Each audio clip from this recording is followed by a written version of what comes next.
There are some names you just can't shake, names heavy with meaning. And for this man, one name echoes above all the noise of battle. In a broken reflection, we see a young man, tormented, clutching his head. Something about him seems uncontrollable. Another glimpse shows a warrior roaring, sword held high, perhaps a master swordsman, but looking lost, trapped in his own world. And yet another reflection reveals him holding a delicate flower, such a strange contrast to the warrior. Lost, they called him a man out of his mind. A voice full of scorn cuts through the memory, labeling him Count Perdium's useless oldest son. And there he is now, Ghislain Perdium, slumped on a throne surrounded by rubble. He looks utterly exhausted, maybe hiding something behind that covered face. Suddenly, the scene shifts, anger boiling inside a defeated warrior. He can't believe it. Him, the supposed best knight of the North, taken down by someone he considered absolute trash? The thought itself is infuriating. We see the face of this defeated northern knight, bloodied, gasping, eyes wide with disbelief and fury. The one he called trash stands over him. Below, the victor in dark armor stands amidst flames and the fallen. He casually mentions the trap he laid, the money it cost, almost rubbing it in the fallen knight's face. The knight realizes too late. The dark knight stands tall against the roaring fire, axe resting on his shoulder, radiating pure menace. He tilts his head, asking with grim satisfaction if his enemy likes the view, clearly savoring the moment of despair. The defeated knight finally recognizes him, sputtering Ghislain's name in disbelief. A trap? He starts to realize Ghislain knew his plans all along. Ghislain looks down at the battlefield littered with bodies, confirming the knight's worst fears. It wasn't just the plan he knew. We see Ghislain's forces, disciplined knights, shadowy figures below. He knew their numbers. He knew who the spies were, and even who was bringing reinforcements. His knowledge was complete. Like nested dolls revealing hidden layers, Ghislain had unraveled every secret. He knew everything from the very beginning. A close-up on his piercing blue eye seems to hold ancient, chilling knowledge, seeing everything. It's like the Northern Knight is insignificant, easily held and crushed in the palm of Ghislain's overwhelming power. The knight panics, trying to insist he was some kind of hidden weapon, his confidence completely shattered. Ghislain glares down with utter contempt as the knight starts sputtering insults, calling him useless even now. Ghislain simply tells him to shut up, crushing his head underfoot. Brutal, decisive, and utterly cold. His helmet lies discarded on the scorched earth as his voice echoes with unwavering resolve. Invade as many times as you want, he'll win the next war, and the one after that, every single time. He asks rhetorically, does the fallen knight understand why? His face fills the frame, a chilling smirk playing on his lips. It's because he holds all the plans. He knows the future. Then the scene shifts a year earlier. We're in a military camp in the Luthania kingdom, near the Perdium estate. This is where it all begins. Then, a young man jolts awake in bed, gasping, completely confused about what just happened. It's Ghislain, but younger, his face pale. He touches his neck instinctively, looks at his hands, then around the simple tent, wondering how he's still alive. He's breathing hard, disoriented. A flash of memory hits him, a gruesome image of a red-haired woman, Knight Aiden, mid-swing with her blood-soaked sword against a stark red background. The moment of his death. The sickening impact flashes in his mind. Aiden's sword, crimson-stained, hanging in the air after the fatal strike. He sees the scene again. Him bleeding out on the ground, Aiden standing over him victorious, her sword driven into the earth beside his head while the battle raged on around them. He remembers his past self, barely conscious, blood streaming down his face, whispering a final curse.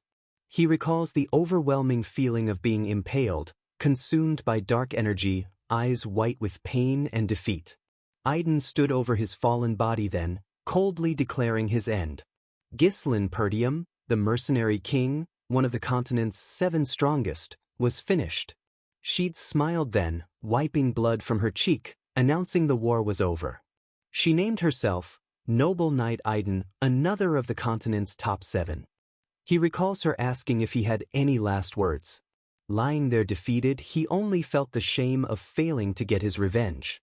His last defiant act was glaring up at her, spitting hatred, still identified even in death as the mercenary King Ghislain Perdium. Aiden had just looked down, a condescending smirk on her face, calling him arrogant. Then she twisted the knife, revealing she knew he was the oldest son of the fallen Perdium house, reminding him he'd left after his sister died. Her words hit him hard, leaving him speechless. Dying, he'd managed to ask how she knew, being from another kingdom. She waved it off dismissively, admitting she'd worked hard tracking him down long ago. Her pursuit had been deliberate. Leaning closer, she dropped the final, devastating truth. They were the ones who worked with the Delphine household to bring his family down. The betrayal ran deeper than he ever knew. His eyes had flared then, shock and rage consuming him. Shadowy figures loomed in his dying mind. There were others behind his family's ruin, besides Duke Delphine. The conspiracy was vast. But Aiden cut off his racing thoughts, saying there was no point explaining further since he was about to die. She raised her bloodied sword for the final blow. He remembers screaming in defiance and pure fury, vowing he'd never forgive her, his hatred burning bright even as his life faded. Her reply was chillingly simple, almost bored, as she prepared to end him. Okay. Back in the tent, Ghislain clutches his throat again, panicked. Just moments ago, in that vivid memory, she decapitated him. The memory is crystal clear, she cut off his head. Yet, looking at his reflection in a barrel of water, his younger face stares back, unharmed. His head is definitely still on his shoulders. He splashes water on his face, trying to make sense of the impossible. Was it all just a nightmare? But the feeling, the memories, they're too real. And there's no denying it, he's in his younger body. He glances around the tent, wondering wildly. Could he have been captured? Used as some kind of test subject by mages? Anger replaces the confusion. If those arrogant mages kept him alive, he'll make them regret it. Suddenly, a question mark seems to hang in the air as a voice calls out, "Young master." A soldier pulls back the tent flap. It's Ricardo, looking slightly exasperated. He tells the young master to come out, knowing he's awake. The text confirms, Perdium's soldier Ricardo. Ricardo steps inside, looking serious, gesturing for quiet. In an instant, the experienced warrior takes over. Ghislain grabs Ricardo from behind, holding a sword to his throat, his eyes cold and calculating. He demands answers, promising Ricardo his life if he complies. This sudden violence clearly shocks Ricardo.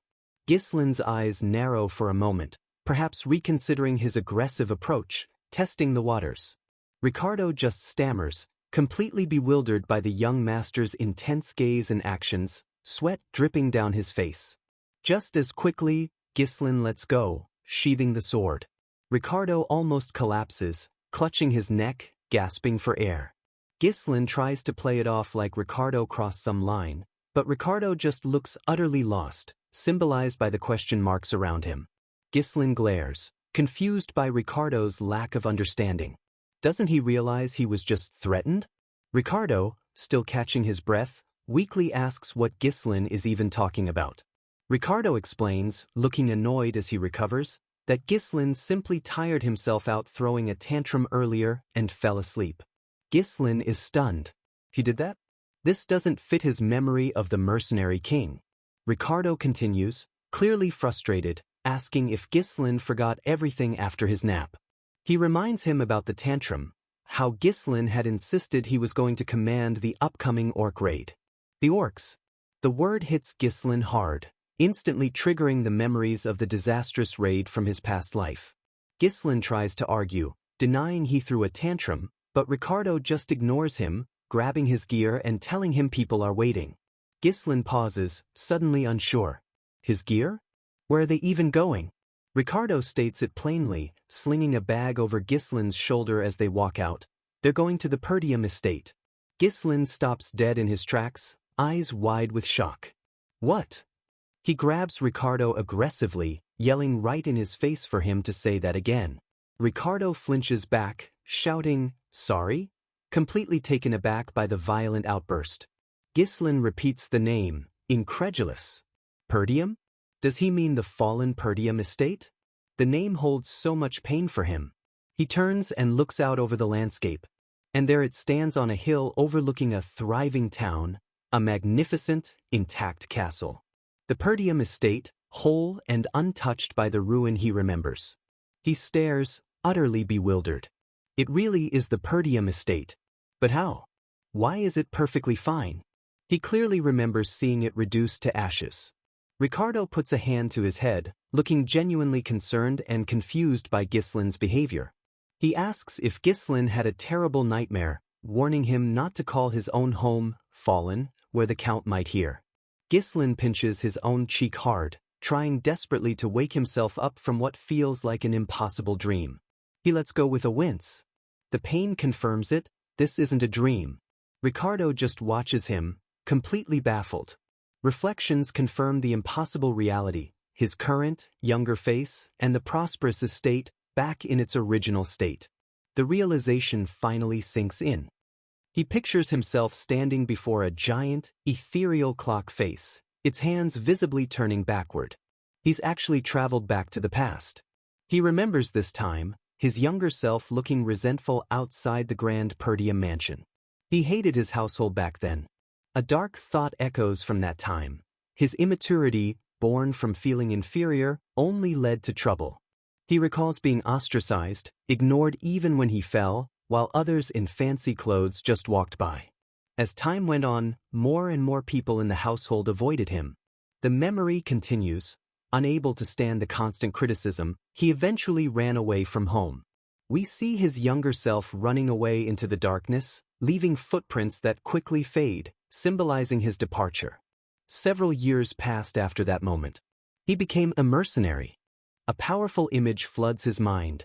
Ghislain as the mercenary king, standing atop a mountain of fallen enemies, sword gleaming red in the firelight.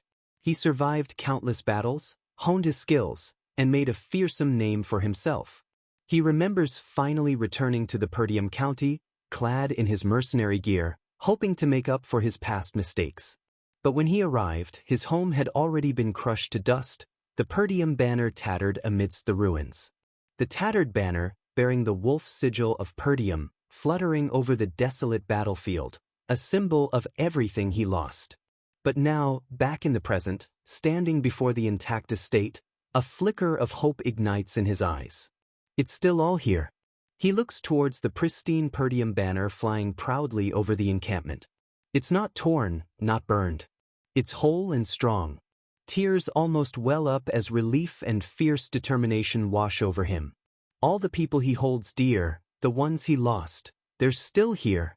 He has a chance to save them all. A close-up shows the complex emotions on his face, relief, resolve, and the heavy weight of knowing what's coming. He clenches his fist, a wide, almost giddy grin spreading across his face. He feels like singing with joy at this unbelievable second chance. Ricardo watches him, looking seriously disturbed by the sudden mood swing. But the grin fades almost instantly. His expression turns serious, his eyes sharp as he looks up. It's far too early to rejoice. He knows the dangers that lie immediately ahead. He turns back to Ricardo, his mind already working. Ricardo mentioned they were here for an orc raid, right? Ricardo confirms grimly, saying he can't forget that day. Ghislain's eyes narrow in recollection. This day? A flashback to a brutal scene. Soldiers lying dead and mutilated on the ground after the disastrous orc raid. This is the day most people in the raid squad are going to die. He remembers his younger self's foolishness. In his past life, he'd insisted on joining the orc raid squad purely to try and make a name for himself. At that time, the official report had claimed there were only 3 orcs. We see an image of the 3 orcs mentioned, large but seemingly manageable. He recalls his naive thinking back then. It seemed easy enough, even for someone like him with 0 experience commanding a squad. But when they actually arrived at the location, there weren't 3 orcs. There were more than 20. An image of a terrifying horde of orcs flashes, far more numerous and fearsome than anyone expected. He remembers the horrific outcome. Almost all of them died because he had been stubborn, insisting he lead the squad despite his incompetence. His arrogance cost so many lives. He thinks back to his fatally flawed reasoning then. He thought it would be doable since orcs didn't really use strategy. He couldn't have been more wrong. Back in the present, Ghislain walks beside Ricardo through the camp, purposefully rolling up his sleeves. He assesses the immediate problem, how to get these soldiers, who all think he's a useless bastard, to trust him. He remembers his past self smashing training dummies in frustration. Now, he draws his sword with a newfound, deadly purpose. He needs to gain their trust, and fast. The blade sings as it leaves the scabbard. He smashes a nearby wooden structure with a single, powerful blow, startling Ricardo and giving everyone nearby a glimpse of unexpected strength. Suddenly, frantic shouts erupt from the camp watchtower. Soldiers point urgently. It's the orcs.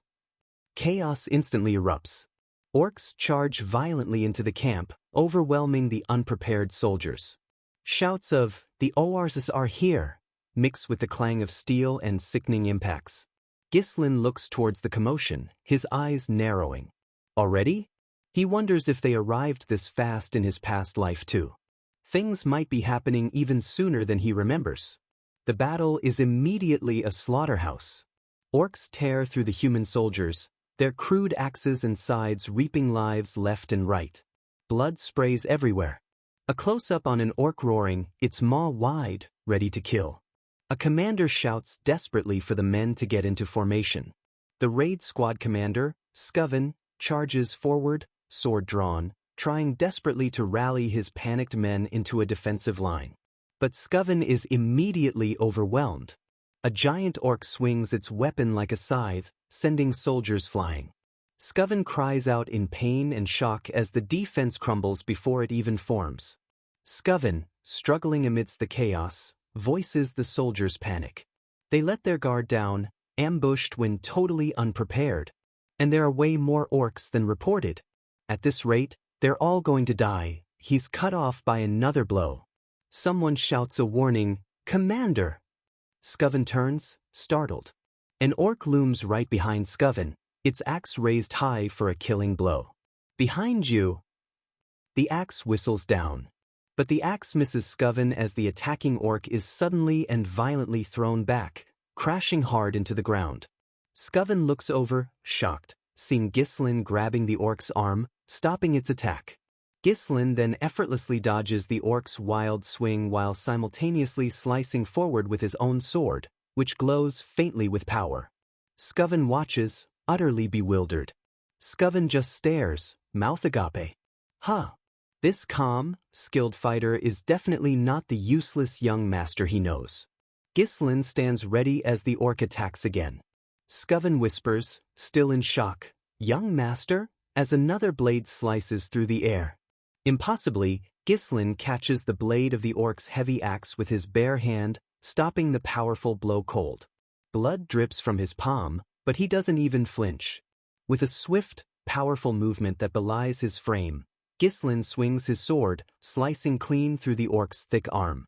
Scoven and another nearby soldier watch, completely stunned by this incredible display of strength and skill. Their jaws are practically on the floor in disbelief. The massive orc lets out a guttural scream of agony as its arm is severed, blood spraying violently. The orc crashes heavily to the ground, defeated.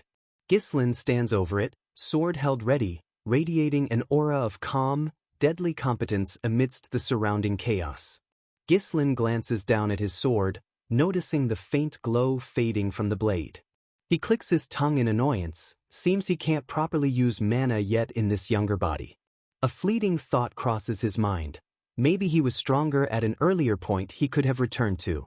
Ghislain walks purposefully towards the stunned Commander Scoven, who is still on the ground amidst the battle. "You're the commander, right?" Ghislain asks calmly. Scoven, still reeling, just stammers, "Why, young master?" Ghislain extends his hand towards Scoven. His voice is firm, unwavering, demanding. "Give it." Scoven looks up at the outstretched hand, completely confused. "Sorry." Ghislain clarifies, his eyes sharp and filled with absolute command. The commander writes.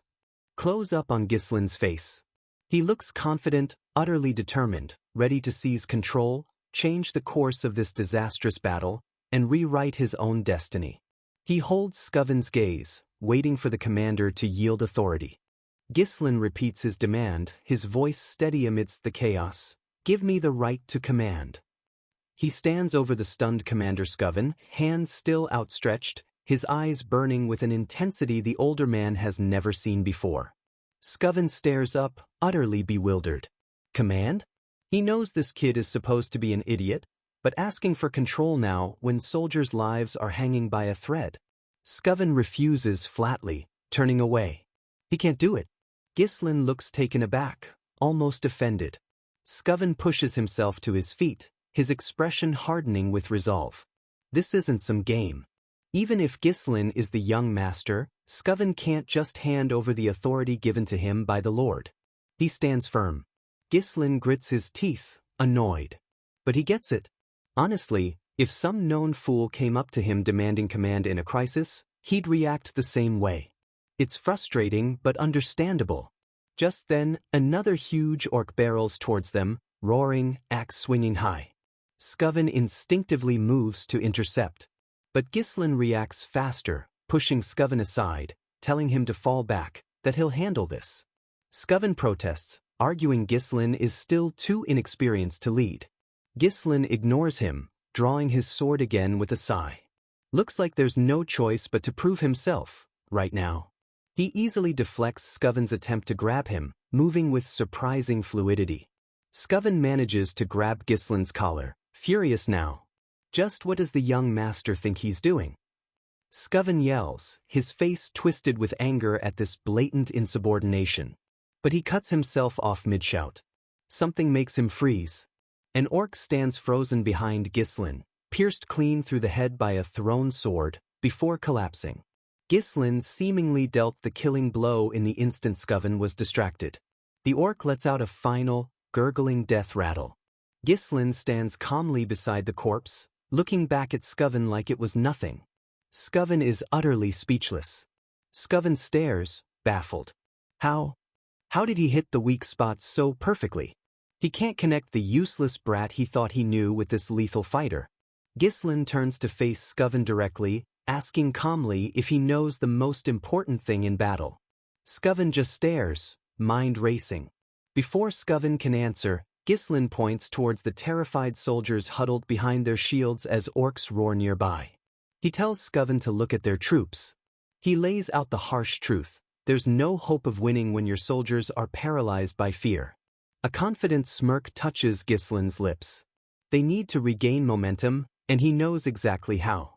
He darts forward, easily dodging an orc's clumsy swing with precise, economical movements. Scoven watches, still stunned into silence. Ghislain runs directly towards the main group of orcs, a seemingly reckless move. He leaps onto an orc's back, driving his sword down into its neck. Blood sprays as the soldiers watch in shocked awe. Scoven watches Ghislain fight, disbelief warring with a dawning respect. He's sweating, completely thrown by this display. Ghislain stands atop a fallen orc, sword dripping blood, a fierce grin on his face as he challenges the remaining enemies to come at him. He roars, fueled by adrenaline, promising to kill every single one of them. He plunges back into the fight, a blur of motion weaving between the hulking beasts. He cuts down another orc, landing gracefully as it collapses. His skill is undeniable, but the effort is clearly starting to tax his young body. Scoven stares, mesmerized. Is he dreaming? This level of combat skill coming from the young master is just unbelievable. Scoven's tactical mind kicks in, analyzing Ghislain's technique. Even Scoven, a mana user, struggles against these numbers. So how is this skinny kid doing all this?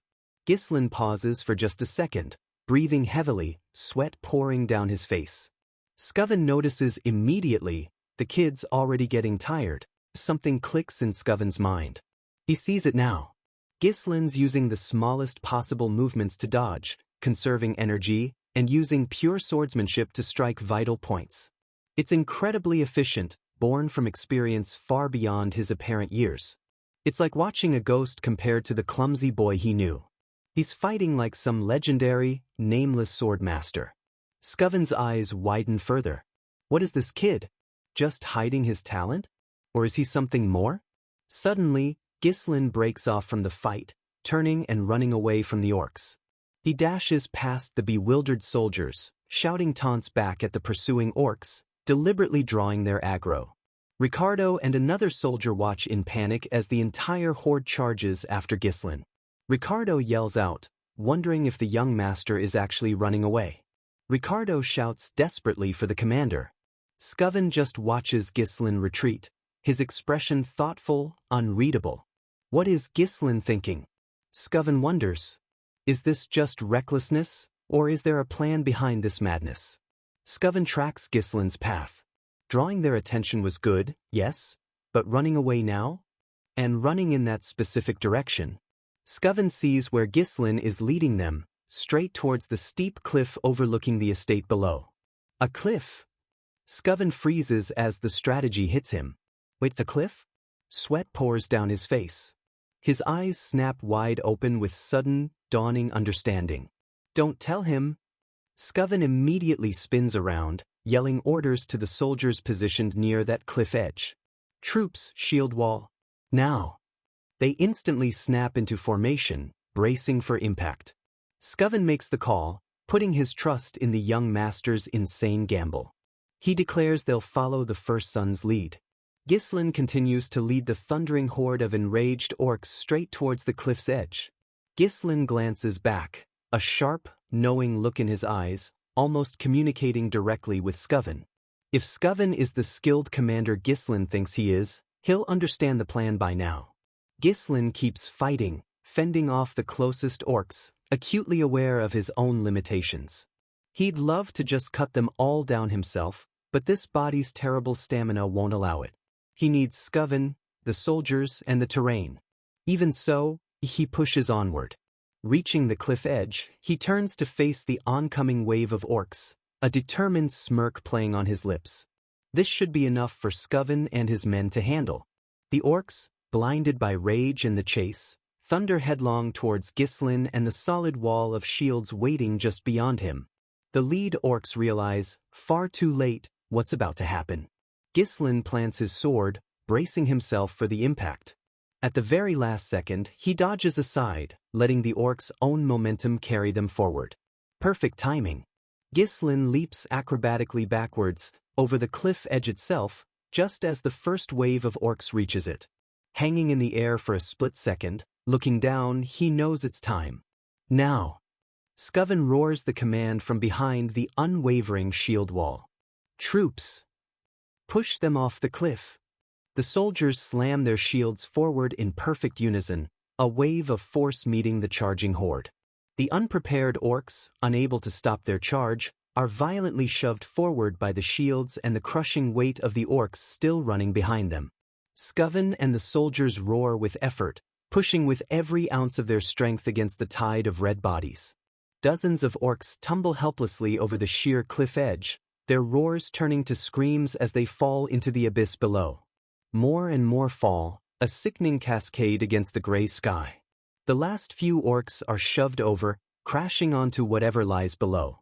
The ground near the cliff edge is suddenly, eerily clear. The soldiers lower their shields, panting heavily, staring at the empty space in disbelief. They did it. They actually killed all those orcs. But then, Scoven and Ricardo rush frantically to the edge, looking down in horror. Young master! Ghislain is falling, his sword slipping from his exhausted grasp. He looks completely spent, maybe injured from the maneuver. A close-up on Ghislain's face as he plummets, a faint, tired smile touches his lips. Is it resignation? Or satisfaction? Scoven stares down, his expression a mask of horror and disbelief. His eyes are wide, grim. Did the young master just sacrifice himself to save them all? Scoven reaches down desperately, shouting for Ghislain to grab his hand.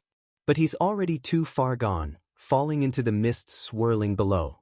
Ghislain's hand reaches out weakly, reflexively, but his sword tumbles away into the depths. He can't make it? Scoven shouts again, desperately pleading for him to hold on.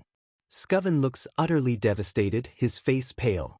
He couldn't save the very person who just orchestrated their impossible victory. The shock is immense. The screen fades as Scoven's desperate cry, "Young master," echoes. A faint whisper seems to drift on the edge of hearing. "Appa! Ghislain Appa!" A memory surfaces from the darkness. We see the collar of a girl's pink dress, sparking a familiar, painful recollection. Ghislain's eyes flutter open slightly. He murmurs a name, heavy with sorrow, Elena? Fragments of memory flash through his mind. Elena asking about their mother, thanking him, moments laced with a deep, underlying pain. More flashes, Elena crying, confronting him, calling him the worst.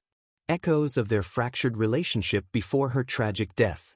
Ghislain seems to stand in a dark, empty space, looking down at his hands, confused and disoriented. He looks at something small clutched in his hand, maybe a memento. These are his memories of Elena, precious and agonizing. A memory hits him with sharp clarity, Elena grabbing his shirt, pleading desperately, "Appa!" He flinches, startled by the intensity. Another desperate plea from Elena, tears streaming down her face, begging him to go somewhere with her. Ghislain's eyes snap fully open with a gasp.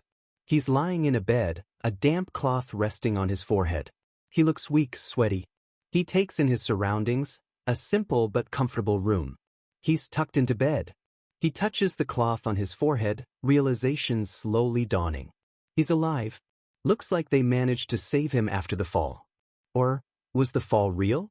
Was the whole battle just some vivid dream triggered by his return? He pushes himself up slightly, his head pounding. Was that all just a dream? The fight, the cliff, the fall, it felt incredibly real, yet here he is, safe in bed. He groans as a wave of pain shoots through his body, making him clutch his head.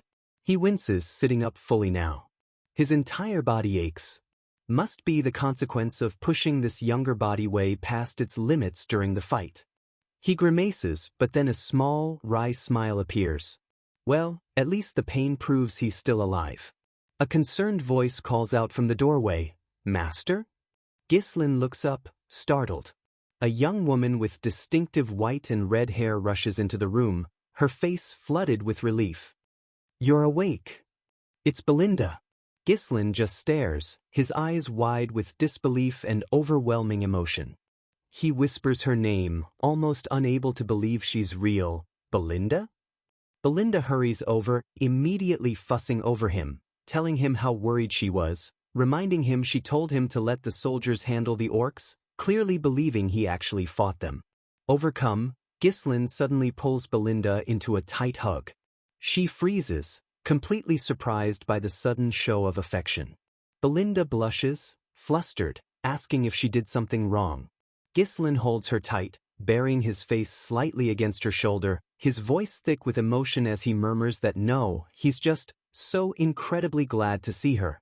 His mind floods with memories. Belinda, his personal tutor. A flashback shows a younger her tending to a bruised young Ghislain. She was the only one who stayed by his side through his difficult youth, despite all his idiotic antics. Another memory surfaces, finding only her worn shoe amidst the rubble after the Perdium estate fell in his original timeline. She went missing then, and he never saw her again. Losing her was another profound regret he carried. He holds her tighter, relief washing over him, tears threatening but unseen. He never thought he'd see her alive like this again. Belinda, still confused by the intense hug, gently pulls back, asking why he's so happy when they see each other every day. She has no idea what this reunion truly means to him.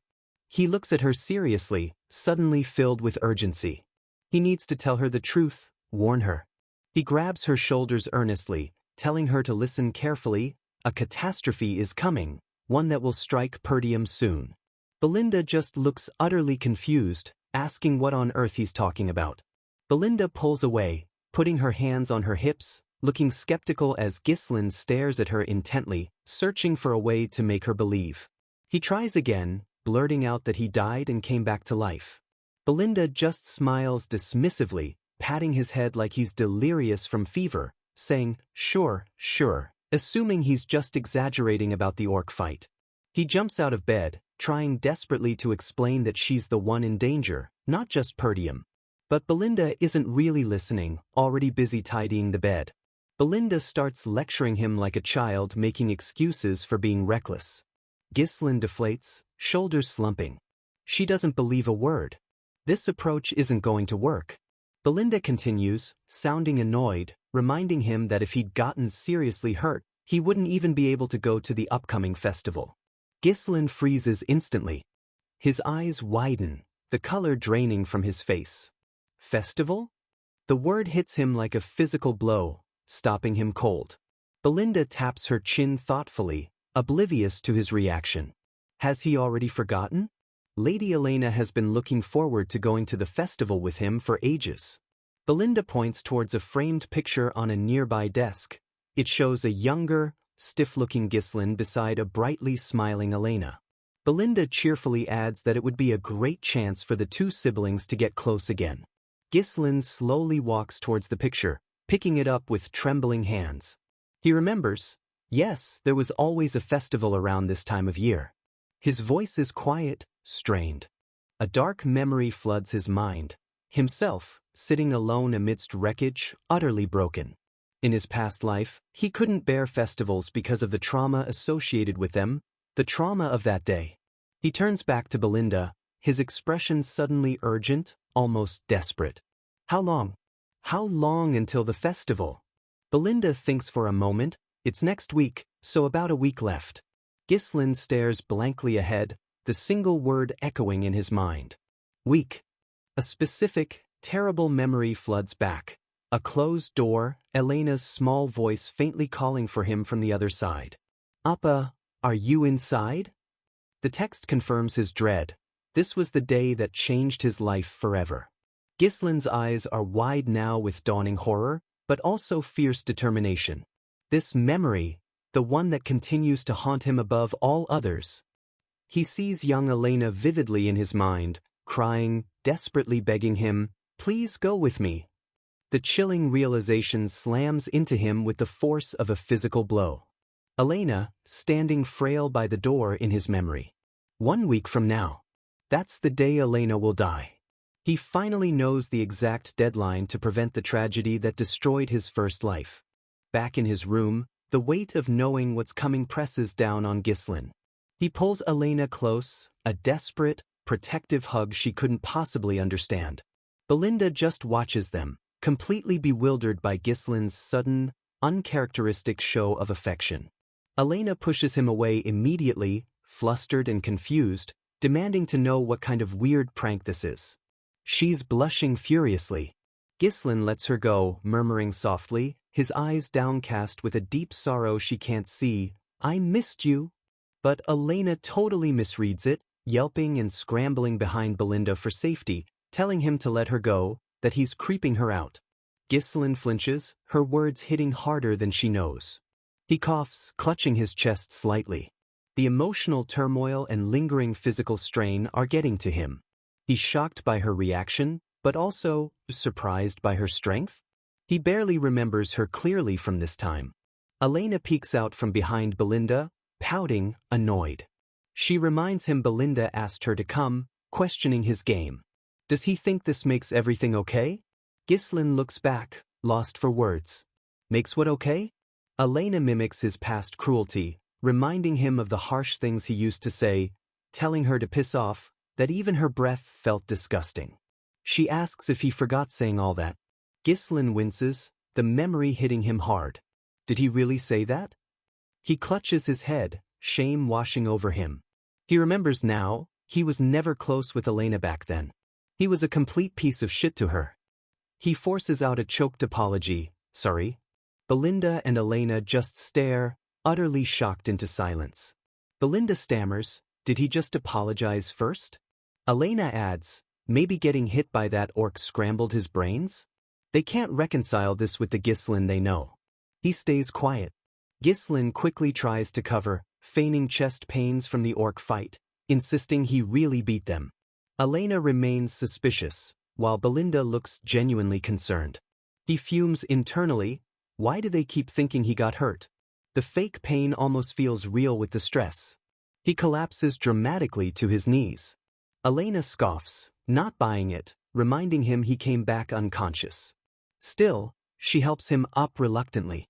Later, Ghislain sits on his bed, watching Elena and Belinda chatter nearby, a faint, bittersweet smile on his face. Just seeing them like this, happy and alive. He thinks everyone is still here, just as he remembers them before everything went wrong. The relief is immense, but the clock is ticking. He looks down, frustration building. Why did his past self waste so much time on such useless anger and resentment? The regret gnaws at him. He remembers Elena leaving for the festival alone in his past life, fireworks exploding distantly. He'd rejected her invitation, using the orc raid as an excuse for his bad mood. The memory shifts, focusing on her desperate, tear-streaked face just before she left. That was the last time he ever saw her alive. A horrific image flashes in his mind, Elena's small, lifeless hand amidst blood and darkness. Her body and her bodyguards, found shredded to pieces. Ghislain clutches his shirt, pain and guilt twisting his expression. He should have gone with her. He should have been there. Ghislain stands up decisively just as Elena asks if they can head inside somewhere. Right on cue, Elena's two bodyguards appear at the door, smiling cheerfully, calling out to her. Ghislain eyes them critically. Elena asks them what happened, reminding them she told them to wait outside. They apologize sheepishly, explaining that the servants needed her help overseeing festival preparations. Ghislain watches the exchange, a small frown forming. Why would they ask Elena to oversee supplies? It seems odd, maybe a sign of negligence he missed before, or perhaps something changing already. Belinda uses the moment to lecture Ghislain about lazing around, sighing about worker shortages forcing even the young lady to help out. Ghislain just murmurs noncommittally. Ghislain thinks about the bodyguards and the supposed worker shortage again. Back then, he didn't care about estate matters, so of course he wouldn't know the details. His past ignorance feels like a liability now. He decides to act, standing up straight and offering to help as well. Elena looks over at him, genuinely surprised, a flicker of curiosity in her eyes. Belinda and Elena are both stunned again. He volunteered to help? Belinda mutters again about him getting hit in the head. Ghislain just ignores them, his mind set. We see the bustling town square below, filled with market stalls and people rushing about, getting ready for the festival. Ghislain tries to pitch in carrying supplies, but the maids nervously shoo him away, telling him people are too scared to work with him around. His old reputation as a useless tyrant is hard to shake. He tries helping Elena, but she struggles away. He protests, asking if this is how they treat someone trying to help. A maid shouts back that the best way he can help is by staying out of trouble. He gets pushed aside. Ghislain steps back, observing the preparations thoughtfully. He takes in the layout, the people, the flow of activity. He needs information, needs to understand the environment. He looks towards the imposing castle walls nearby. To prevent what's coming, he needs to know this place inside and out. Knowledge is his weapon. Suddenly, a large figure rushes towards him, calling his name urgently. Ghislain turns, startled, but then recognition dawns as he sees the familiar face.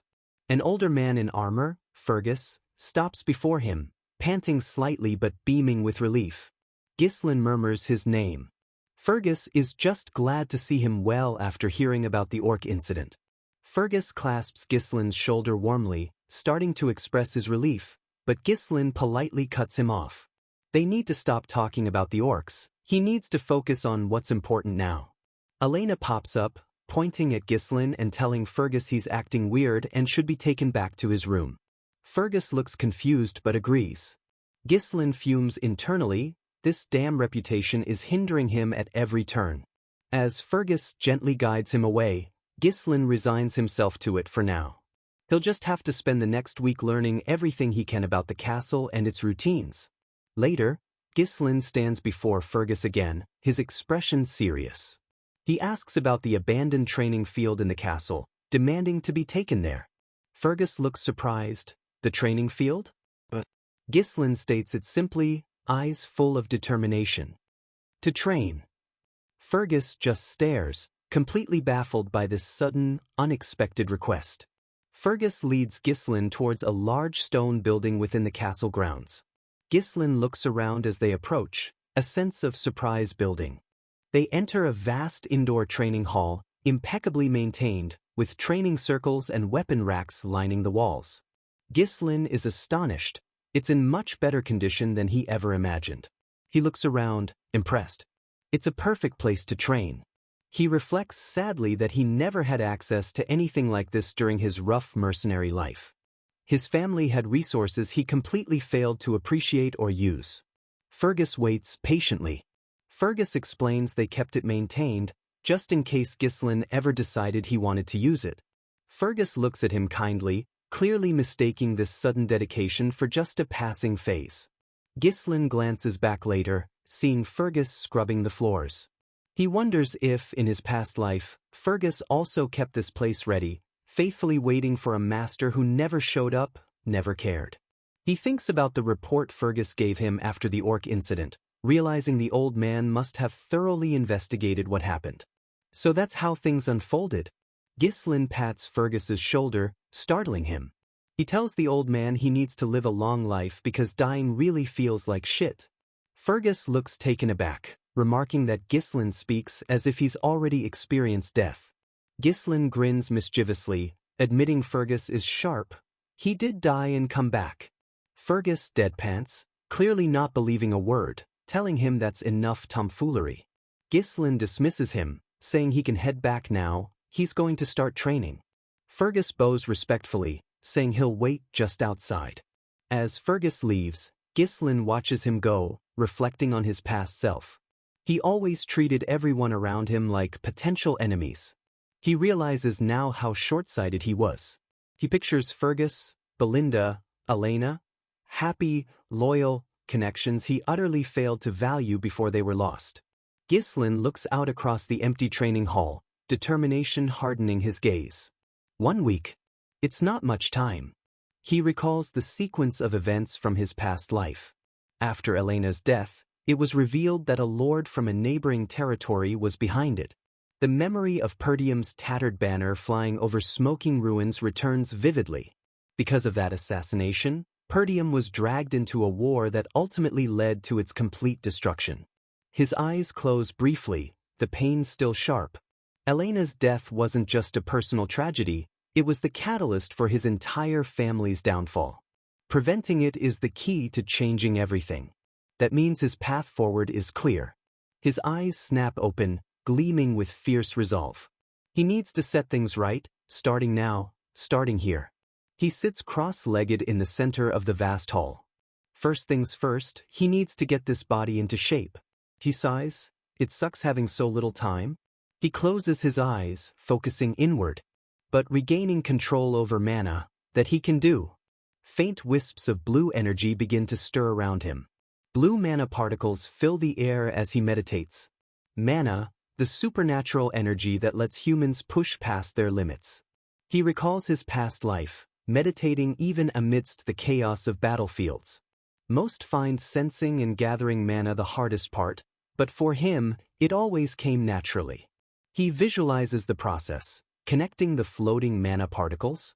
His hands glow faintly as he gathers the energy, bundling it together like spinning thread onto a spool, forming a core of light between his palms. Blue energy swirls intensely as the core stabilizes in his lap. He thinks confidently, for someone who's fought tens of thousands of battles, creating a basic mana core is child's play. But then he strains, sweat pouring down his face as the core flickers violently. Just having a core wasn't enough to make him one of the continent's strongest 7. There was more to his power. He remembers finding a half-burned book on magic theory amidst some ruins in his past life. Using the method from that cryptic text, he focuses intensely, mana surging violently around him. He could combine that forbidden knowledge with a human's natural mana core to create a second core. A new, reddish core begins to form beneath the blue one. And push further, even forging a third.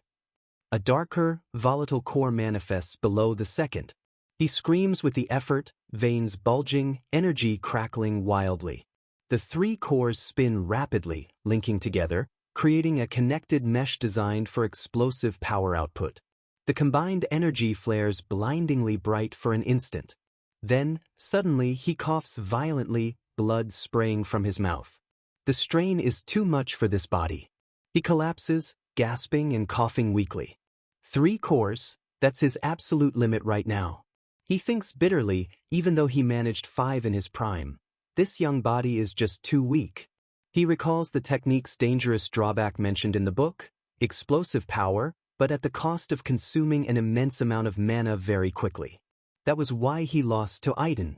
She cornered him with her entire night order after he'd exhausted his reserves using this very technique. If it had been a fair fight, one-on-one, he knows he would have won. It wasn't just skill, it was resources and treacherous tactics. He clenches his fist, slowly regaining some composure. It's an unstable power, yes, but it's enough for now.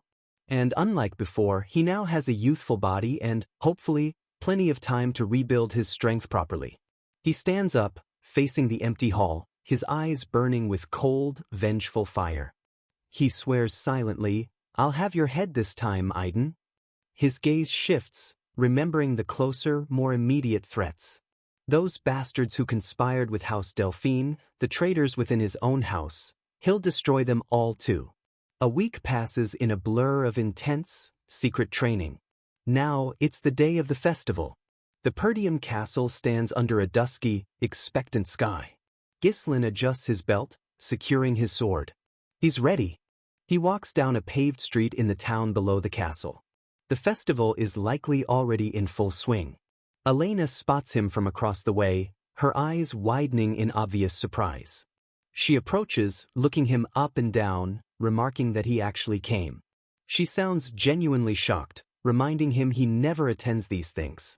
Ghislain replies calmly that as a Perdium, he should show up once in a while.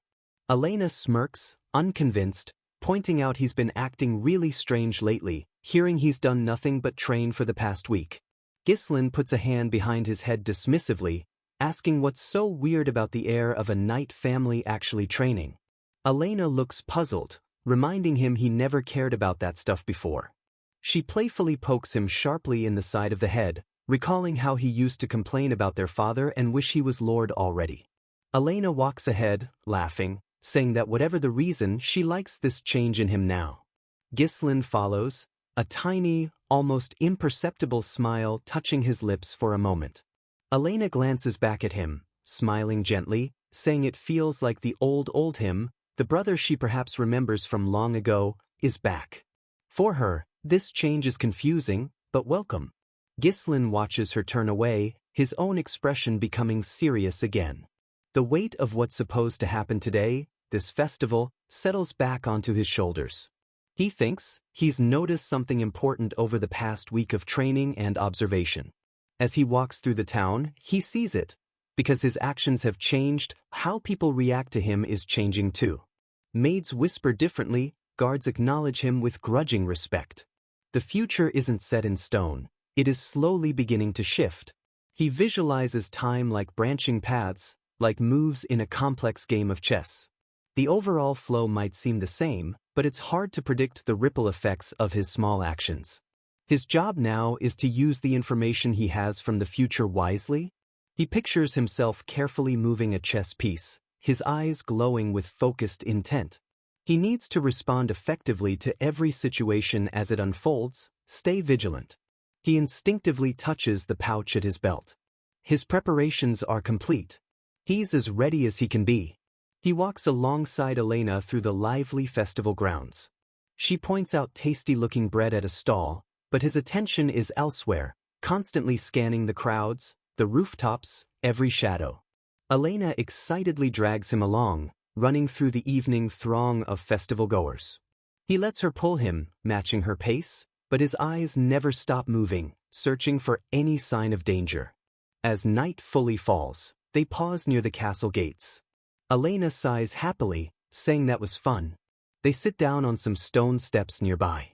Elena rests her chin on her hands, looking thoughtful, remarking that it gets a bit boring being the same every year, wondering if there's anything new happening. Ghislain just watches her, his senses on high alert. Ghislain thinks, feeling a sliver of relief but still incredibly tense. The festival is almost over, and nothing catastrophic has happened yet. Is it because he stayed with Elena the whole time? Could his presence alone have already averted the disaster? He glances around again, suggesting they check out other areas, needing an excuse to stay close, stay watchful. Suddenly, one of Elena's bodyguards approaches them, mentioning he heard from a friend about new events happening elsewhere, asking if they want to check it out. Elena immediately perks up, asking if it's true. Elena jumps up excitedly, grabbing the bodyguard's hand and telling him it better be fun. She runs off with him into the crowd. Ghislain watches them go, a cold feeling of unease tightening in his gut. Ghislain's eyes narrow, tracking Elena as she disappears into the throng with the bodyguard. A grim certainty settles over him. So, it was them. He remembers Aiden's dying words, about collaborators, about how they worked to bring down his family. He thinks of the bodyguards, their slightly odd behavior earlier, this convenient, new event. The pieces click into place. The traitors within their own house. Elena is being led away, smiling, completely unaware, by the very people assigned to protect her. The trap is sprung, just unfolding slightly differently than he might have foreseen. Ghislain remembers these men, Jamal and Philip, Elena's personal guards. He flashes back to an image of them playing with a much younger Elena. They were supposed to be the most trusted knights, protecting her since she was just a child. But that trust was a lie. In his past life, the story went that they died protecting Elena during the attack. Or at least, that's what everyone was told. Another painful lie woven into the fabric of his past. Watching them lead Elena deeper into the darkness, Ghislain's eyes narrow with cold certainty. So, it really was them. The betrayal is confirmed right before his eyes. The image of their smiling faces next to Elena just moments ago feels sickening now. Wolves in sheep's clothing. The traitors of his house. Jamal leads them into a dark, deserted alleyway, announcing they've arrived. Elena looks around, confused by the desolate spot. Ghislain follows closely, hand resting near the hilt of his sword. Ghislain stops, taking in the narrow, empty street. Silence hangs heavy. Something is definitely wrong here. Elena complains about the dirty alley, filled with trash and old crates. She turns to Jamal, annoyed, questioning if a performance would really happen in such a place. Jamal just smiles that false smile, saying maybe they aren't ready yet. Ghislain watches Jamal's smooth excuses, his own expression unreadable. Jamal adds that people will probably be here soon, glancing condescendingly at Ghislain, as if asking if he'd perform here. Ghislain remains silent, waiting. Ghislain's eyes sharpen. Just as he expected. The trap is set. He quickly scans the alley. It looks deserted, but the placement of obstacles, the crates blocking the escape route. This is deliberate. A kill zone. Elena finally senses the danger, turning to run back the way they came, calling for her big brother. But Ghislain knows it's too late. They would have prepared for that. Ghislain grabs Elena hard, pulling her back just as Jamal tries to placate her, suggesting they wait for the show. Elena struggles, shouting she won't watch anything in a dump like this. Elena glares back at Ghislain, surprised and annoyed by his sudden roughness, asking if he works out now, wondering why he's so strong. Ghislain just gives a flat response. Suddenly, the other bodyguard, Philip, steps forward, blocking Elena's path completely. She bumps right into his armored chest. Philip's face is suddenly wiped clean of any warmth. His eyes are cold, empty, menacing as he tells her they should wait a little longer. The friendly mask has vanished.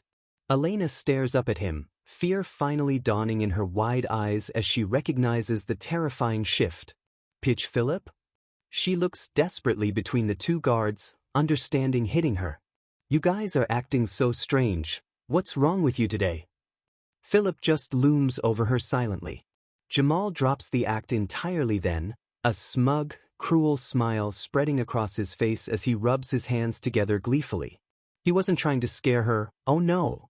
It's just, he says with false politeness dripping from his voice, that a rather reasonable request came in. Elena gasps, horrified. A request? From the deepest shadows at the end of the alley, figures begin to emerge. Ghislain spots them instantly. 3 figures slowly approach, a tall man in a long coat and distinctive hat, flanked by 2 assassins hidden in dark hoods. The man in the hat, Frank, calmly acknowledges the bodyguards, commenting on how clean their work is. Jamal confirms the deal, gesturing towards Elena like she's merchandise. They brought the young lady as promised, so let's finish the transaction. Frank glances over at Ghislain standing protectively beside Elena. He asks Jamal, isn't that the eldest Perdium's son? He doesn't recall requesting him. Jamal just smirks maliciously at Ghislain, saying he'll hand him over for free. He sneers, mocking Ghislain for foolishly following them right into his own graveyard. Ghislain glares back at Jamal, his voice dangerously cold. Jamal, so you sold us out. He steps forward slightly, challenging him. Do you really think you can get away with this? Jamal just laughs mockingly, telling Ghislain to worry about himself. All they have to do is take the money and run far away. He looks back towards the distant Perdium estate with open disdain, complaining how sick they were of this poor land, constantly tormented by barbarians. His resentment is palpable. He shrugs nonchalantly, spreading his arms wide as if it's obvious. Plenty of others are probably leaving Perdium too, right? He feels completely justified in his betrayal. In a flash, Ghislain lunges, his sword a blur of motion. Jamal is still standing there, smiling his smug smile, completely unaware of the blinding speed of death coming for him. Jamal's eyes widen in shock, blood suddenly spurting from his mouth as the blade finds its mark. Philip and Elena stare in absolute horror. Even Frank, the assassin leader, raises an eyebrow, slightly surprised by the sudden, brutal violence. Ghislain stands over the fallen guards, his sword dripping crimson. He thinks grimly about the lie told in his past life, how they supposedly died protecting Elena. At least back then, they never actually sold them out. This timeline, it's already different, harsher. Ghislain's eyes, glowing faintly with contained mana, lock onto Frank and his men. Don't you think, he asks coldly, throwing their earlier words back at them, issuing a silent challenge. Philip, the remaining guard, panics, clutching Elena tighter, yelling about Jamal being an idiot, wondering how a knight lost to an amateur like Ghislain. Elena just screams in terror. Before Philip can react further, Ghislain's sword pierces clean through his head. Instant, brutal execution. No mercy for traitors. Philip's eyes bulge in agony and total disbelief for a split second before the light fades. Impossible. Ghislain pulls his sword free with a sickening sound, splattering more blood onto the grimy alley floor. He immediately positions himself protectively in front of the terrified Elena, facing the assassin's head-on. Frank calmly observes the scene, taking a thoughtful puff from his pipe. One of his hooded subordinates questions if this is really the eldest Perdium's son, mentioning the rumors about his lack of combat experience. Frank nods slowly, confirming Ghislain's identity based on appearance. But he notes thoughtfully, even if they were caught off guard, Ghislain instantly killed 2 trained knights? And more importantly, Frank recognizes the faint traces of mana used in the attacks. This isn't just swordsmanship, the useless son can use mana. Elena clings desperately to Ghislain, trembling uncontrollably. Be big bro. What's happening right now? She's utterly terrified and confused. Ghislain looks down at her, his expression softening just slightly amidst the tension, but his eyes remain vigilant. Elena cries out again, grabbing his arm. Ghislain gently pushes her down behind some large crates nearby, telling her to take a little rest. He needs her out of the immediate line of fire. He turns back to face Frank, his eyes cold and hard. Frank offers a slight, condescending smirk. Thank you for doing the work for us, eldest son of Perdium. Frank gestures dismissively towards the dead bodyguards. Ghislain is clearly much different than the rumors suggested. Frank admits they were planning on disposing of the guards themselves anyway. Frank takes the pipe from his mouth, looking Ghislain over with genuine curiosity now. Have you been hiding your true skills all this time? Ghislain just retorts coldly, raising his bloodied sword again, asking what difference it makes to him. The message is clear, talk is over. He quickly counts the remaining enemies. Frank, and the two hooded figures. 3 total. Frank analyzes Ghislain in return, noting the mana radiating from him. He assesses the 2 hooded assassins beside him are nothing special, but this one in the middle? Frank exudes a level of mana far beyond the others. He's the real threat here. Ghislain tightens his grip on his sword, blue energy swirling faintly around him and the blade. He knows his limits. He has to end this quickly. He asks Frank one thing. Whose request was this? Who ordered Elena's death or capture? Frank replies dismissively, why would a dead man need to know that? Ghislain glares. He knew asking was probably pointless. Doesn't matter. He'll find out later. He prepares to launch his attack, mana flaring visibly in his eyes now. Seeing this, Frank gives a curt order to his men. One hooded assassin asks if they should just sever Ghislain's head. Frank shakes his head. He gives a much more chilling command. Capture him alive, and break every single limb in his body until he goes mad from the pain. Frank smiles, a truly cruel, sadistic curve of his lips, his eyes glinting behind the sunglasses. He wants Ghislain writhing in agony, believing pain brings out a certain beauty. The 2 hooded assassins immediately respond, yes, esse, and rush towards Ghislain without hesitation. Ghislain braces himself, taking a deep, steadying breath, his eyes glowing faintly with focused energy. As the assassins charge, Frank casually throws his pipe high into the air. It spins end over end, hurtling towards Ghislain like a deliberate projectile, a distraction. At the same moment, one of the assassins throws something small that explodes in a blinding flash of light, a simple firecracker meant to disorient him. The other assassin lunges forward with a wickedly curved blade, aiming to strike while Ghislain is momentarily blinded. But Ghislain reacts instantly, pure instinct honed over a lifetime of battles taking over. A shallow trick, he snarls, expertly parrying the curved blade while simultaneously batting away the spinning pipe, all without sight. He spins smoothly, blocking another lightning-fast strike from the second assassin, mana flaring brightly around his sword as steel clashes against steel. His eyes flash open, adjusting rapidly as he focuses his limited mana for combat. He deflects another blow, the force of the parry sending sparks flying in the dim alley light. He dodges fluidly, the assassin's blade slicing through empty air just inches away. Ghislain becomes a whirlwind of motion, dancing expertly between the 2 attackers, parrying, dodging, striking, his movements precise and deadly despite being outnumbered. His eyes narrow in concentration, anticipating their next moves, reading their patterns. Suddenly, faster than expected, Frank appears directly behind Ghislain, striking downwards with mana-infused fingers aimed straight for his head, a killing blow. Incredibly, Ghislain pivots just in the nick of time, whipping his sword up in a desperate block. The impact of Frank's strike against the blade sends shockwaves reverberating through the narrow alley. Frank stares, genuinely surprised now, his pipe somehow back between his teeth. He thinks, Ghislain managed to block that? From that position? It was supposed to be a perfect sneak attack. Ghislain holds his ground, meeting Frank's powerful attack head-on. Frank wonders how this is possible. For a moment, they are locked, mana crackling violently between Ghislain's sword and Frank's energized hand. Frank withdraws slightly, reassessing Ghislain with new eyes. He's clearly impressed, and perhaps more than a little annoyed now. Frank's pipe falls from his mouth, clattering forgotten onto the cobblestones below. This kid is serious trouble. Ghislain uses the momentary pause to push Frank back forcefully, mana flaring around his sword again. They clash again, the ringing sound of steel echoing sharply in the confined space.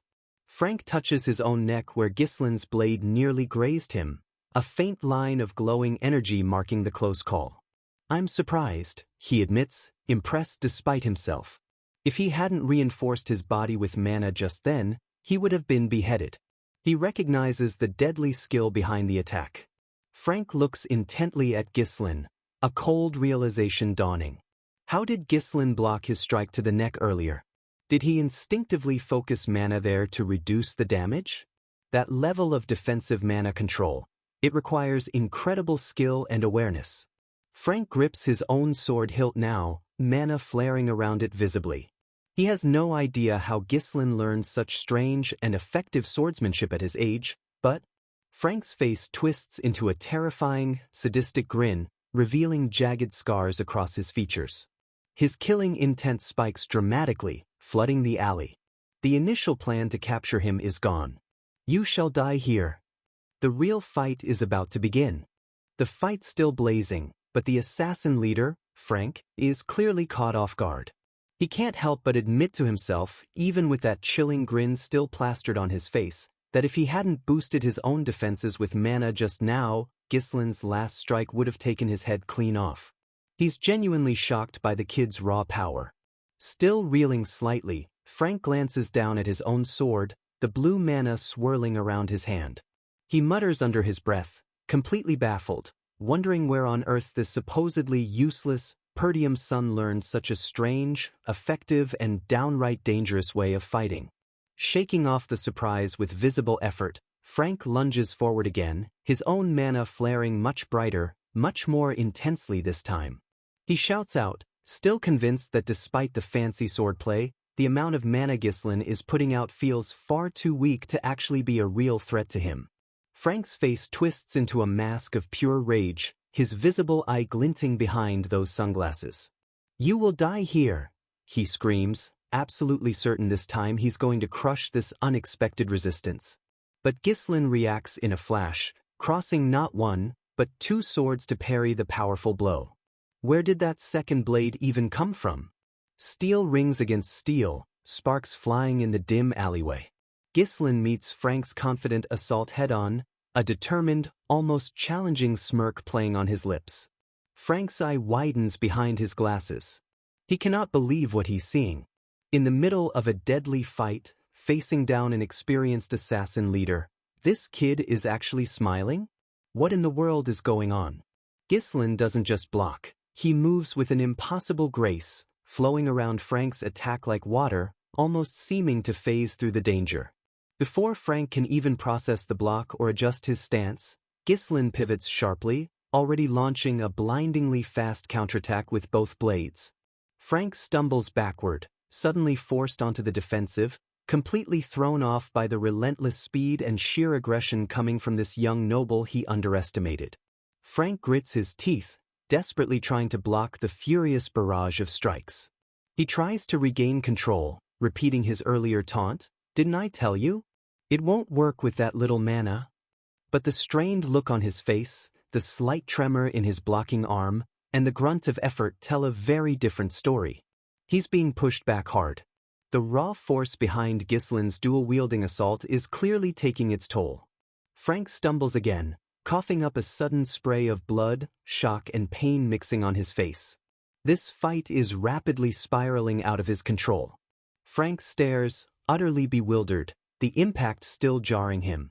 What just happened? His attack power, it suddenly felt different, stronger. There's no way Ghislain should be able to pierce through his own mana enhancement with that level of skill.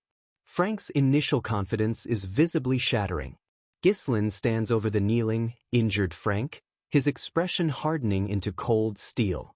He speaks, his voice low but carrying a heavy weight, revealing a crucial insight from his past life. "I never expected there to be a true culprit behind Elena's death." It hits Ghislain then. Frank isn't the mastermind, just a hired tool. A dangerous, pulsing red aura begins to swirl intensely around Ghislain, seeming to emanate from deep within him. His eyes almost glow with newfound power and focus. He locks onto Frank, recognizing him now as the key link to whoever orchestrated this entire tragedy. "So it was you," he declares, his voice resonating with chilling resolve. Ghislain plants his feet, gathering a massive amount of energy, drawing it into himself. "Prepare yourself," he warns Frank, his voice dropping low with contained power. Then, the words hang heavy in the air as raw, potent mana explodes outwards. Third core, unleashed. He's forcing his young, unprepared body to tap into the advanced, dangerous mana techniques he mastered in his brutal past life.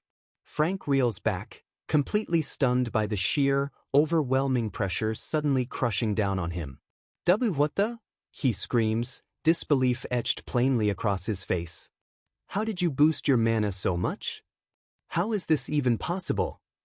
The fight resumes instantly, but the dynamic has shifted completely. Ghislain moves like a phantom, his twin blades becoming a lethal whirlwind of strikes that Frank can barely even track, let alone block effectively. He's too fast. Frank gasps internally, reacting purely on instinct now, just trying desperately to survive the relentless storm of attacks.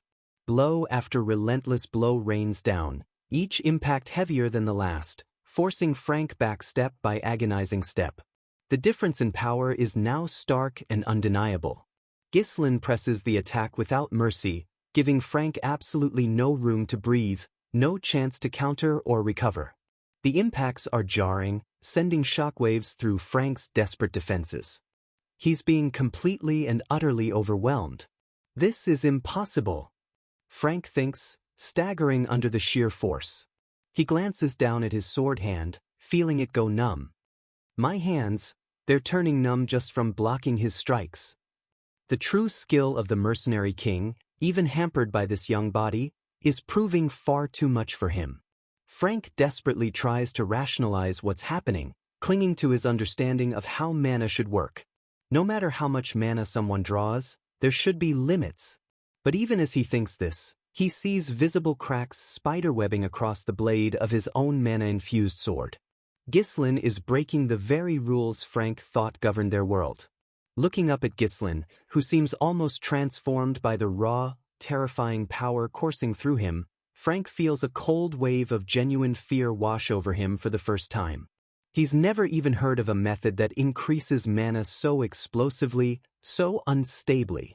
He's facing something completely outside his experience, something monstrous. Ghislain continues his relentless assault, the crimson aura around him blazing like a funeral pyre. To Frank, it's terrifyingly clear. It's like fighting a completely different person now. The shift is absolute. With a final, decisive clash of steel, Ghislain's power-infused strike completely shatters Frank's sword into flying shards. The momentum carries Ghislain forward seamlessly, his blade slashing across Frank's body before the stunned assassin can even register that his weapon is gone.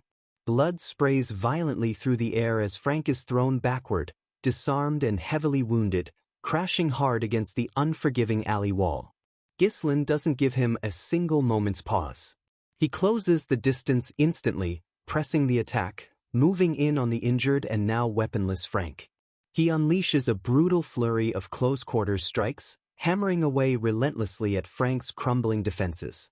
Frank can only try desperately to shield himself with his arms, reeling from the savage impacts, completely unable to fight back effectively, gasping in pain. Ghislain lands a solid, vicious punch straight to Frank's jaw, snapping his head back with brutal force. The view pulls back for a second, showing the devastating result of the fight. Frank is down amidst the bodies of his fallen men, while Elena watches, horrified, from a safe distance. Ghislain takes a step towards the downed Frank, the intense red aura around him slowly beginning to recede. Ghislain grabs Frank roughly by the collar of his coat, hauling him unceremoniously to his feet. "All right," Ghislain says, his voice dangerously calm now that the immediate combat frenzy has passed. "Let's finish our conversation from before. Who requested this? Who hired you?" Even beaten, bloody, and disarmed, Frank isn't completely broken. "Not yet." "You think I'll just tell you?" he spits, a final spark of defiance flickering in his eye. With a desperate surge of adrenaline, he twists suddenly, revealing a hidden dagger clutched tightly in his hand, and lunges straight for Ghislain.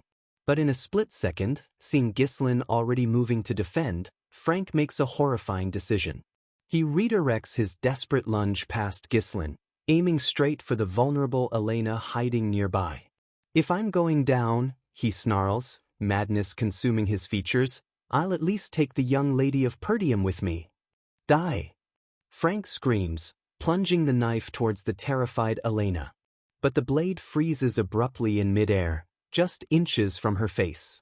Shimmering, almost invisible threads of crimson mana have suddenly materialized, wrapping tightly around Frank's wrist and hand, stopping his attack cold. Frank stares, completely bewildered. What is this now? Ghislain calmly tightens his invisible grip, the mana threads digging sharply into Frank's skin. He pulls the assassin back effortlessly. How about we make a deal? Ghislain asks, his voice laced with ice, perhaps mocking Frank's own earlier, futile attempts at negotiation. Ghislain reinforces his control, the threads now clearly visible, glowing ominously with contained power. Don't try anything useless, he warns, pulling Frank closer still. Answer my question, and I'll sheath my sword. It sounds like an offer of mercy, but his tone suggests anything but. Frank struggles helplessly, realizing he's completely bound by these intricate, razor-sharp mana threads. Are these threads made of mana? He gasps, panic finally rising in his throat. I can't move. When did he even? He's utterly trapped, powerless. Ghislain maintains the crushing pressure, drawing Frank inexorably towards him, the threads pulsing with barely contained energy. Frank is completely at his mercy now. Ghislain brings his free hand close to Frank's chest, mana gathering intensely at his fingertip, forming a sharp, needle-like point of pure energy. You're clearly a man of some skill, Ghislain says, almost conversationally, referencing Frank's earlier boasting. I'm sure someone like you would know how to patch themselves up, assuming you survive this. The implied threat hangs heavy and cold in the air. Though, Ghislain continues smoothly, the mana needle growing brighter, more menacing. That wouldn't matter much if I simply destroyed your mana core, now would it? He's targeting the very source of Frank's power and identity, a blow that would cripple him permanently, a fate worse than death. Frank's remaining eye snaps wide open in sheer, unadulterated terror. What? Destroying his mana core? The thought itself is horrifying. Raw panic floods his expression as the reality sinks in. Ghislain doesn't waste a single second. He thrusts the mana needle forward decisively, plunging it directly into Frank's chest, aiming straight for the vulnerable core within. Frank lets out a choked, agonized cry, "Oh!" as the invasive energy surges into his system. A sphere of Frank's own mana flares briefly where Ghislain struck, then cracks violently like shattered glass and dissipates into absolutely nothingness, fading away like smoke. My mana, it's scattering? Frank gasps, feeling his connection to his power completely severed, draining away into terrifying emptiness. Even now, Frank glares wildly at Ghislain, whose own powerful mana is still fluctuating intensely from the strain of unleashing the third core. Are you insane? Frank shouts, mistaking Ghislain's controlled power surge for dangerous instability. One wrong move with mana like that, it could backlash, explode, take out this whole area. Are you planning to self-destruct just to kill me? Ghislain looks down at the now powerless assassin with utter contempt, completely unfazed. That kind of catastrophic failure? He says dismissively, his voice cold. That's for the unskilled. Ghislain's eyes glow with unwavering confidence, despite the visible strain the raw power is putting on his young frame. I can manage it, he states simply, definitively. He knows the risks intimately from his past life, and he is in absolute control. Frank chokes, seeing the absolute certainty in Ghislain's eyes. The last vestiges of his defiance finally crumble into pure, abject terror. He realizes with dawning horror, Kate, this guy, he's not bluffing. He truly can wield this terrifying power, and he just irrevocably crippled him. A chilling reflection appears for an instant in Ghislain's glowing purple eye, a stark, grinning skull. It's a clear omen of death. The thought screams through Frank's terrified mind, sealing his fate. I'm going to die. Broken, powerless, and facing certain, agonizing death, Frank finally snaps completely. He screams out the name Ghislain demanded, his voice raspy and broken with terror. It was Count Desmond. The confession comes tumbling out in a frantic, desperate rush. He's the one who requested this. Frank yells, pointing weakly, almost incoherently. He said he needed a pretext. A reason to start a war against the Perdium and Degard families. Ghislain listens intently, his expression unreadable but his mind racing, absorbing every critical word. Is that so? He murmurs quietly, almost to himself. So it was Desmond. Another enemy from his past life, now confirmed as an active player in this timeline's conspiracy. Ghislain's thoughts momentarily drift back to the complex political landscape of his previous life. He sees shadowy, cloaked figures lurking in his mind's eye. Back then, this kind of dirty, underground work was usually handled by families allied with the powerful ducal house. His suspicion sharpens, focusing. Duke Delphine, how dare you orchestrate this from behind the scenes? He's starting to see the potential links between Desmond and even larger, more dangerous players. Ghislain brings his attention sharply back to the terrified, blubbering Frank, grabbing his face forcefully. So that's why you wanted to kill Elena, huh? Frank can only manage a desperate, choked affirmation between sobs. Weiss. Ghislain applies more pressure, the mana threads tightening menacingly again. He might be echoing Frank's earlier, futile plea for a deal, but the power dynamic is absolute now. There is no deal to be made, no mercy to be had. Frank panics, realizing the end is truly here, despite his confession. What are you doing? He cries out, seeing the cold killing intent blaze in Ghislain's eyes. This is different from what you said. You said you'd sheathe your sword. Ugh. The flimsy hope of survival he clung to vanishes completely in a wave of terror. A cold, humorless smirk touches Ghislain's lips. What's the matter? He asks, his voice dripping with utter contempt. You've killed plenty in your time, assassin. Yet you're scared now that it's your turn? He lets out a short, dismissive sound. Pitiful. A sharp glint flashes in Ghislain's eye, accompanied by a silent, almost amused internal chuckle. Wait a minute. He recalls another crucial detail from his first life, suddenly triggered by Frank's confession about the Degard family. Back then, at this very place, they found another body besides Elena's. According to what Frank just said, the pieces of the frame-up plot are rapidly clicking into place in his mind. Frank, sensing his imminent death, tries one last, desperate gambit, attempting to sow doubt and despair in his killer. Nothing will change even if you kill me, he spits out, trying to sound defiant through his terror. I've already finished the work with the Degard family. It's done. Do you really think anyone would listen to a pathetic punk like you anyway? Frank continues his rant, trying to provoke Ghislain into a mistake. Perdium will perish because of the war. Ghislain cuts him off abruptly, grabbing his face again, forcefully silencing his desperate lies. Ghislain leans in close, his expression becoming chillingly calm, almost serene amidst the carnage. Let me tell you something, he says softly, his voice barely a whisper. I was reborn after dying. Ghislain reveals quietly, the words hanging heavy with impossible truth. Ghislain looks Frank straight in the eye, his gaze filled with absolute, unwavering conviction. So it will be different this time. He isn't just hoping, he knows he holds the power to change the future Frank believed was already sealed. Frank lets out a final, horrifying scream, whether he truly understood the literal meaning or just felt the terrifying weight of Ghislain's certainty. His end has irrevocably arrived. A brilliant beam of pure purple light suddenly erupts from Ghislain's position, shooting straight up into the dark night sky, momentarily illuminating the village rooftops. The beam expands rapidly into a blinding, pulsing flare of raw energy, likely Ghislain using his remaining unstable mana to completely incinerate Frank's body, erasing him from existence and maybe creating a chaotic diversion in the process. When the intense light finally fades, Ghislain stands alone amidst the grim aftermath. The bodies of the other assassins lie scattered on the blood-soaked cobblestones. He stands steady for a moment, holding both of his swords, the immediate battle decisively, brutally won.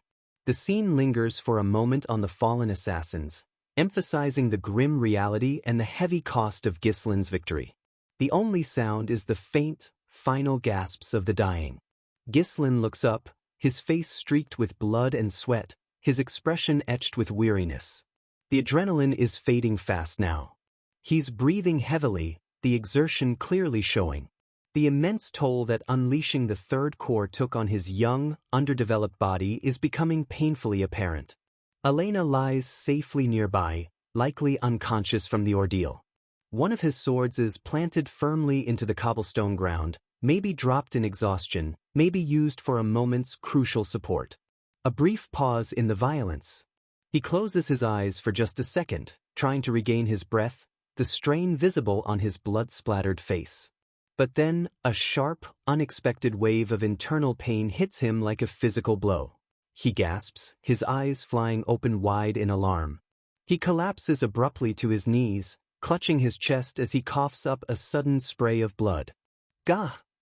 The backlash from forcibly activating and overloading his mana cores is hitting him hard, and without warning. Damn it!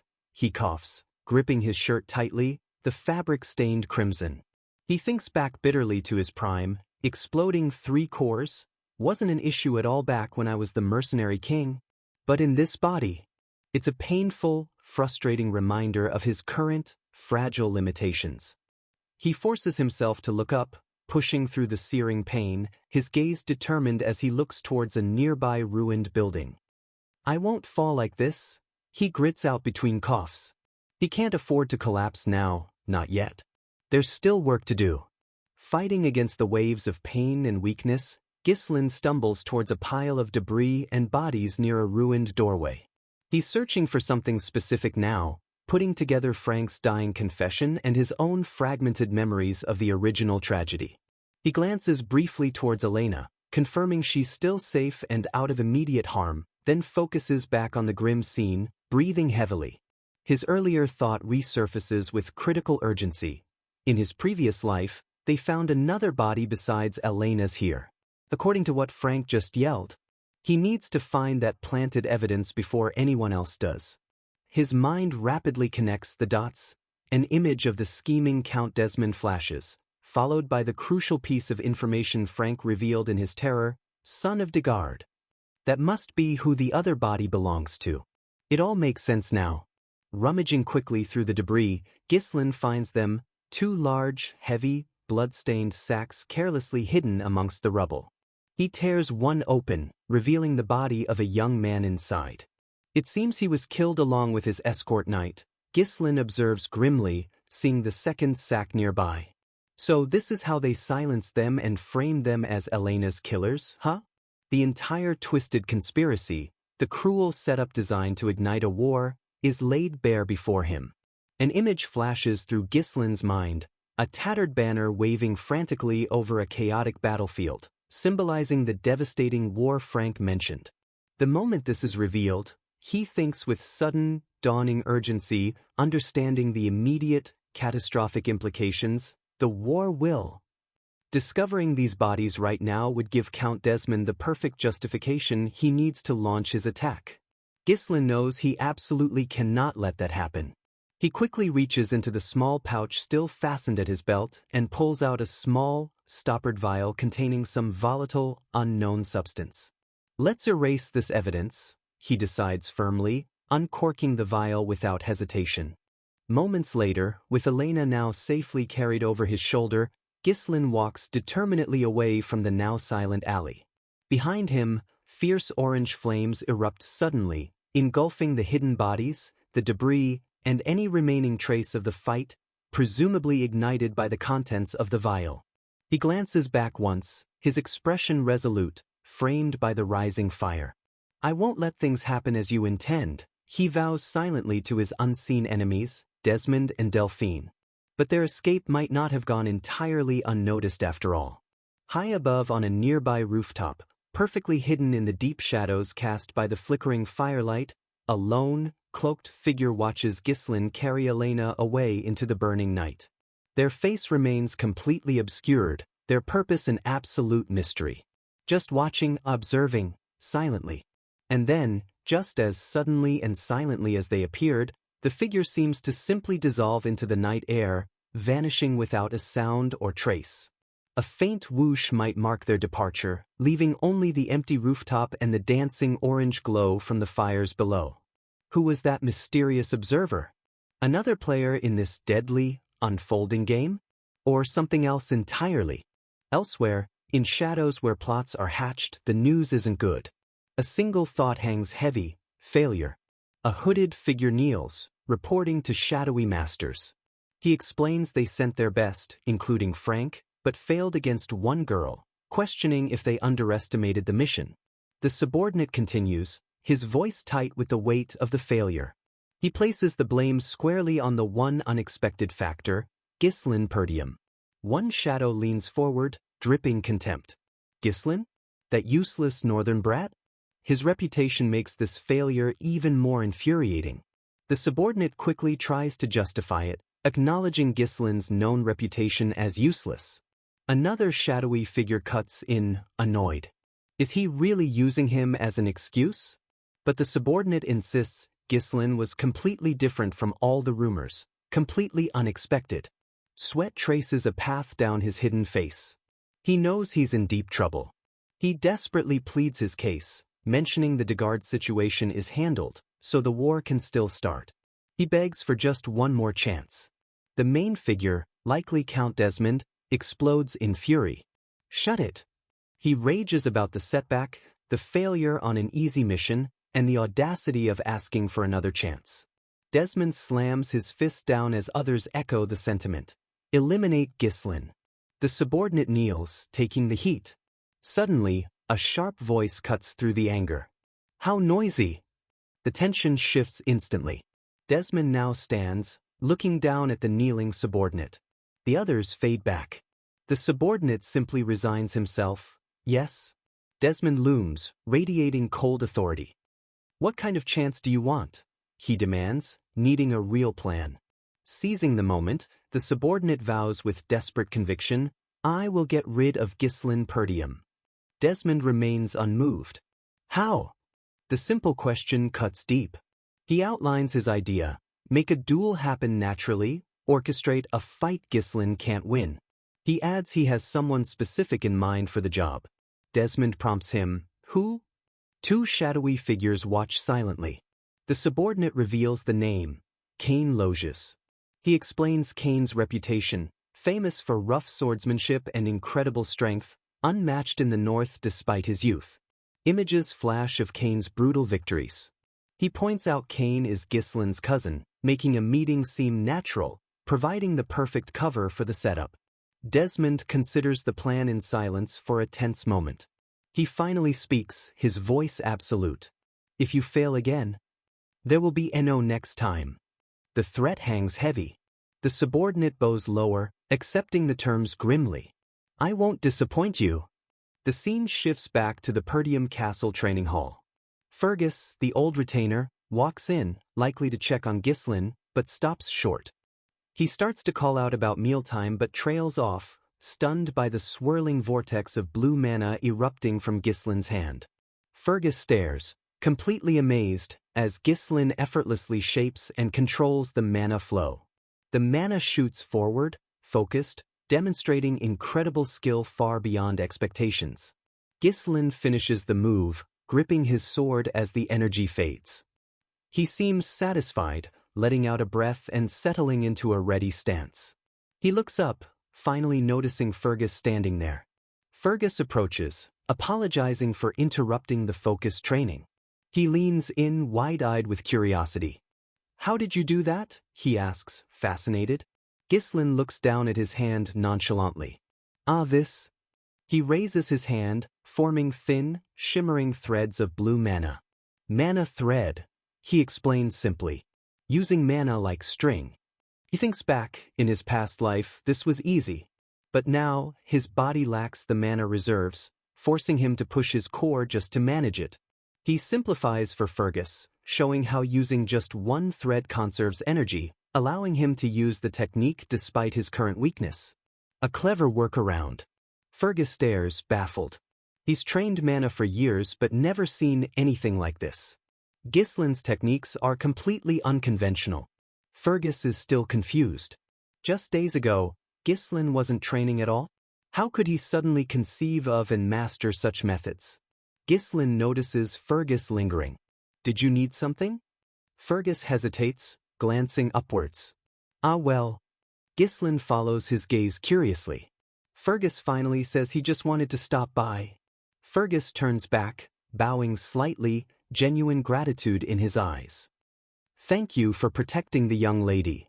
Ghislain looks slightly surprised, turning away dismissively. You're thanking me? Just did what I should have. He seems uncomfortable with the praise. Sensing the awkwardness, Ghislain abruptly changes the subject. Let's go eat. Time jumps forward again. An exterior shot of Perdium Castle. A few days have passed since the incident. The festival grounds are deserted. The event was officially paused after the guard's betrayal came to light, though the town doesn't know the full story. Inside, Elena complains to Ghislain during a meal, annoyed that nobody believes he was the one who saved her. His old reputation overshadows his recent heroism. Ghislain listens quietly. Belinda urges him to correct people, but he sighs, knowing they wouldn't believe it anyway. Belinda suddenly slams her fist down, furious about the traitorous guards, Jamal and Philip, convinced they were perverts. Elena just sighs tiredly. Ghislain sits calmly, his mind focused. Elena lived. That's what matters most. He looks out the window, expression serious. He stopped the immediate war, but knows his enemies won't give up easily. Desmond is still out there. His gaze hardens. He can't protect everyone alone forever. He needs his own military force, real power. Just then, a servant enters with a food cart. Ghislain, Elena, and Belinda look up. As the servant approaches, Ghislain continues his thoughts. To build a force, he needs political influence. The servant lifts the lid, revealing a single, plain slice of bread. Ghislain stares at the meager meal, slightly stunned. He looks to Belinda, asking why they're getting dessert first. Belinda gently reminds him this is the meal. The Perdium finances are clearly worse than he realized. Suddenly, angry shouts erupt from outside. Compensate! An irate merchant leads the charge, demanding compensation for the cancelled festival. A mob of angry townspeople armed with tools echoes the demand, pressing against the castle gates. One man shouts they must be rolling in money. A lone guard tries desperately to calm the situation. Ghislain rushes to the window, alarmed. What the hell's going on? Belinda joins him, worried but not surprised. She knew this would happen. She explains the town's economy relies heavily on the festival profits. Last year was fine, but canceling it after just one day this year means severe losses, and they're blaming the Perdiums. Ghislain stares down at the angry crowd, processing. Is the county's situation really this bad? He turns away, frowning. This isn't good. The mob will only get worse if ignored. He calls to Fergus, asking why the soldiers aren't calming the crowd. Fergus delivers the bad news apologetically. They don't have any soldiers here. Ghislain is shocked. What? Most troops were dispatched to rebuild defenses near the Forest of Monsters after the orc raid. A map shows Perdium territory constantly pressured by external threats, leaving the castle vulnerable. Fergus confirms most forces are tied up elsewhere. Ghislain sighs in frustration. No money, no soldiers, what a mess. Ghislain abruptly pulls Belinda aside. Let's talk. He leans in seriously, asking about his personal funds, hoping to use them to appease the merchants. Belinda looks bewildered. There isn't any. Ghislain is confused. Belinda reminds him the Count cut off his allowance because he spent money like water. His past self strikes again. The realization hits Ghislain hard. Wait, no money at all? He's completely broke? He desperately asks Belinda to lend him some. She just smiles apologetically. She doesn't have any either. The household is truly struggling. Ghislain slumps against the window, feeling utterly powerless. No money, no soldiers, what resources do they even have left? He pushes himself upright, determination hardening his face. Future knowledge is useless without resources. His first priority, get money. Just then, frantic footsteps echo down the hall. He wonders if there's anything on the estate he can use when the door bursts open. The guard Ricardo stumbles in, calling urgently, "Young master." Ghislain turns, startled. Ricardo collapses to his knees, gasping. Ricardo? What is it? Ghislain asks, concerned. Ricardo looks up, face bruised and panicked. If there's a problem, he gasps. Young Master Kane wishes to see you. Ghislain's eyes snap wide at the name. Ricardo pants heavily, clearly having been beaten. Quick flashes show Ricardo getting brutally punched by a massive, bloodied fist. The fist connects again, sending Ricardo flying. Ghislain stands at the end of a dark, damaged hallway. Rubble litters the floor. Ricardo suddenly gasps, thrown back, landing hard at Ghislain's feet. Ricardo lies broken, barely conscious, whispering Ghislain's name before passing out. Ghislain stares grimly down the hallway, bracing himself. His eyes narrow as a figure emerges from the far shadows. There you are, Ghislain says quietly, ready? An incredibly muscular, shirtless man steps into the dim light. He's huge, imposing, radiating raw power and aggression. This must be Kane Logius. Kane looks directly at Ghislain, a wide, predatory grin spreading across his face. Hey, Ghislain, he greets, his voice likely rough, challenging. The next confrontation has arrived. Ghislain's eyes narrow as Kane steps into view. A cold recognition flashes across his face. Finally, Ghislain thinks grimly, the main character shows up. He knew this was coming.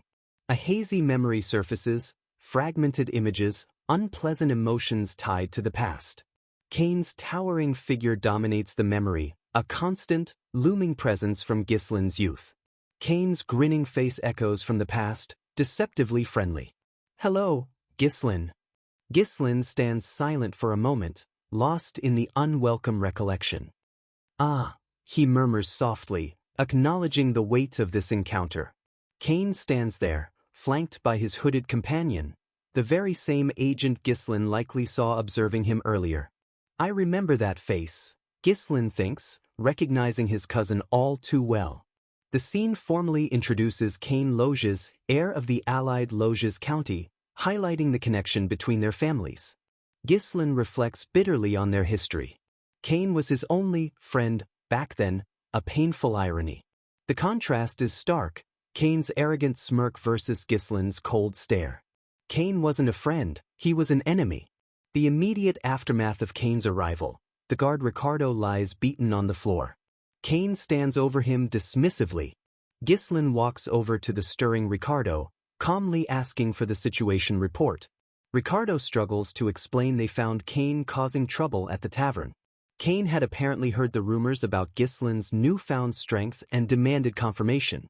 Ricardo explains that Commander Scoven, likely boasting, told Kane the details of Ghislain's surprising actions during the orc raid. A flashback shows Scoven telling the story. Kane clearly didn't appreciate Scoven's tale, reacting violently. Scoven is shocked. Kane glares down, accusing Scoven of lying, refusing to believe Ghislain could be anything but weak. Ricardo finishes his pained explanation of how the confrontation escalated. Kane interrupts, turning to Ghislain with a challenging smirk, telling Ricardo to get the story straight. He recounts Scoven's claims with disbelief, Ghislain taking down orcs bare-handed, dealing with traitors. Kane gestures contemptuously at the beaten Ricardo, saying he just gave him a wake-up call for spreading such nonsense. He justifies his brutality. He turns his mocking gaze back to Ghislain, blaming him for the rumors and Ricardo getting hurt. Ghislain just stares back, absorbing the insults, his expression unreadable. Ghislain reflects internally. Yes, this is exactly how Kane always was, treating Ghislain like a subordinate. A memory flashes, a younger Kane roughly handling Ghislain. Kane always caused trouble when visiting, and Ghislain's past weakness let him get away with it. Unlike Ghislain, who always felt inferior, Kane was never looked down upon. A faint image of Ghislain's dejected past self appears. Kane, in contrast, radiated confidence, praised as a true heir. That comparison always made Ghislain feel worse, drawing more criticism. Kane waits, perhaps expecting Ghislain to react with anger or fear, like he used to. Kane smirks slightly, surprised by Ghislain's unusual silence. He usually would have exploded by now. The scene briefly flashes back, showing Kane meeting with the hooded agent earlier. The agent proposes the plan to Kane, Kane repeats the core request, kill Ghislaine. The agent offers powerful backing from his esteemed one if Kane succeeds. Kane hesitates slightly, acknowledging the political risk of killing another heir, even one like Ghislaine. The agent suggests luring Ghislaine into a duel, disguising the murder as an unfortunate accident, and offers to pose as Kane's escort to help. The agent emphasizes the rare opportunity this offers Kane and his family. Kane seems to wrestle with the idea of killing his own cousin, or maybe just pretends to. He clenches his fists, agree. Let us go right away. Kane's thoughts reveal his suspicion. Maybe Ghislaine really has changed somehow. In that case, the reward is too tempting to pass up.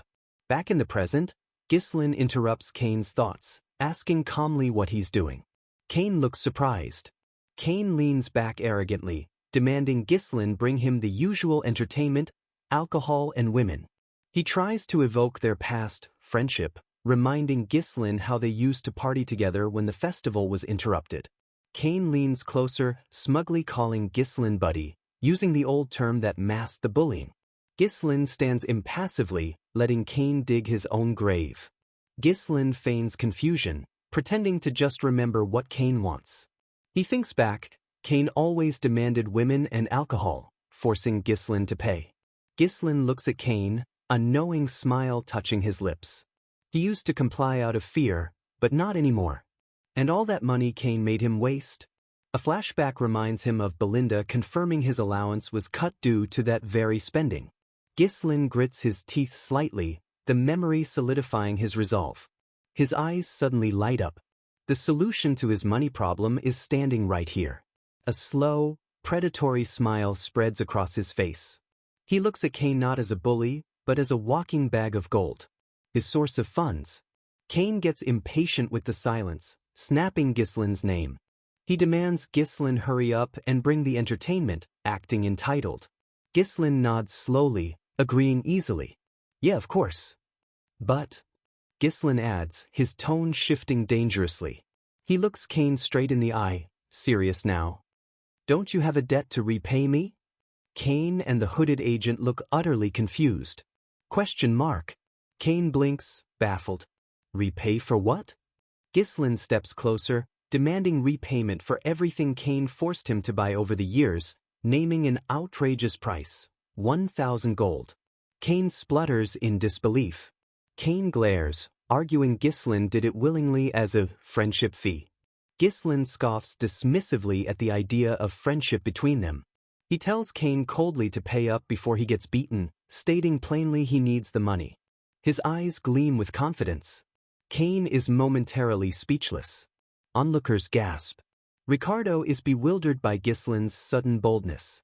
Ghislaine takes a firm step forward, holding his ground. Kane finally snaps, arrogance returning.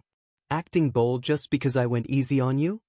He dismisses Ghislaine's rumored strength, mocking him as nothing but a parasite leeching off the land. Kane clenches his fist, calling Ghislaine a scoundrel spouting empty nonsense.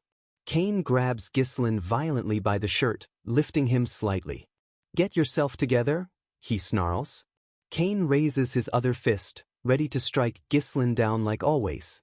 But Ghislaine reacts instantly, grabbing Kane's attacking wrist, stopping the blow cold. Everyone is shocked. Before Kane can react, Ghislaine twists and lands a powerful punch straight into Kane's gut. The blow connects solidly, knocking the wind out of Kane. Kane's eyes bulge in shock and pain. He never expected Ghislaine to fight back, let alone hit so hard. The force sends Kane staggering backward, clutching his stomach. Ghislaine stands firm, fists still clenched, looking down at the winded Kane. Ghislaine cracks his knuckles confidently. Kane doubles over, gasping, completely unprepared for the counterattack. The hooded subordinate rushes to Kane's side asking if he's all right. Kane just coughs. Ghislaine looks down disdainfully. Get up. Stop whining. I know you blocked that shot. He saw Kane brace himself. It hurt, but wasn't critical. The subordinate turns furiously on Ghislaine, trying to regain control of the situation. The onlookers are stunned, murmuring in disbelief. Did Ghislaine just beat up Kane? Ghislaine ignores the subordinate, his gaze fixed on Kane. An idea sparks. A slight, calculating smile touches Gislin's lips. He sees the opening they've given him. The subordinate whispers urgently to Kane, likely trying to salvage the plan. Kane listens, a sly look forming as he asks about his acting. The subordinate praises Kane's performance, confirming the plan was to provoke Gislin into starting a duel, making him look like the aggressor. Kane straightens up, still focused on the promised reward and the chance to impress his powerful backer. He adjusts his coat, reaffirming his goal: use this duel to cut ties with the falling Perdium house and rise higher himself. Kane glares, launching into his prepared accusation, blaming Gislin for tarnishing nobility and attacking him, intending to challenge Gislin to a duel. But Gislin cuts him off with a sharp chop to the throat, silencing him instantly. Gislin steps back calmly, addressing the crowd. He points out Kane insulted him, the heir, and assaulted his knight, Ricardo. Gislin locks eyes with Kane, his voice ringing with formal authority, asking if Kane denies these actions. Kane is silent, still reeling. The agent looks on, surprised by Gislin seizing control. Kane manages a weak chuckle, thinking Gislin played right into his hands by initiating the duel himself. Kane stands tall, grabbing his sword. "Fine," he declares loudly, "I accept your duel." He draws his massive sword, pointing it menacingly.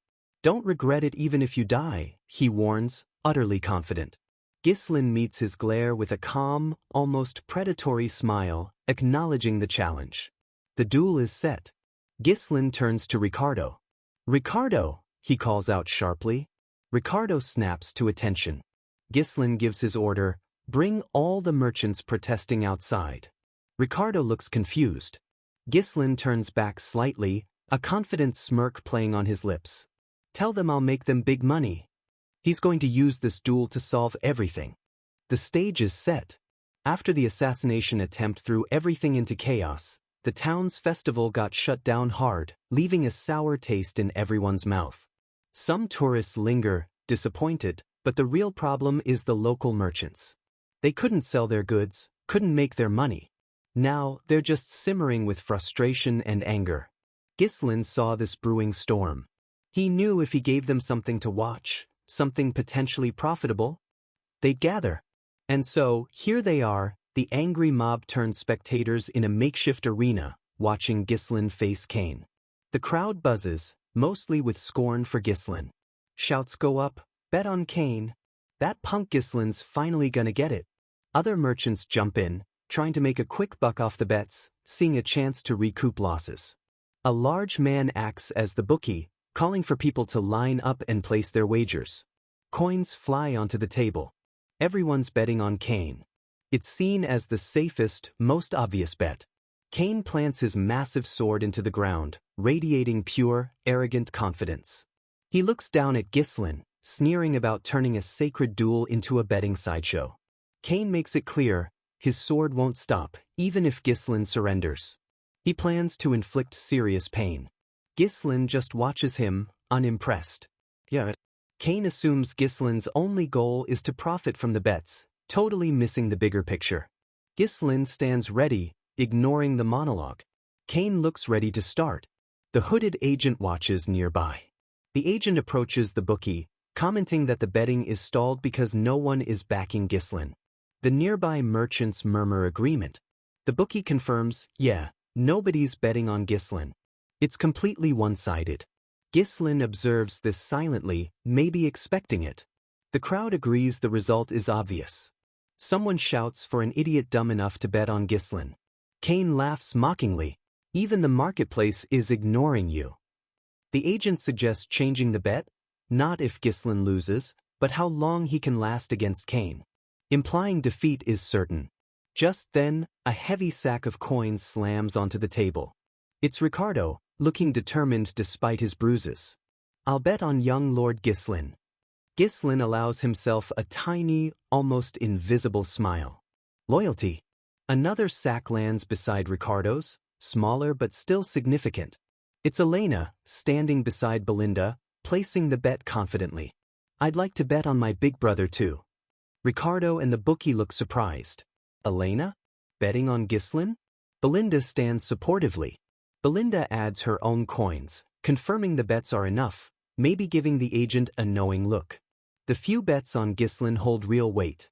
The agent glances back at Ghislaine, maybe slightly unsettled. Belinda watches Ghislaine with hope. Kane glares impatiently, annoyed by the delay. "Then get ready," Kane shouts, deciding it's time. Ghislaine raises his sword calmly, then uses etiquette to subtly provoke Kane, suggesting the older one shouldn't strike first. Ghislaine draws his sword smoothly. He holds it ready, relaxed but alert. Kane grips his huge sword, preparing his charge. Ghislaine focuses, eyes sharp. "Come at me." Kane hesitates for just a second, maybe thrown by Ghislaine's composure. He snaps, abandoning formality. "Don't act like the older one now." He lunges. "Start." The duel erupts. Kane charges, bringing his massive sword down with crushing force. Ghislaine easily sidesteps the clumsy overhead blow. Kane follows up with a powerful horizontal slash. Ghislaine ducks under it effortlessly. Kane seems surprised by the clean dodge. Kane swings wildly again, enraged that Ghislaine is making him look foolish already. Ghislaine continues to evade with fluid grace, letting Kane waste energy hitting nothing but air. Kane pivots, bringing the heavy sword around again. Ghislaine weaves away, maintaining distance. A near miss. Kane keeps up the furious assault, swinging relentlessly. The crowd roars for Kane, convinced Ghislaine can't take even one hit. The ground cracks under Kane's missed strikes. Kane smirks, thinking his overwhelming power strategy is working. Ghislaine watches calmly, analyzing Kane's predictable pattern. Ricardo, Elena, and Belinda watch anxiously. Ricardo panics, wanting to stop the fight. Belinda reassures Elena. The hooded agent watches, satisfied. He thinks anyone facing Kane's power gets trapped. He recalls Kane's falling flower sword technique, overwhelm the opponent with power, forcing them to focus only on dodging until they tire. The strategy relies on the opponent exhausting themselves avoiding the blows, eventually leaving an opening. A visual shows Kane gathering his power, ready to unleash his signature move. The inevitable outcome, according to the agent, the worn-down opponent makes a mistake and meets their end. The agent is certain, Kane always wins this way. Kane continues attacking relentlessly, Ghislaine keeps dodging. Kane starts taunting, calling Ghislaine slippery but mistaking the evasion for weakness. Ghislaine parries a blow cleanly. Kane continues his insults. Kane mocks Ghislaine for always being good at running away, trying to trip him. Ghislaine easily dodges the kick and another sword strike. Kane grunts in frustration. Ghislaine uses Kane's momentum, leaping gracefully over another wild swing. Kane roars in pure frustration, swinging his sword wildly. "Die!" Kane screams, putting everything into a final downward chop. Ghislaine sidesteps again, letting the sword smash harmlessly into the ground. Kane pants, momentarily off balance. Ghislaine looks down at his cousin. "I wanted to go easy on you," he says calmly. He smoothly closes the distance while Kane is still recovering. "But you crossed the line," Ghislaine finishes, his expression turning cold. Kane looks up, startled by Ghislaine's sudden closeness and shift in tone. Ghislaine ducks under Kane's guard, mana flaring briefly at his feet for speed and balance. Kane's eyes widen in shock as Ghislaine moves faster than he can track. The agent watches, suddenly concerned, recognizing the advanced mana technique Ghislaine used for stability. Ghislaine focuses, preparing his counterattack. He lectures Kane, calling his swordsmanship ignorant, relying only on brute force to scare opponents. Ghislaine raises his fist, mana gathering subtly. "Allow me to open your eyes." Kane senses the shift. Ghislaine holds his sword ready, perhaps as a feint. Kane glares, still foolishly underestimating him. Kane likely yells back defiantly, still trying to provoke Ghislaine. Ghislaine makes his move with deliberate precision. He delivers a sharp, controlled slash across Kane's chest. The blow connects cleanly, drawing blood, a clear hit, but shallow, controlled. Kane cries out in pain and surprise. Quick panels emphasize Ghislaine's fluid movements, completely outclassing Kane.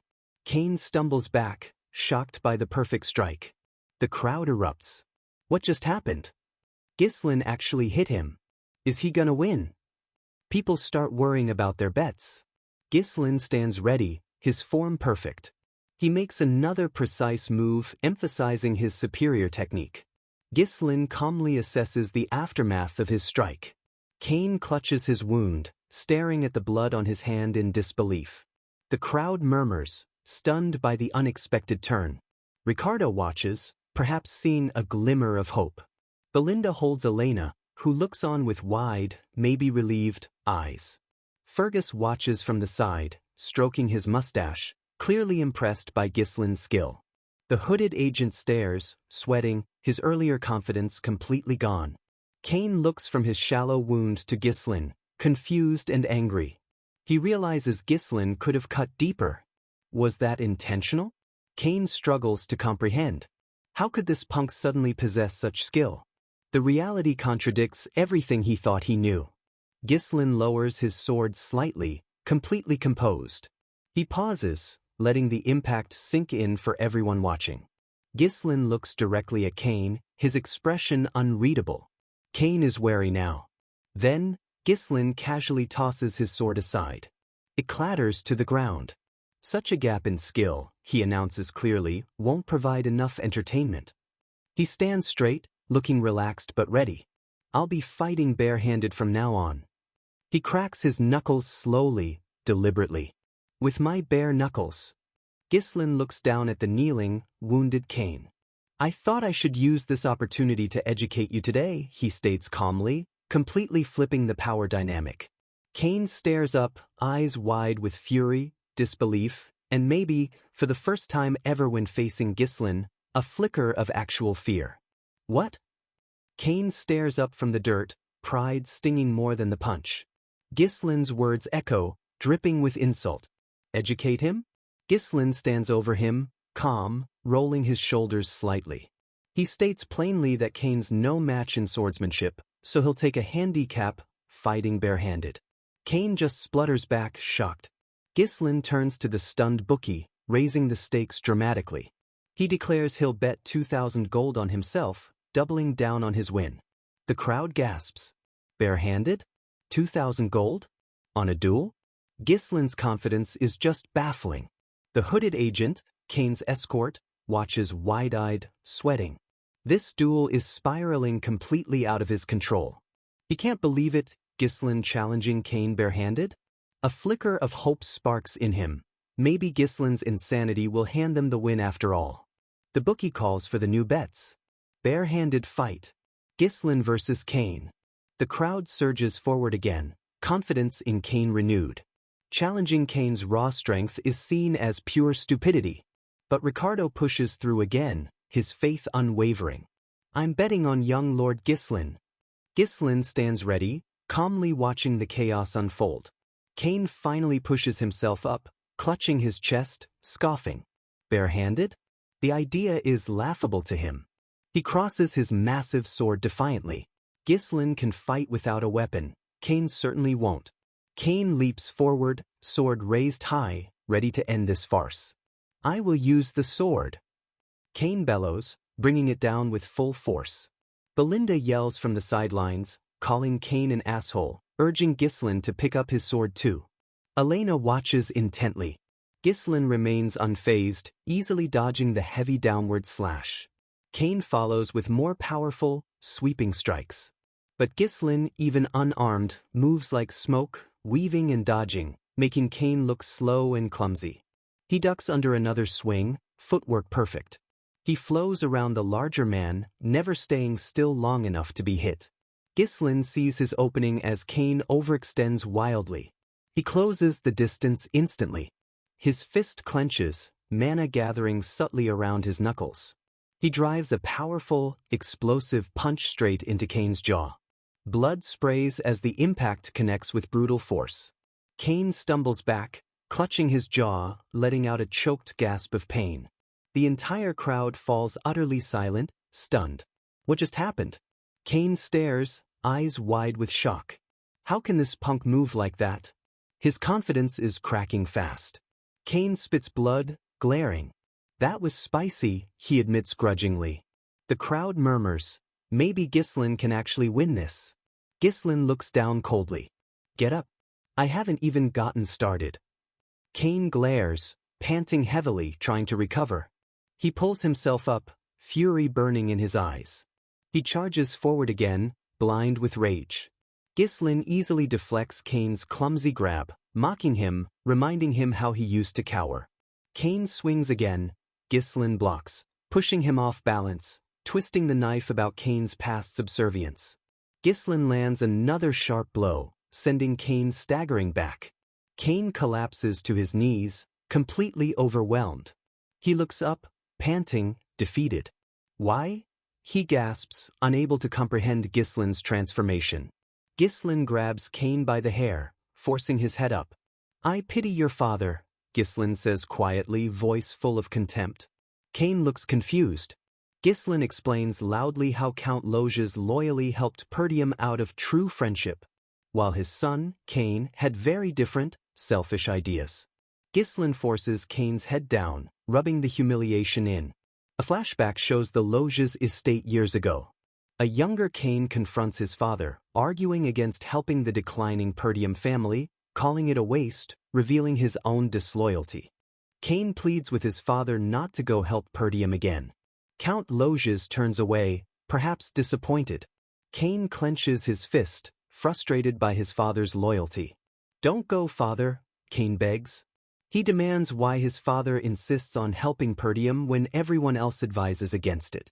Count Loges looks back sadly. His reply was simple, firm but gentle. It's just because we are friends. Back in the present, Kane's beaten face reflects the memory, maybe with shame, maybe bitterness. Ghislain's voice cuts through. There's no other reason, emphasizing his father's honor versus Kane's greed. Ghislain lands another punch, driving Kane's face into the dirt. Kane collapses completely, utterly beaten. Ghislain stands over him. This ought to have educated you enough, huh? Kane looks up, eyes filled with pain and humiliation. Ghislain extends a hand. Get up. Kane stares at the hand, confused, wary. His face is swollen, bloody, the picture of total defeat. Kane finally speaks, voice weak and hoarse. I admit my defeat. Ghislain stands tall, accepting the surrender.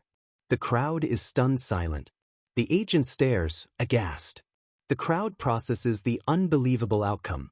Suddenly, cheers erupt. Young Lord Ghislain won. Those who bet on Kane groan about their lost money, while Ricardo, Elena, and Belinda cheer their winnings. Elena pumps her fist, ecstatic. Big bro won. Ricardo and Belinda celebrate with her. The agent rushes towards Kane, trying to salvage something. But Kane pushes him away.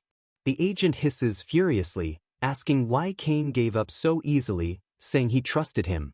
Kane ignores him, looking broken. Let go, he murmurs. I'm done. The agent is shocked. The agent glares at Ghislain, sweating, realizing the plan is a complete disaster. Damn it. This weak little brat. Ghislain turns his attention to the agent. Now, he says calmly, eyes sharp. The agent flinches. Ghislain smiles pleasantly. I gotta do what I gotta do, right? He says, walking towards the agent. The agent looks confused. What? Ghislain addresses the crowd loudly, pointing at the defeated Kane. Attention everyone. This man here will pay for meat and drinks for everyone. The agent stares in horror. What? The merchants erupt in joyous cheers. Free feast. Their anger forgotten, replaced by celebration. The agent grabs Ghislain angrily. I did not agree to this. Withdraw your statement. Ghislain easily brushes his hand off. He turns to the agent, expression hard. This is the price for losing the duel, he states coolly. And just to be clear, it's separate from the bet. Ghislain leans in close, reminding the agent about the 2,000 gold bet he placed, effectively doubling the loss. The agent chokes, trapped. Ghislain fixes him with a dark, menacing glare, radiating killing intent. Run, and face the consequences. The agent trembles, completely intimidated. His earlier confidence is long gone. He bows stiffly, forced to comply. Understood. Ghislaine turns away. Crisis averted, plan successful. The next day, back in Ghislaine's room. Ghislaine stands before a large chest overflowing with gold coins, the winnings. He stares at the treasure, amazed. He picks up a handful, letting the coins cascade. Enough to hire a small mercenary corps. His money problem is solved for now. He sits thoughtful. But money takes time to grow, and his enemies won't wait. He needs to act fast to build his power base. Belinda and Elena enter, looking pleased. Ghislaine looks up, distracted. What is it? Elena approaches excitedly, asking what he plans to do with all the money. Ghislaine asks if she wants some. She smiles, just curious. Belinda steps forward, teasing. It's obvious where he'll use it, she says knowingly. Ghislaine looks confused. Belinda elaborates, mentioning Lady Amelia's upcoming birthday, suggesting Ghislaine put on the show to impress her and buy an expensive gift. Belinda calls him transparent. Elena joins in, teasing him about trying to look good for his fiancée. Ghislaine stares, completely blindsided. Fiancée? The name echoes in his mind. Amelia? He had completely forgotten about the arranged marriage. Another complication just dropped into his lap. Ghislaine sits, trying to process the bombshell dropped by Belinda and Elena. Fiancé? The thought hits him out of nowhere. Belinda and Elena just smile, teasingly explaining they know he's pretending, reminding him it's Amelia from Reborn County. The name clearly triggers something. Ghislaine's surprise fades, replaced by sharp focus. His eyes narrow as memories, buried deep, start to surface. This fiancée, she was important. And then it hits him. A sharp intake of breath, not a good important. An ominous image flashes, a giant, terrifying spider in its web, a single red eye glowing. That woman? The memory carries a heavy dread. Her name appears starkly, Amelia Rayfold, like a warning scratched onto the page. He remembers her reputation from his first life. Publicly, she was perfect, kind, gracious, beloved. But behind the mask? She was ruthless, inciting rebellion, earning the chilling title, Witch of the North. And there was more to it than just her future betrayals. The memory solidifies. Amelia hadn't just turned enemy later, she'd actively worked with the Delphine Duchy, helping to destroy the Perdium family. Cold fury washes over Ghislaine. A traitor. She was directly involved in his family's ruin. But the anger quickly sharpens. A faint, dangerous smirk appears. Knowing this gives him an edge. The plan starts clicking into place. Back in the room, Elena asks when their father is coming back. Belinda guesses maybe a week. Ghislaine turns, profile sharp. A week? That should be enough time for what he has in mind. He stands, announcing he's visiting Reborn County. Belinda protests, it's not her birthday yet, why go now? Ghislaine turns back with that calculating smirk.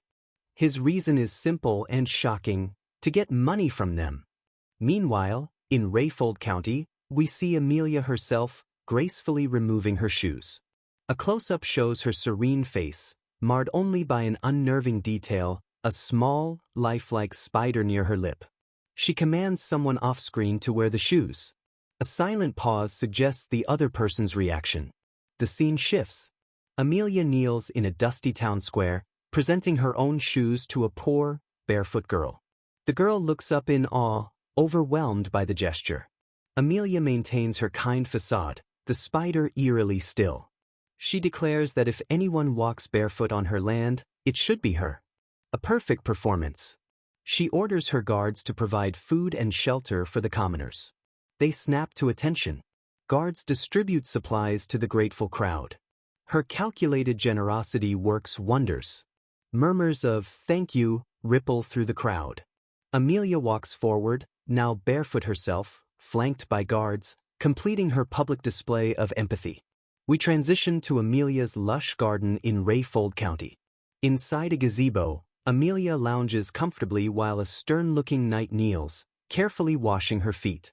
This is Bernaf, her escort knight.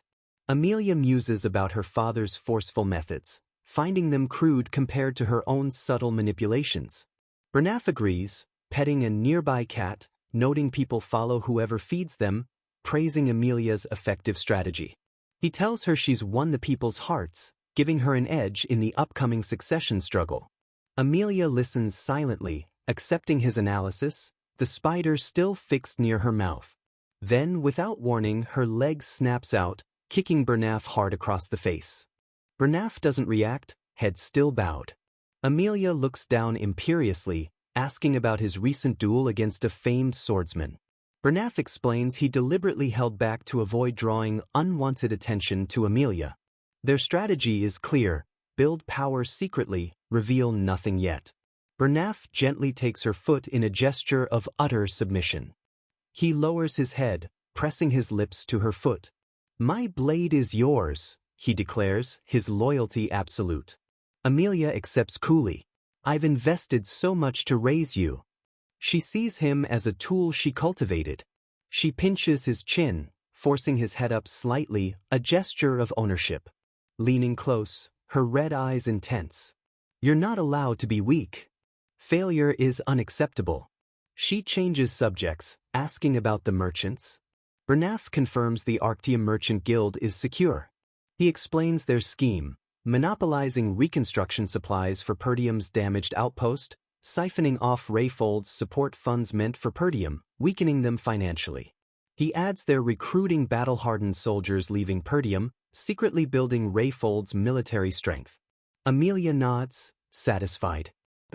Maintain the facade, stay hidden until they are strong enough. Just then, an elderly butler hurries in, flustered. Bernaf turns, annoyed. Bernaf blocks the butler coolly. "The lady is resting." "Who permitted entry?" The butler stammers that Ghislain Perdium has arrived. Amelia's eyes narrow. "Why would that punk come here?" She's immediately suspicious. The butler shrinks under Bernaf's glare. He relays Ghislain's message. He has something to discuss about the Merchant Guild. Bernaf hardens instantly. Amelia's annoyance shifts to dangerous curiosity. Ghislain knows. The scene shifts to an opulent, dark visitor's room in Rayfold Castle.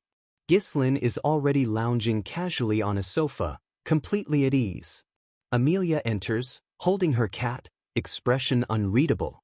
Ghislain looks up, holding a simple flower, greeting her with startling informality. "Hello, Amelia." Amelia stops. The cat in her arms hisses, sensing the tension beneath Ghislain's casual act.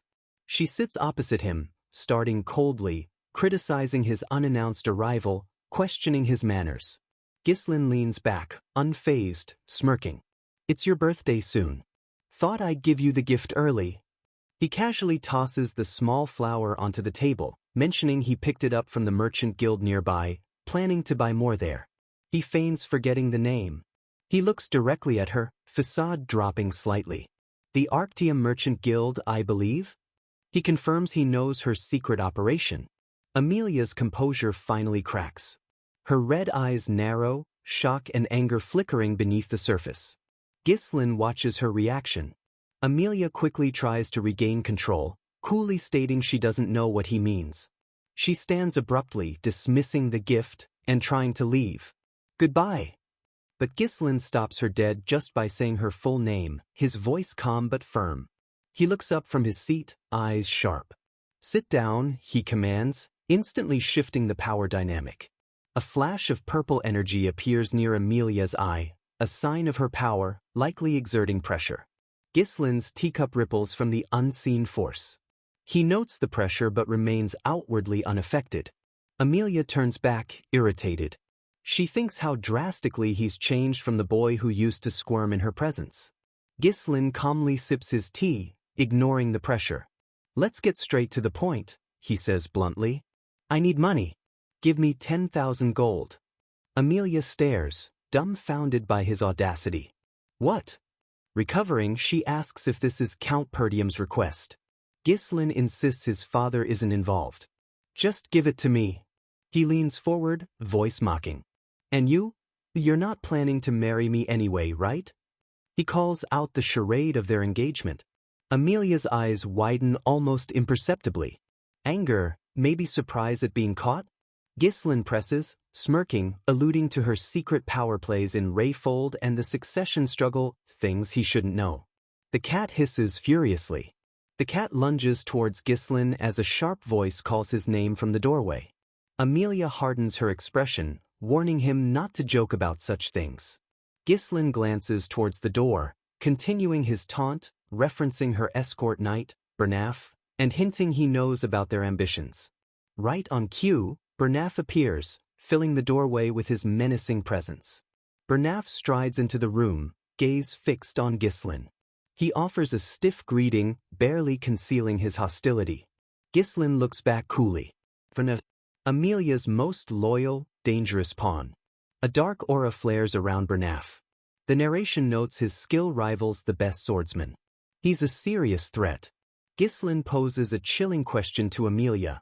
If he dies here, can she handle the resulting war? Bernaf answers smoothly, outlining their cover story, a ruffian killed by the escort knight. They're prepared. Amelia looks at Bernaf, spider prominent, eyes cold. Kill that man. Bernaf draws his gleaming rapier, bowing slightly. As you wish, my lady. Ghislain watches, expression hardening. If that's how they want to play. Ghislain draws his own sword in a fluid motion. A faint purple aura hints at his hidden power. He meets Bernaf's gaze, a determined smirk forming. Then I have no choice but to get a little serious. The fight is on. The order's given. Bernaf explodes forward, rapier aimed to kill, pure lethal intent in his eyes. A confident, almost cruel smirk flashes. He expects this fight to be over before it even starts. But Ghislain's eyes are sharp, focused. No fear, just cold calculation tracking the attack. With shocking speed, Ghislain twists away, dodging by a hair. Bernaf's blade rips into the sofa. Ghislain notes grimly, this guy's fast. The impact shreds the expensive furniture, highlighting the force behind the missed strike. Before Bernaf recovers, Ghislain fluidly flips right over the knight's back. Landing lightly, Ghislain pivots instantly, driving a powerful kick into Bernaf's side. The force sends Bernaf staggering sideways, crashing hard against the wall, shattering a nearby table. Bernaf stares back, stunned. Even Amelia looks genuinely shocked by Ghislain's speed and counter. Ghislain stands ready, smirking coolly. An assassin, huh? Feigning politeness, then launching a surprise attack. He gestures around the wrecked room. What poor hospitality, he mocks. His eyes narrow. Does Rayfold not know of chivalry? He taunts, deliberately pushing Bernaf's buttons. Bernaf pushes off the wall, regaining composure. He retorts that Ghislain was rude first, arriving unannounced and upsetting the lady. He straightens up, confidence returning, laced with irritation. There's no need to be polite to someone like you. Bernaf lunges again, swords meeting with a sharp clang. The force pushes Ghislain back. The difference in raw strength is clear. Ghislain expertly parries the follow-up strikes, blue energy flaring slightly as steel clashes. An overhead view shows their deadly dance weaving through the opulent room. Bernaf pushes Ghislain back again, thinking Ghislain was supposed to be all talk, no skill. He was wrong. He swings, Ghislain ducks. This kid's no rookie, Bernaf realizes grimly. Amelia watches, furious now. What are you doing, Bernaf? She snaps. Against a punk like that? Bernaf flinches slightly. Amelia's eyes are ice cold. Hurry and bring me his head, she commands harshly. If you're truly my sword. Bernaf pauses for a fraction of a second, his expression unreadable. He steels himself, gaze locking onto Ghislain with renewed focus. I won't disappoint you, he vows quietly. A dark blue aura flares around Bernaf as he takes a more serious stance. Come forth, he challenges. Ghislain smirks, unintimidated, mocking an escort knight for daring to order him around. He raises his sword casually. I did you a favor, he says cryptically, but if you insist. He meets the challenge. I'll do as you wish. The time for games is definitely over. Ghislain adjusts his grip, his sword humming faintly with power. Bernaf glares, eyes burning. From now on, I'll give it my all. Bernaf explodes forward, seemingly multiplying, unleashing a flurry of rapier strikes.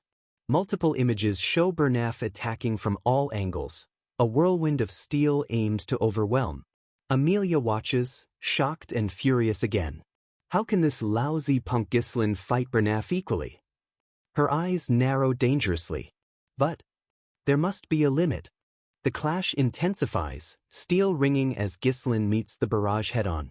Ghislain grits his teeth, blocking a powerful thrust, the impact jarring him. He parries another strike, sparks flying. He's matching the speed, but it's taking effort. Bernaf suddenly changes tactics, attempting a clever disarming maneuver. Ghislain recognizes the feint instantly, twisting away. But Bernaf anticipates it. Bernaf fluidly redirects, forcing Ghislain into an awkward defense. Bernaf presses, cold focus in his eyes. He won't fall for the same trick twice. Bernaf follows with a swift kick. Ghislain blocks, but the force is significant. Ugh! Ghislain grunts. Bernaf's strength and skill combined are formidable. Bernaf continues his relentless assault, giving no breathing room. Ghislain is forced back, parrying skillfully but clearly on the defensive. He uses his agility, ducking and weaving, narrowly avoiding precise strikes. As Bernaf recovers briefly, Ghislain notices the faint aura. He's reinforcing his body with mana to keep this pace up. Bernaf pauses, catching his breath, looking at Ghislain with new respect. He admits Ghislain is different from the rumors. He analyzes Ghislain's style, not formally learned, but raw, practical, like it was honed in real combat, maybe against barbarians. Suddenly, Bernaf executes a complex sweep, knocking Ghislain's sword clean out of his hand. Such methods might work on a battlefield, he states, but not against him. Bernaf levels his rapier at the now unarmed Ghislain. Your deviation ends here. Ghislain looks from the blade to his empty hand, sweat trickling. Okay, this is difficult. Bernaf's precise thrusts and size advantage make it hard for the weaker Ghislain to win on technique alone. Ghislain realizes grimly he miscalculated. Bernaf is stronger than he anticipated for his current body. But a determined glint appears in his eyes. But you see, he's not out of tricks yet. Ghislain subtly flicks his wrist. An almost invisible thread of blue mana snakes out. Bernaf senses it instantly, eyes widening. Mana. Thread. He recognizes the advanced technique. Before Bernaf reacts, Ghislain whips the thread, striking him sharply across the temple. As Bernaf stumbles, Ghislain closes in instantly, slamming a hard punch into his face. Bernaf reels, stunned, blood erupting from his nose. He never expected this. Amelia cries out in alarm from the side, Bernaf! Ghislain uses the opening, summoning his sword back with another thread, bringing it crashing down. Bernaf snaps back just in time, raising his rapier to block the devastating blow. The force drives Bernaf down to one knee, cracking the floor tiles beneath him. Ghislain stands over him, swords locked, the tide of battle dramatically turned. Bernaf struggles, glancing desperately at Amelia. My lady, you need to get out of here. Amelia ignores his plea, her voice cold. I cannot guarantee your safety at this rate. A clear threat, don't fail me. Bernaf's eyes flicker with resolve. He understands. Ghislain looks down, a faint, almost amused smile touching his lips. He pauses, observing. Now that's what I like to see. The desperation makes it interesting. He maintains pressure, blue eyes glinting. Haven't met such an entertaining opponent in a long time, he remarks, acknowledging Bernaf's skill as he prepares to end it. While the duel rages, Amelia tries to slip away, clutching her cat, face tight with fury. She seethes internally. Ghislain, daring to humiliate her like this? Her mind races, paranoid. Who leaked info about the guild to Ghislain? Someone must have betrayed her. She remembers the rumors she dismissed, Ghislain beating orcs. Cain? Could he really have changed so much? Damn it! The thought just infuriates her more. She rounds a corner and freezes. What are the guards she stationed here doing? She stares down the hall, her guards lie scattered, unconscious. And standing calmly amidst them, a figure in a dark, hooded cloak. The figure turns slightly. A hint of familiar white and red hair peeks out. The hood lowers just enough. It's Belinda, Gislin's maid, looking unnervingly calm. "My," she greets softly, "it's been a while, lady." Amelia stares, stunned. Perdium's maid? How could she have done this? Belinda simply raises a finger to her lips, silencing Amelia's questions. Belinda steps closer, expression unreadable, holding up a small pair of scissors. "Quiet," she repeats softly. Amelia flinches back, confused and alarmed. Belinda's gaze flicks to the spider cosmetic near Amelia's lip. "Goodness," she remarks, unsettlingly casual, "you still have this unpleasant spider." With startling speed, she snips it right off Amelia's choker. Amelia gasps. Belinda looks at the snipped spider. She recalls eavesdropping during the engagement ceremony and recounts a chilling childhood story, how Amelia's siblings bullied her about spiders, so she raised them herself and used them for revenge. Belinda holds Amelia firmly, scissors near her throat, musing whether the spider motif is overcoming trauma or just showing off. She disposes of the spider decoration. "Forgive me," she adds with false politeness, "but it doesn't suit you." She knows the darkness behind the facade. Having thoroughly unsettled Amelia, Belinda steps back. She turns towards the duel, calmly asking for Amelia's cooperation, essentially telling her to stay put. Back in the visitor room, the fight continues. Gislin presses Bernaf hard. Gislin pauses briefly. Bernaf is breathing hard. The air is thick with tension. Bernaf stands ready, rapier firm, mana flaring. He acknowledges Gislin's overwhelming power. Gislin recalls his earlier comment about an entertaining opponent. Bernaf glares back. Bernaf scoffs, calling Gislin's comment something a lowly mercenary would say, questioning his nobility. Gislin retorts smoothly, turning the insult back. "Is that something a mere escort knight should say to a noble?" Bernaf falls silent, focusing solely on the fight. The narration simply states, "Young Lord Gislin." His status stands. Blades clash again, mana flaring brightly between them. Bernaf attacks fiercely, driven by duty. "Don't disgrace the nobility." Gislin meets the assault, parrying with practiced ease, though the impacts are heavy. Bernaf pushes relentlessly, surprised by Gislin's sheer tenacity. Gislin deflects another thrust. "Enough with that," he snaps, ready to change tactics. He shifts his stance, preparing a counter. Gislin meets the next attack with a fluid, circular parry. Bernaf pours more mana into his strike, pressing forward. Gislin's blade meets the rapier precisely. Their weapons lock, energy crackling fiercely. Gislin pushes back, countering Bernaf's force. Bernaf grits his teeth, surprised. He thinks Gislin must be spent after that failed attack. Bernaf attempts to overpower Gislin in the bind. Suddenly, blood sprays. Bernaf stares in shock, blood on his face. Gislin wounded him while their blades were locked. The narration explains, Gislin took a slight injury bracing himself, used his shoulder to nudge Bernaf's blade, and created an opening to slash Bernaf's arm. Gislin immediately follows through, pressing his advantage. Bernaf stumbles back, clutching his wound, realizing his mistake. Can't let his guard down for a second. Gislin watches, calculating. But the fight isn't over. Gislin continues the assault, driving Bernaf back. He lands another blow, adding to the knight's injuries. Bernaf glares, thinking bitterly about the difference between fighting for duty and fighting for entertainment. Bernaf continues his attack, despite the pain. Gislin meets him, expression hardening. As expected, he thinks, this is entertaining. He thrives on the challenge.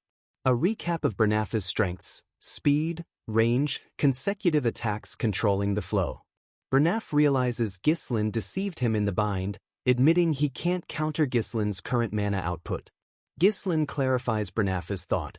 He means the mana Gislin has at this moment, implying more is coming. Bernaf acknowledges Gislin's skill, regretting he has to kill him, still bound by orders. Gislin centers himself. A powerful red aura surges. "There's one thing you overlooked," he states ominously. "And that is..." Gislin's eyes glow. A complex energy pattern forms over his chest. "My unique mana cultivation technique." Third core unleashed. A massive wave of crimson energy erupts, pushing Bernaf back. Ghislain surges forward, sword radiating immense power, overwhelming Bernaf's defenses. Bernaf meets the strike, but the force is crushing. This guy. He can't believe the sudden power surge. Blades clash in a blinding flash of red and blue energy. The impact shatters Bernaf's defense completely. Bernaf looks up, battered, bleeding, acknowledging Ghislain's true power. Young Lord Ghislain. Ghislain stands over the defeated knight, red aura swirling. Suddenly, a sharp command, stop. Ghislain's sword freezes inches from Bernaf's throat. Belinda stands just behind, holding his arm back firmly. Amelia watches nearby, still guarded. Amelia, seeing her knight defeated, finally breaks, gritting her teeth in fury and humiliation. Take it, she spits. 10,000 gold. Take it and get out. Ghislain lowers his sword, unfazed. Humph, what a hassle, he comments dismissively. He looks down at Bernaf. Would have been better if you just paid up nicely. Belinda steps back, releasing Ghislain. She surveys the wreckage dryly. My goodness, isn't this a bit much for a lover's quarrel, young master? Ghislain replies nonchalantly, just a difference in opinion. Ghislain turns back to Amelia, held loosely by Belinda. He sheathes his sword. Unfortunate news, Amelia, he says smoothly. He leans in slightly, eyes glinting. The fee just went up to 20,000 gold. Double the price, for all the trouble. Back in Rayfold, the visitor room is wrecked. Guards lie unconscious, Belinda's handiwork. Smashed furniture litters the floor, evidence of the fierce duel. Amelia stands amidst the chaos, radiating fury, while Bernaf kneels, head bowed in shame. Bernaf apologizes profusely, blaming himself for underestimating Ghislain's surprising power, noting the incredible mana burst. Amelia looks down, cold calculation mixing with her anger. So, Ghislain Perdium has changed? Bernaf asks if they should report this to their secret allies, the Delphine Duchy. Amelia whirls on him, grabbing his collar fiercely. Watch your mouth, she snarls. Revealing this failure to the dangerous Duke Delphine would be suicide for them. She reminds him of their secret pact. Delphine backs her rebellion against her father if she helps destroy Perdium. Exposure means death from her own siblings. Her eyes narrow. If Ghislain knows about the guild, he might know about the pact too. He's too dangerous. We have to kill Ghislain. Bernaf bows his head. Understood. Amelia asks about Ghislain's condition. Bernaf reports minor injuries, one heavy wound to the shoulder. And, critically, Ghislain spent a huge amount of mana, leaving him weakened for some time. He's vulnerable. Bernaf looks up grimly. However, Amelia studies a map. Bernaf confirms they can't use Rayfold Knights. It has to be untraceable. They need deniable assets for this kind of dirty work. A dark thought, use the Wildcats. Amelia confirms coldly, that's why they were trained. Bernaf looks uneasy as shadowy figures flash in his mind. She points to the map, describing the Wildcat traffickers, war orphans, outcasts, trained as specialist assassins. Send them here, she commands, tapping a specific location. A dozen mana users. Bernaf understands the scale of the force. I see. Amelia explains the location. A narrow ravine, the only path between Rayfold and Perdium. Perfect for a quiet ambush. Bernaf bows deeply. I will get them prepared. The target is clear, Ghislain. Marked for death. Amelia glares after Ghislain's departing carriage, vowing revenge for the humiliation. Inside, Ghislain tends his wounds. Inside the carriage, Ghislain muses, likely anticipating Amelia's retaliation. Fergus asks if he's really okay. Ghislain waves him off. Don't worry. It's nothing. He examines a cut, admitting he took things overboard but the wounds aren't too deep. He glances at the chest of gold, 20,000. Enough to rebuild Perdium for years. Worth the risk. Killing Amelia would have felt good, he thinks, but guaranteed war. Not worth the risk right now. Perdium can barely handle the barbarians. Starting another war would be disastrous. Backing off was smarter. Knowing her secret merchant guild gives him leverage, puts pressure on Amelia. This time, he thinks, looking at the gold, I'll make good use of you. Belinda sits quietly, observing him closely. Fergus asks if things went according to Ghislaine's plan. Ghislaine just hums noncommittally. Belinda confirms his instructions: subdue guards, take Amelia hostage. His plan had layers. Ghislaine confirms vaguely, adding dismissively he'd actually told Fergus to handle it, maybe testing Belinda. Ghislaine suddenly winces, a tremor running through him. Belinda and Fergus react instantly, alarmed. Young master? He coughs blood, the recoil from using the third core. Better than last time, but still a problem if it happens every time. He grips his hand, feeling the strain. Needs to increase his mana capacity fast. Suddenly, a gentle touch. He looks up. Belinda has taken his hand. Belinda? A soft blue glow emanates from her hands. She calmly states his mana flow is a mess, holding a small tool. She channels her own mana, smoothing out the chaotic energy. Fergus watches, amazed. Ghislaine stares, surprised. Mana healing?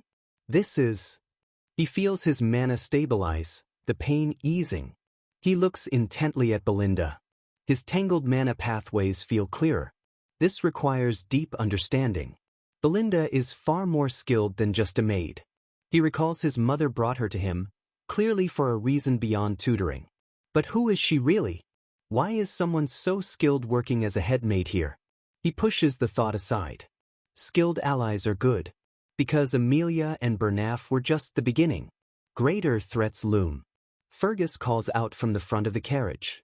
Belinda turns to Ghislaine earnestly, pledging unconditional trust, but asking why he took such a huge risk for the money. Ghislaine explains simply, needed money fast. Amelia was the only rich person he knew nearby. Pragmatic if dangerous. Belinda and Fergus look shocked by the blunt reason. Belinda worries about breaking the engagement, about Count Rayfold finding out. Ghislaine assures her Amelia can't tell her father, her secrets give him leverage. He looks at Belinda pointedly. You trust me, right? Belinda flusters slightly but smiles. Yes, but she wants to know what the money is for. Ghislaine just looks ahead, expression unreadable. Belinda seems to guess his goal, the forest of beasts. Ghislaine declares his intention, pioneer the forest of beasts. Fergus immediately objects. It's dangerous, development attempts always failed. Ghislaine cuts him off, asking about the earlier request. Fergus looks confused for a second. Ghislaine clarifies, the request to find someone specific. Fergus understands, but looks uneasy. Yes, he found the person, but his condition seemed really bad. Ghislaine dismisses the concerns. As long as he's alive, it's fine. Let's go now. Belinda objects, worried about Ghislaine's injury. Ghislaine reminds her sharply Amelia won't let them go easily. Knowing her, she's already trying to silence him. Belinda insists she and Fergus can protect him. Ghislaine gently cuts her off. That's not their role. He looks ahead firmly. I need a vanguard. Someone strong to lead the way physically. And we're on our way to meet him. The plan is in motion. The carriage arrives at a run-down village bordering a dark forest. Ghislaine approaches a specific, dilapidated house, knocking firmly. Fergus mutters the house looks abandoned. Belinda confirms the address is correct. The door creaks open slightly. A large, imposing figure fills the doorway. Wild white hair and beard obscure his face. Eyes sharp, unwelcoming. Looks weathered, maybe unwell. The man glares down. Who is this? He grunts. Fergus looks particularly concerned by the man's appearance. Belinda whispers worriedly, is this really him? He looks like he might not survive the night. Ghislaine firmly replies, no, this is the right place. The wild-haired man stares blankly for a moment. He speaks gruffly, mistaking them for bored nobles. Don't waste my time and get lost. Ghislaine steps forward. Ghislaine looks up, eyes shining with recognition. He addresses the man by name, Gillian. Then identifies him, the ex-captain of the Ruito's mercenaries. Gillian's visible eye widens slightly, surprised at being recognized. Ghislain extends a hand. "I've longed to see you," he says purposefully. He's found his vanguard. Fergus and Ricardo stare, completely stunned. The Ratatosk Mercenaries? That name alone echoes with legendary power. An elite group, masters of weapons, known far and wide even though they disbanded years ago. And the captain of that legendary group is Gillian, this wild, imposing man standing before them. Ghislain meets Gillian's hostile glare, hands still extended. "I came to meet you." Gillian remains unmoved, radiating pure hostility. He suddenly swings his axe. Ghislain deflects it instantly, testing reflexes past. Fergus and Ricardo jump back. Belinda watches intently, assessing the threat. Gillian glares, mana flaring. "So you know me?" He radiates intense pressure, forcing the others back. "State your business," he demands gruffly. Belinda steps forward protectively. "Stand back, young master. This man isn't right." Gillian ignores her. A pained cry comes from inside the house. He flinches, calling it the eternal punishment. Ghislain cuts straight to it, calm but firm. "I know the cure for your daughter's incurable illness." Gillian stares, stunned silent. Ghislain presses, "Does that interest you?" Ghislain, Belinda, and Fergus look down at the suffering girl. Gillian cries out beside her. "Rachel!" Gillian clutches her, face etched with despair. Ghislain observes grimly. Not too late this time. He remembers seeking Gillian before. Back then he arrived too late. Rachel had died, and Gillian soon followed, giving up completely. Ghislain surveys the bare house. Only weapons remain. Gillian spent everything trying to save her. Rachel cries out weakly, begging for death to end the pain. Gillian can only hold her, helpless. Ghislain turns decisively. "No time to waste. I'll start the treatment." Belinda grabs his shoulder, stopping him. "Let's go back, young master," she urges, concerned. She argues reasonably. This disease resists even divine power. What can he possibly do? Ghislain pushes her hand away gently but firmly. "I can fix her." Belinda protests again. He looks back intently. "You said you trust me, right?" Belinda hesitates, then nods silently, recalling her vow. Ghislain hands Belinda a list. "Buy these medicinal herbs and come back quickly." Belinda looks at the list, surprised by the contents. Ghislain explains his confidence comes from experience. For mercenaries, knowledge meant survival. He knows eternal punishment is incurable now, but a cure was found years later in his past life. He pulls out ingredients he already has. The cure method was simple, widely known back then. He remembers it clearly. The only problem then was the high cost of the rare ingredients. He reveals the key, a glowing purple flower, fairy's blessing. While the others fetch herbs, Ghislain prepares the potion, chopping, mixing, following the remembered steps. The potion glows vibrant purple. Gillian watches, hope warring with disbelief. Ghislain hands the vial to Gillian. "Have her drink this." Gillian carefully tips the glowing liquid into Rachel's mouth. He cradles her gently, watching anxiously. Rachel lies still, covered in sores. Will it work? Suddenly, a faint white light emanates from her body. The red spots vanish rapidly. Her breathing stabilizes. It's working. Ghislain watches Gillian's reaction closely.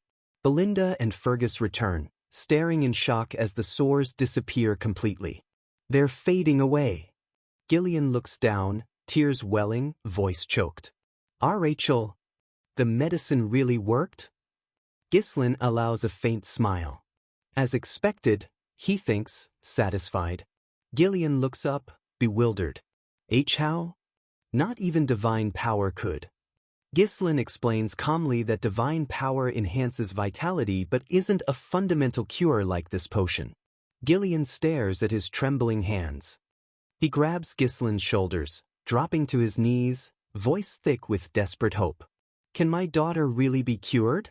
Ghislain meets his gaze steadily. "In a couple of months, I guarantee it." Full recovery takes time. Gillian bows his head deeply, overcome with gratitude. He looks up earnestly. What would you like from me? You came here for a reason. He gestures to himself humbly. All I have left is this useless body. He vows fervently, eyes blazing. If you need a dog, I shall be. If you command me to be your slave, so shall I be. Ghislain shakes his head firmly. No, I don't need a slave. He looks Gillian straight in the eye. What I need is Gillian, the captain of the Ratatosk mercenaries. He wants the legend, not a broken man. A silent beat for impact. Gillian stares back, a flicker of his old fire returning. Those eyes. He sees something powerful in Ghislain's gaze. The eyes of a dreamer. A true leader. Gillian stands decisively, grabbing his thick braid of white hair. He swings his axe, severing the braid cleanly, casting off his past despair. The heavy braid thuds onto the floor. Ghislain and his companions watch the symbolic act, surprised. Fergus, Ricardo, and Belinda stare wide-eyed at the transformation. Gillian stands tall, shorter hair making him look fiercer. A powerful blue aura emanates from him. He's completely different. He turns to face Ghislain, radiating renewed strength. Anyone else with you? Or coming after you? Gillian asks, already thinking like a bodyguard. Ghislain shakes his head. No, just us. Gillian nods grimly. Anyone hold a grudge against you? Ghislain replies calmly, I do. And there will be more. He accepts his path. Suddenly, Gillian whips around, sensing danger. A rope dart shoots from his hand. He snags something just outside the window. A figure crashes through, a masked assassin in dark clothing. One of Amelia's wildcats. Gillian yanks the assassin forward effortlessly, slamming him down. Gillian pins the struggling assassin with immense strength. He grabs the assassin's throat. Who sent you? He demands coldly. The assassin gasps, terrified by Gillian's speed and power. Gillian turns to Ghislain. What should I do with this one? Ghislain looks coolly at the captive. I can already tell who sent him. Amelia. Ghislain sighs, already bored. Didn't want to use my blade today, but... Ghislain reaches for his sword, ready to finish it. Gillian stops him, eyes blazing. Please, leave this to me. Asserting his role as vanguard. Before Ghislain reacts, Gillian deals with the assassin swiftly, brutally. A sickening crunch. Silence falls in the small house. Belinda watches, unnerved, sweat beading on her temple. She notes his ruthless efficiency, wondering why Ghislain recruited someone so dangerous. Gillian's power is terrifying. Gillian kneels formally before Ghislain, head bowed. Young Master Ghislain Perdium. He looks up, unwavering resolve in his eyes. From now on I, Gillian, leave my life in your hands. The pact is sealed. Ghislain looks down at his powerful new vanguard, satisfied. Gillian is a crucial piece for his plans. Ghislain meets Gillian's intense gaze, a confident smirk forming. I look forward to working with you, Gillian. The legend is his. Night falls near Gillian's shack. Shadowy figures gather. Bad news comes in. The scout unit sent ahead has been killed. More wildcat traffickers emerge, cloaked and masked. Their leader reacts with displeasure. What? How foolish. He cuts off the murmurs sharply. Quiet. This is Vigo, leader of this wildcat unit, his mask distinct with sharp fangs. One trafficker apologizes nervously to their captain. Vigo questions the report. Bernafa's intel said Ghislain was weak, couldn't possibly kill a scout. Was the scout incompetent, or the intel wrong? The scout who brought the news explains nervously that Gillian, the legendary mercenary, seems to have joined Ghislain's group. Vigo grabs the scout, eye glowing red with suspicion. Are you sure? The scout insists frantically, yes, I saw it myself. Vigo releases him, a predatory grin spreading. Gillian. He recognizes the name. Finally making a move, is he? My former captain. Vigo thinks excitedly. He clearly served under Gillian in the old days. The next day, Ghislain's party travels onward. 2 carriages now, with Gillian riding watch atop the second. Inside the main carriage, Belinda complains, it's cramped, stuffed with Gillian's weapons. She asks Ghislaine why Gillian needed so much gear, forcing them to buy another carriage. Ghislaine calmly replies they needed the extra carriage anyway for Rachel's comfort. Her recovery is the priority. So, Ghislaine, Belinda, and Rachel are in the main carriage. Fergus and Ricardo guard the second with Gillian. Ghislaine looks out as they enter a dark ravine, anticipating an attack. He mentions the captured assassin, deciding to keep him for now, but escaping the ravine is key. Belinda asks if the captured watcher was sent by Amelia. Ghislaine confirms, almost certainly. Belinda leans forward, serious. This could be trouble. She recognizes the masked wildcat traffickers, a powerful guild in Rayfold. Ghislaine nods, unsurprised.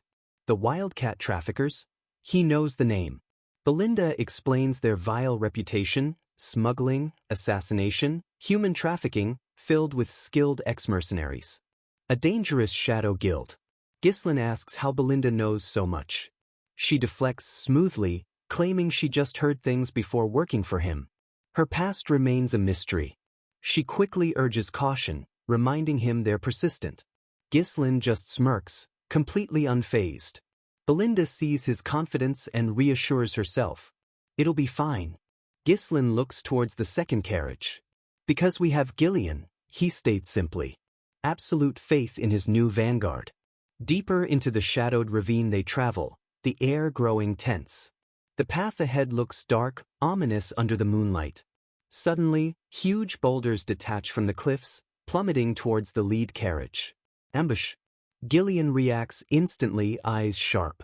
He leaps, intercepting the falling rocks with his axe, shattering them mid-air. More assassins burst from the ground below. A ground ambush too.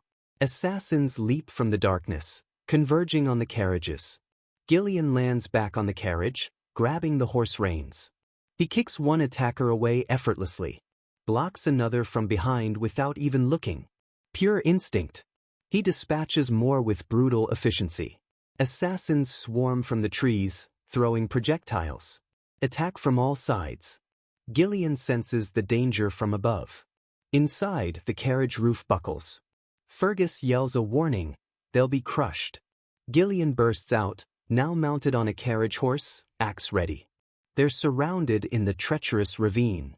Ghislaine looks out calmly. An ambush just as expected. The wildcats prepare their assault. Their leader, Vigo, steps forward, addressing Gillian directly by his old title. Gillian glares back silently. Vigo taunts him, the coward who disbanded the legendary Ratatosk for his daughter. Gillian remains impassive. I don't know what you're talking about. Vigo presses, claiming Gillian ruined his life, pretending Gillian doesn't remember his former peer. Gillian stays silent, unimpressed by the guilt trip. Vigo sneers, dropping the act. Then I'll make you remember me. He orders his men forward. Kill them. The assassins surge. Ghislaine watches. Gillian tells Ghislaine to rest. He'll handle this personally. Gillian grips his axe, mana flaring. I should be fine on my own. He charges into the fray, axe cutting down multiple assassins in devastating arcs. Vigo leaps into the fight himself. Damn you, old man. Gillian meets Vigo's attack head-on, axe against claws. Gillian overpowers him easily, brutally slashing Vigo across the chest and face. He follows up, blocking Vigo's counter effortlessly. Gillian slams Vigo hard onto the ground. Vigo looks up, impressed despite himself. Gillian's just as strong as ever. The remaining assassins try to flank Gillian while he's engaged. Gillian ignores them, focusing solely on Vigo. Utter confidence. The assassins close in from the sides. Gillian whips out his rope dart with incredible skill.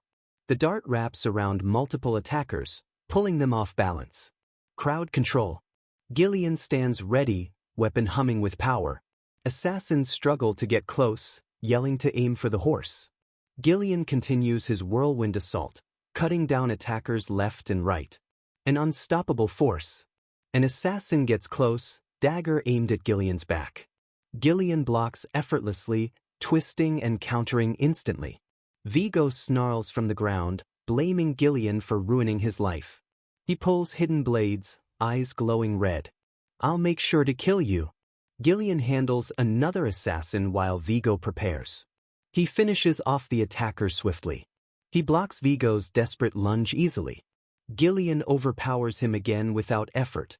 Complete dominance. Gillian looks down coldly. "I am not the captain of the Ratatosk mercenaries." He slams his shield down, crushing Vigo beneath it. Vigo lets out a final choked sound. Gillian stands amidst the carnage, bodies scattered around him. Vigo gasps from the ground, questioning Gillian's statement. Defiant to the end, Vigo demands, "Then, who is it if not you?" Gillian raises his axe, blade glowing ominously. "I have discarded my past." He declares his new loyalty, voice resonating with power. "I am now nothing but young Lord Gislin's subordinate." Vigo glares up, spitting a final curse. Gillian brings the axe down with finality. The threat is eliminated. The vanguard has secured the path.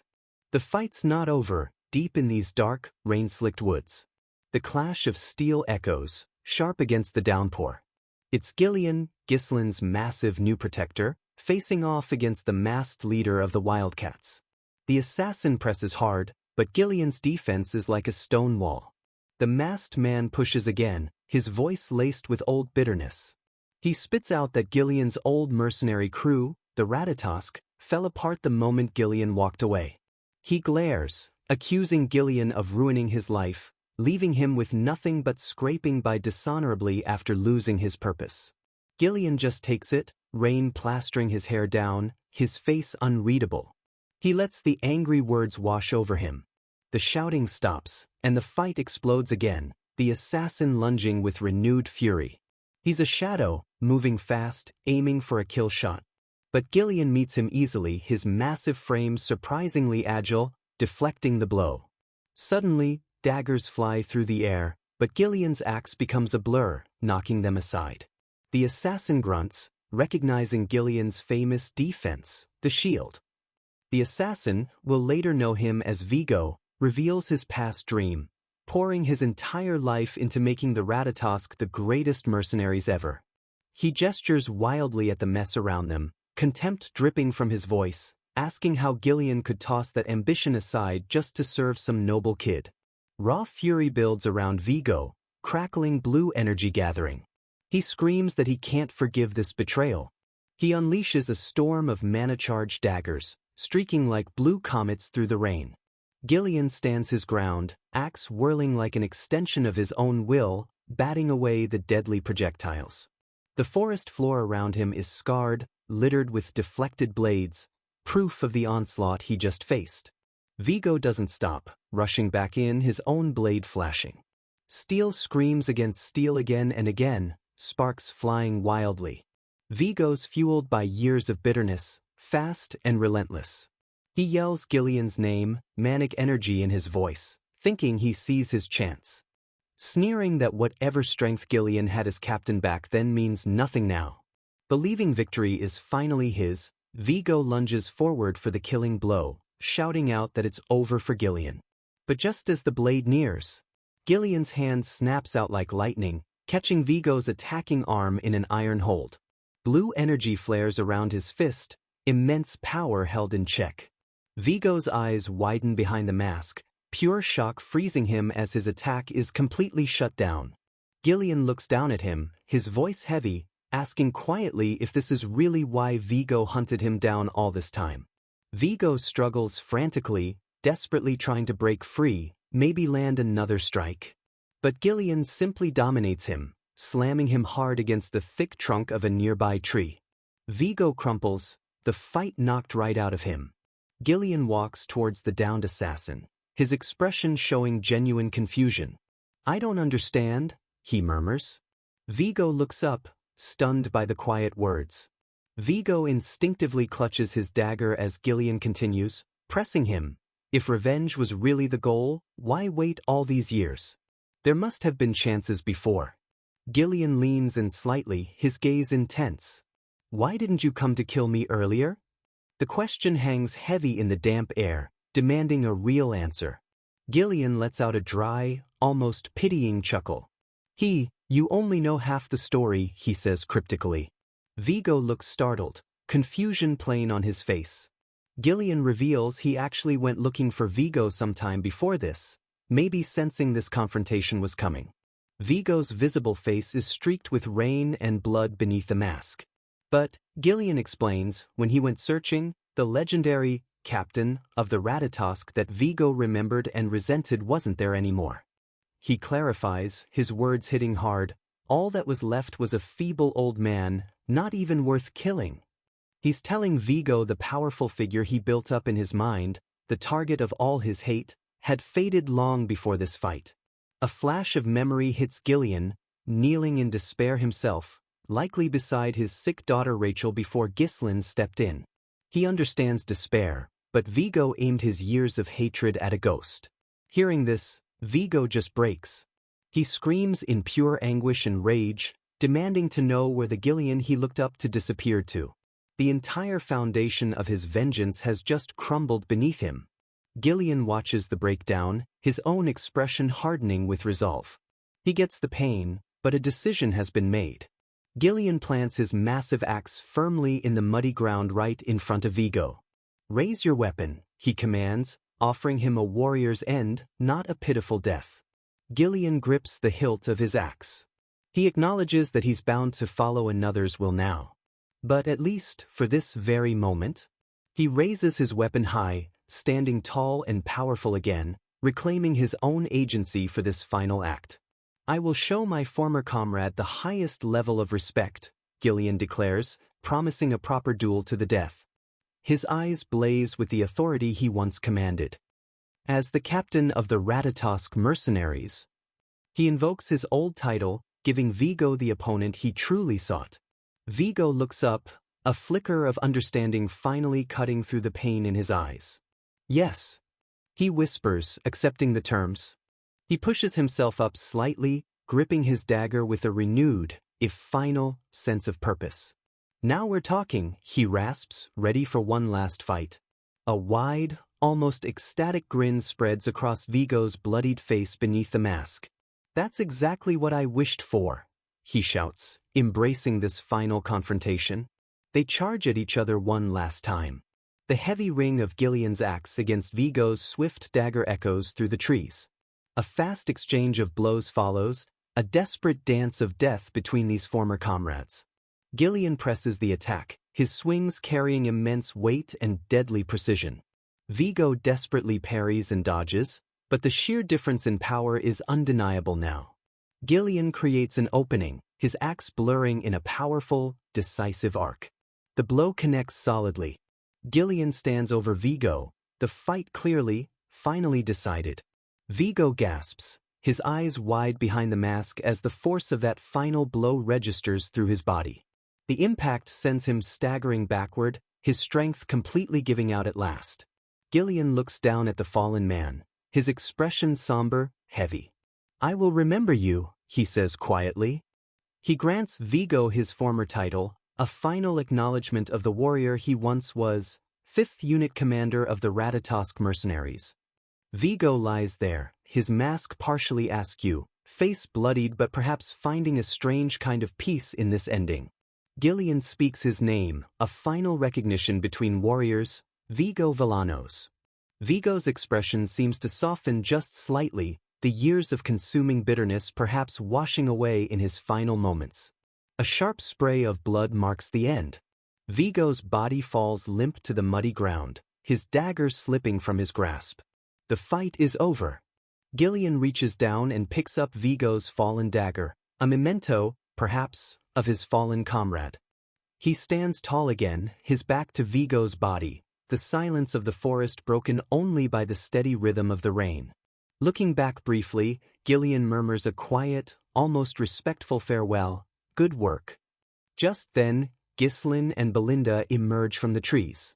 Ghislaine, ever the pragmatist, surveys the scene, the bodies of Vigo and the other assassins, and coolly remarks, well now, selling off their gear could fetch a nice price, right? Gillian turns to face his new young master, bowing his head slightly. Sorry for the delay, he says gruffly.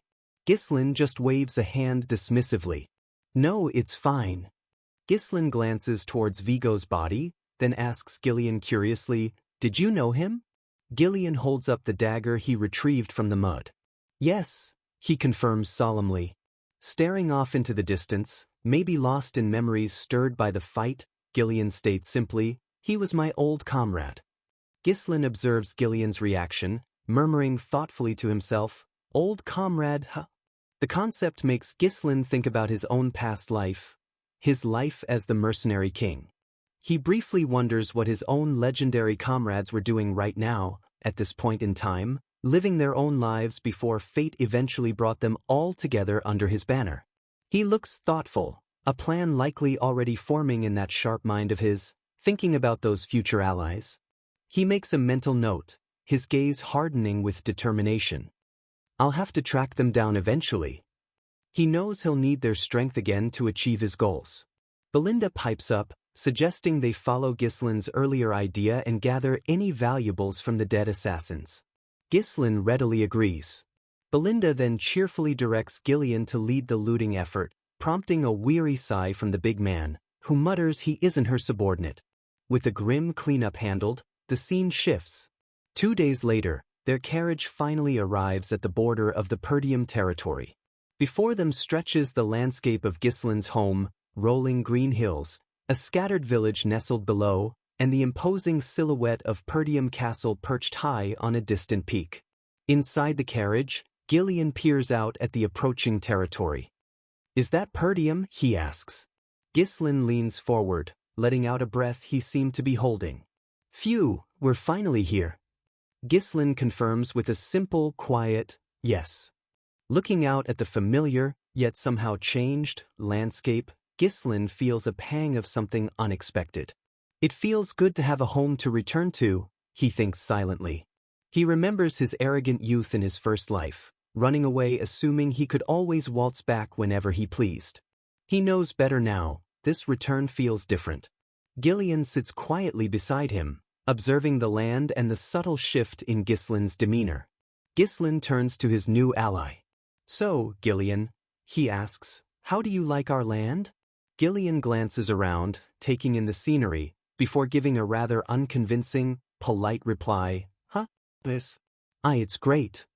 Ghislain gives a knowing little smirk, cutting straight through the polite facade. "It's pretty run down, isn't it?" he asks bluntly. Gillian looks slightly taken aback by the frank assessment. And a closer look reveals the stark truth Ghislain spoke of. The village houses look old, many neglected, almost falling apart. Vast stretches of farmland lie completely empty, uncultivated. Ghislain explains the grim reality. All the local farmers have been forcibly conscripted into military service for the constant border wars, leaving the land fallow and the territory dangerously impoverished. Gillian's expression turns serious as he takes this in. He remarks that while he'd heard Perdium was constantly fighting northern barbarians, the actual state of the land itself is far worse than any rumors suggested. Nearby, Belinda silently notes that Gillian clearly wasn't aware of just how bad things truly were here. Ghislain meets Gillian's gaze directly, his own blue eyes burning with fierce determination. "I'm going to fix all of those problems," he states with absolute conviction. "That's why I need your strength." Ghislain understands the monumental task ahead. It will be a long, arduous battle to root out the influence of enemies like Duke Delphine, fight off external threats, and reclaim everything his family and his people have lost. Watching the young lord's unwavering resolve, Gillian thinks to himself that Ghislain is proving to be far more exceptional, far more driven, than he initially expected. Ghislain stares resolutely out at his homeland, his voice low but unwavering. "I will revive this land, no matter what it takes." Their carriage continues its journey, rolling onto the main road that leads towards the town and the imposing castle looming above it all. Suddenly, Belinda points ahead with a gasp of surprise. "Why, young master, look over there." Ghislain turns his head, wondering what could have possibly caught her attention like that. His eyes snap wide open. A jolt runs through him, shock, and instant recognition. Standing near the entrance road, observing their arrival, is a stern-faced man with familiar blonde hair, radiating an aura of unquestionable authority. He's clad in armor bearing the distinct, snarling wolf crest of House Perdium. In Gislin's mind, stunned, only one word surfaces: father? Later, they find themselves inside the castle walls. Gislin faces his father and the Perdium Council. Knight Captain Randolph reports grimly that cutting forces further risks the front lines, suggesting they ask the Rayfolds for help again. But Treasurer Albert counters, looking stressed. The Rayfolds are reducing support and seem to be building up their own forces. Lord Perdium listens, troubled by the news. The council argues they need to cut costs to rebuild defenses lost fighting orcs, but reducing the Knight Order feels dangerously risky. Gislin watches the familiar debate with a weary half-smile. Yep, some things never change, always scrambling for money and soldiers. We see the key advisors, Knight Captain Randolph, Treasurer Albert, and the elderly administrator Homern. Gislin reflects, as the young lord, it's only been a few months since he returned to the past. But as the Mercenary King, it feels like decades since he sat in this room, dealing with these same old problems. Welcome back indeed. Lord Perdium finally speaks, addressing Gislin directly. Gislin acknowledges his father, who introduces himself formally as Count Zwalter Perdium. Gislin remembers his younger self, always seeing his father as just strict and serious. But now, with the wisdom of his past life, he sees the crushing exhaustion and fatigue his father carries, trying to keep this failing territory afloat. He recognizes the immense weight of responsibility etched onto his father's face. Lord Perdium takes a sip of tea, asking about Gislin's week-long absence. I visited the Rayfolds, Gislin replies calmly. His father eyes him skeptically, hoping he didn't cause more trouble. Gislin simply states he didn't. Treasurer Albert jumps in, mentioning the rumor about Gislin winning a duel and some money, though finding it hard to believe. Lord Perdium questions if Gislin went there just to gamble again. Gislin denies it coolly, calling it investing, not gambling, and says he just had business with Amelia. Administrator Homern starts his usual lecture about responsibility, but Gislin gently cuts him off, saying he understands. Homern sighs, feeling ignored as always. Lord Perdium cuts the chatter short, bringing the focus back. He looks at Gislin, commenting that he heard Gislin stirred up some good trouble while he was away. Knight Captain Randolph leans in sharply, demanding to know if Gislin really executed the knights Jamal and Philip for trying to sell Elena. Gislin confirms, remembering the traitors. Randolph scoffs, clearly doubting Gislin handled it himself, suggesting they fought each other and Gislin just finished it off. Gislin decides not to argue. Randolph's probably just mad his knights died. He vaguely agrees, something like that. Randolph smirks, thinking he was right. Lord Perdium stays quiet, watching. Then Lord Perdium looks straight at Gislin and says, "Great job." Gislin blinks, visibly surprised. His father clarifies firmly that how it happened doesn't matter. What's important is that Elena is safe. Results over process. Gislin's genuinely stunned. It's the first time his father has ever complimented him. A very strange feeling.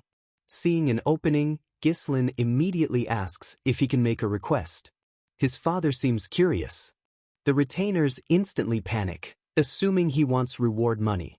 Albert shuts that down fast, and Randolph reminds him of all the trouble he's caused. Randolph lists Gislin's greatest hits, selling supplies for gambling, grilling a horse over the burning front gate, melting armor for a legendary sword.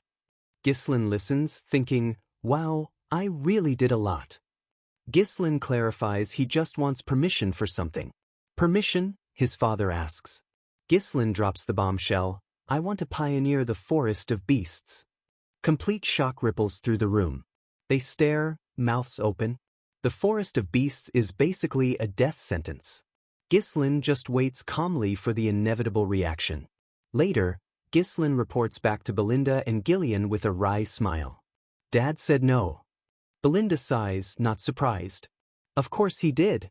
He freaked out, yelling it's full of monsters with nothing to gain. Gillian listens silently. Gislin confirms Gillian knows the plan, use the money from Amelia to tackle the forest of beasts. Gillian gravely explains the forest's deadly reputation, the forest of death that no one returns from, avoided by everyone. He emphasizes its notoriety is known far and wide, a truly menacing place. Ghislain nods, acknowledging the grim reputation. You know it well. And you're right, there's normally nothing to gain, but he starts heading out. Shall we get started? Belinda panics. Stop. You didn't get permission. Ghislain glances back slyly. Didn't need it. Asking was just courtesy. He shrugs. This has to be done. Belinda sighs, totally confused. What could possibly be in there? Ghislain promises to tell her later. Ghislain keeps the real reason secret for now, revealing the wealth too soon would attract dangerous attention. But successfully pioneering it means massive funds for Perdium. His mind focuses on the secret prize hidden not far inside the forest entrance. A massive vein of incredibly valuable runestones. He pictures the glowing or infused with pure mana. Clusters of brilliant crystals, humming with power. A rare mineral that mages desperately crave. Used for everything magic-related, tools, barriers, scrolls, alchemy. Absolutely essential.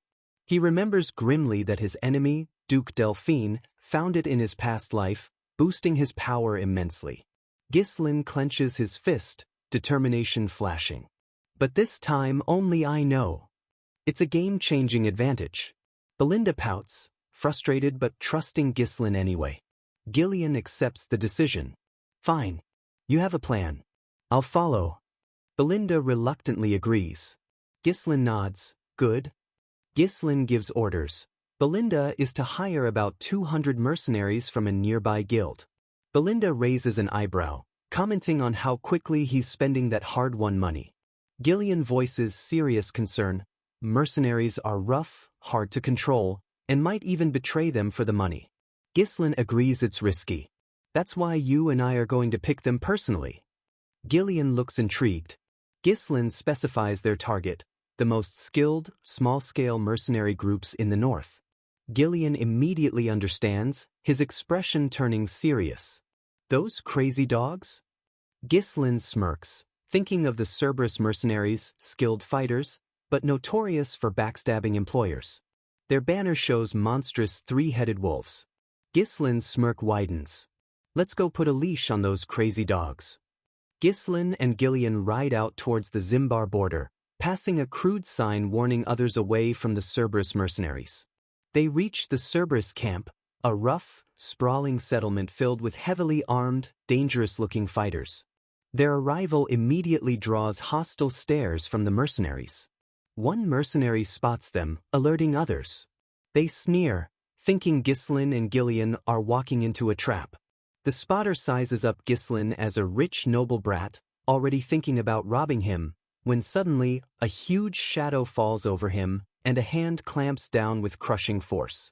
Gillian appeared instantly, looming over the camp, effortlessly crushing the skull of the mercenary who dared insult his master.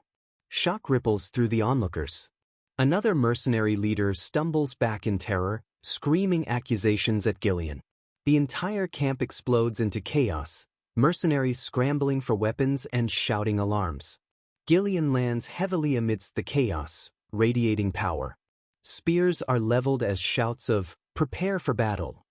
A long-haired mercenary leader steps forward, trying to regain control, warning Ghislain that his noble status won't save him here. He threatens that Ghislain won't be leaving alive after this provocation. The leader eyes Ghislain, trying to gauge the situation. Ghislain remains perfectly calm on his horse, looking down at the mess Gillian just made. He cuts through the threats with chilling authority. "Shut it, and bring me your captain." The demand hangs heavy, a direct challenge thrown down. Back at the Cerberus camp, tensions are high. Ghislain sits steady on his horse as the long-haired merc leader steps up, clearly not happy. Ghislain cuts right through the posturing, repeating his demand loud and clear. "Who's the captain here?" The mercenary just chuckles darkly, sizing Ghislain up with menace in his eyes. "Lost your mind, noble brat?" he sneers, hefting a heavy chain flail, ready to teach Ghislain a lesson. He swings the weapon hard, yelling about teaching Ghislain responsibility the mercenary way. The spiked ball comes hurtling towards Ghislain. But Gillian intercepts it in a flash, his own chain weapon stopping the attack cold with a loud clang. Gillian stands firm, a powerful shield between the attacker and his master. The nearby mercenaries gasp, stunned by Gillian's impossible speed and strength. The leader stares, realizing Gillian didn't just block, he jammed the chain itself, disabling the weapon instantly. Gillian yanks hard, pulling the leader off balance and sending the flail crashing uselessly down. Ghislain watches grimly. Just as he expected, words mean nothing here. Force is the only language they'll respect. He gives a simple order, Gillian. Just enough so they don't die. Gillian nods, blue energy flaring in his eyes. Understood. Gillian explodes into action, his chain a blur, deflecting attacks and striking back hard. He swings his flail in a powerful arc, charged with energy. The impact sends the long-haired leader flying, hitting the ground with a painful thud. The other mercs charge in fury, yelling threats. Gillian effortlessly handles them, chains whipping around. He becomes a whirlwind of controlled destruction, taking on several opponents at once. More mercenaries go down hard, thrown aside like dolls by Gillian's overwhelming power. Gillian stands amidst the wreckage, radiating pure dominance, the message clear. The remaining mercenaries are terrified, clutching wounds, completely intimidated. Then, slow, deliberate footsteps break the stunned silence. Someone important is coming. Ghislain and Gillian turn. Gillian speaks impatiently, "Took you long enough." Ghislain repeats his demand, calm but firm, "Get lost, small fry. Bring me the captain." A new figure emerges, muscular, reddish-brown hair, radiating confidence. This must be the real boss. He stops, introduces himself coolly, "I am the captain of the Cerberus mercenaries, Kair." Kair glances at his defeated men, then back at Ghislain, asking with mild amusement what all the commotion was about. He gestures at the mess Gillian made, asking what kind of client treats his men like this, then asks if Ghislain is here to make a request. Kair gives Ghislain a condescending look, mocking his apparent lack of manners for a noble. Ghislain meets his gaze evenly. "This is my way of greeting you," he replies smoothly. "The best way to tame you properly." Kair smirks, intrigued. "Tame, huh?" He chuckles, wondering what a second greeting would look like. He leans back, feigning patience. "All right, fine. Let's hear what you want." Inside Kair's tent, the captain sits casually, flanked by guards. He gestures for Ghislain to state his business. Ghislain gets straight to the point, "The forest of beasts." Kair's eyes widen slightly. "I want to hire you to pioneer the forest," Ghislain clarifies. Kair's guards murmur in disbelief. Everyone knows how deadly that forest near Perdium territory is. Kair leans forward, curious. "Oh, and who are you, stirring up trouble in a place like that?" Ghislain answers calmly, stating his title with quiet authority. "I am the young lord of Perdium, Ghislain Perdium." Kair seems unimpressed, just lounging there. He scoffs inwardly. "So this is the infamous reckless heir?" He confirms aloud, sounding doubtful, "You're going to pioneer the forest of beasts?" Kair leans in, dripping condescension. "Hey, Mr. Noble, you grew up soft. You have no idea what that forest is like. Not a place for rookies." Ghislain cuts him off sharply. "Enough." Kair waves to his guards, indicating the discussion is over. Gillian remains silent, watching the exchange intently. Kair challenges Ghislain directly. "Scared?" Ghislain doesn't even blink. Instead, he abruptly kicks away the barrel he was sitting on and stands up. Kair props his foot on the table arrogantly. "Don't mess with me. We're mercs. We don't take jobs that don't pay off." Ghislain smirks back, refusing to be intimidated. Only weaklings make excuses. Kair's arrogance flickers for just a second. He sighs dramatically, dismissing Ghislain as a clueless brat throwing pathetic insults. He says he'll let Ghislain go if he pays for the trouble caused. Ghislain shakes his head slowly. "No, that won't happen." He looks Kair dead in the eye. "Captain Kair, I request Moriana's recognition." Gasps from the guards. Even Gillian's eyes widen in shock. This is a serious, dangerous challenge. Kair's smirk vanishes, replaced by genuine surprise. Do you even know what that is? He asks incredulously. Ghislain meets his stare without hesitation. Of course. The script explains this brutal mercenary tradition, Moriana's recognition. Two fighters, one arm bound together, using only daggers, no mana allowed. They fight inside a tiny circle, stepping out means defeat. A brutal, close-quarters fight to the death or submission. It's incredibly dangerous, even the winner often dies later from their wounds. The stakes are absolute. The loser becomes the winner's loyal dog, forced to obey completely. Ghislain presses the challenge. How about it? Gillian is stunned. How could a noble like Ghislain know this gritty, deadly mercenary custom? He knows refusing means Kair admits weakness, impossible for a captain. Kair's surprise morphs into a predatory grin. His men look worried. He addresses his men, boys. Looks like this bold little noble wants to earn recognition our way. Kair's eyes gleam red, energy crackling around him. He smirks wickedly. Let's help him out. Outside, Kair holds out his arm, ready for the binding rope. Gillian watches grimly as their wrists are tied tightly together. The other mercenaries mutter threats, urging Kair to kill the noble brat. Kair warns Ghislain there's no backing out now. Ghislain meets his gaze, completely unfazed. Kair leans in, whispering confidently, boasting he's already survived this deadly duel 5 times before. They stand bound, daggers ready, the air thick with tension. Ghislain considers Kair's boast. 5 times? He looks Kair straight in the eye, a sudden intensity flashing there that surprises the captain. Then Ghislain delivers his stunning counter, voice cold with the weight of his past life's battles. I've done this over 100 times. Kair is completely floored, shocked, silent. The recognition is about to begin. The signal is given. The duel is on. Start! Kair explodes forward immediately, trying to use his size and strength, dagger flashing fast. Ghislain pivots smoothly, using the rope connecting them to twist away, his own blade coming up to defend. Their eyes lock for a split second, blades a blur between them. It's a furious exchange, Kair pressing hard, trying to overpower Ghislain with pure aggression. Ghislain deflects a sharp strike aimed high, the impact jarring his arm. He counters instantly, a low slash whipping towards Kair's side. Kair twists, but not fast enough. The blade draws first blood, a thin red line. They circle each other carefully inside the small ring, testing, probing.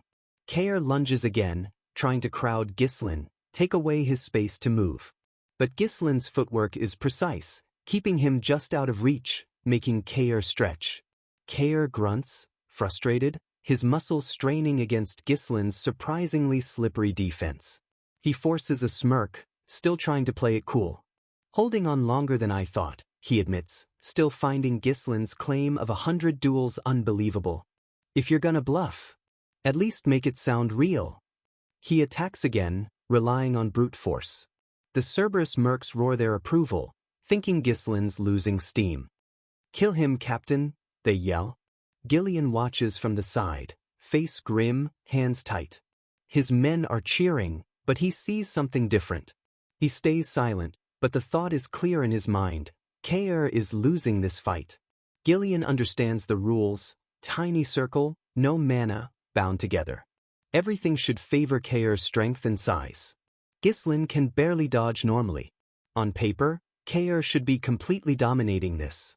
Kair tries to use his height, bringing his dagger down hard. Gillian instinctively grips his axe, ready to jump in if things get truly bad, rules or no rules. His master's life comes first. But Ghislain ducks under the blow, twisting impossibly close. He uses the spin, slicing his dagger across Kair's chest as he moves past. Kair stumbles back from the sharp counter, another shallow cut appearing. Ghislain lands lightly, focused, watching Kair's reaction closely. Kair feels the sting, realizing the damage is adding up fast without mana to dull the pain. He forces another mocking grin, trying to hide his worry. Lookin' pale there. Hitting your limit already? He taunts Ghislain, calling him pathetic but admitting he has guts for a noble. But that's all you got. Kair smirks, thinking he's figured Ghislain out completely. Gillian analyzes the strategy. Ghislain's deflecting the dangerous blade strikes but taking the less damaging hits on his body. Kair thinks he sees the strain in Ghislain's legs, the slight tremor. It shows on your face, he thinks. Kair smiles cruelly, anticipating Ghislain's struggle. But Ghislain meets his gaze, a tiny, almost invisible smile on his own lips. The challenge, the danger, this is fun for the Mercenary King. A close-up on Ghislain's eye, sharp, calculating, focused entirely on the fight. Kair twirls his dagger, getting ready for another attack. He lunges again, throwing his weight into the thrust. Ghislain doesn't block head-on. He shifts, redirecting Kair's arm just slightly. Blades scrape as they clash again in close quarters. Ghislain uses Kair's own momentum, pulling him off balance while narrowly dodging. Kair recovers, swinging wildly out of pure frustration now. Ghislain continues his fluid dance, avoiding the worst of the attacks.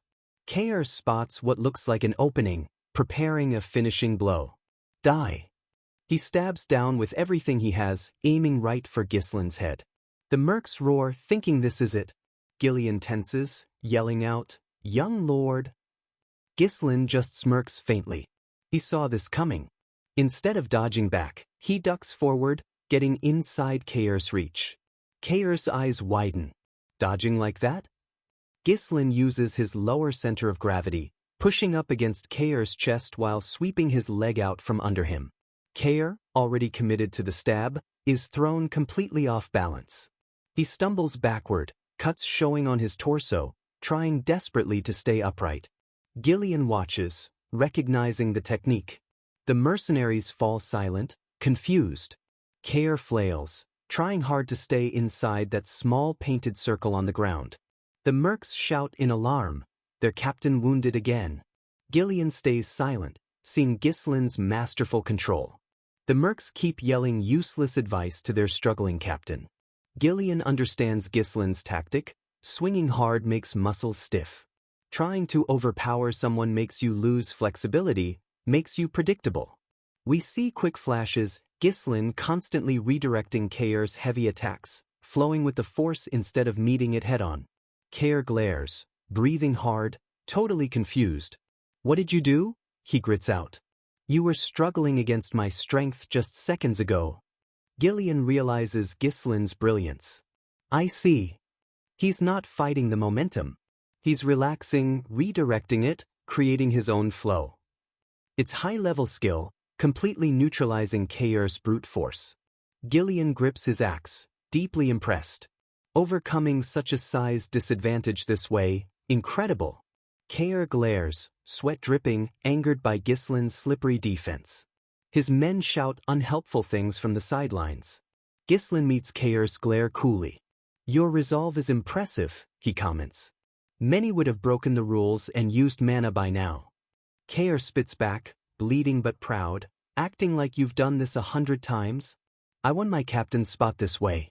Break the rules, and you don't last long as a merc." He sticks to the code. Ghislain nods slightly. "I like that." He respects Kair's adherence to the tradition. He even admits, head-to-head, "I might be at a slight disadvantage," acknowledging Kair's raw power. But Kair narrows his eyes, sensing a shift. Ghislain reminds him, "Victory isn't just about overpowering me."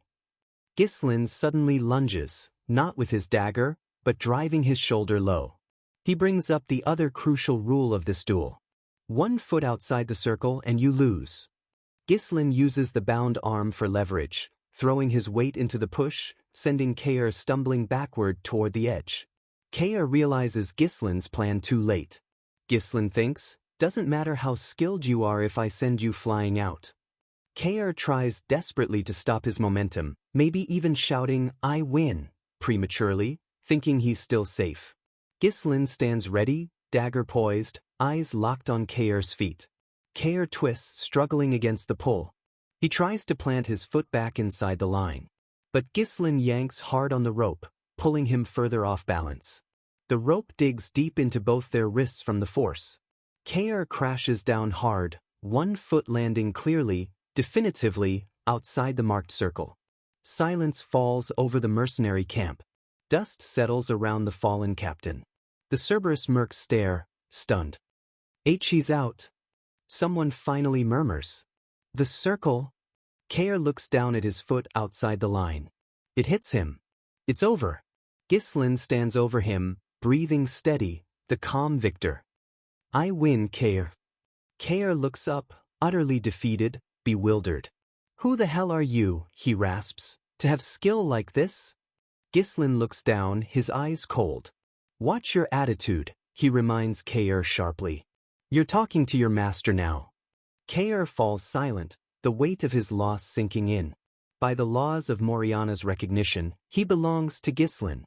Finally, he asks roughly, what do you want? The fight's over.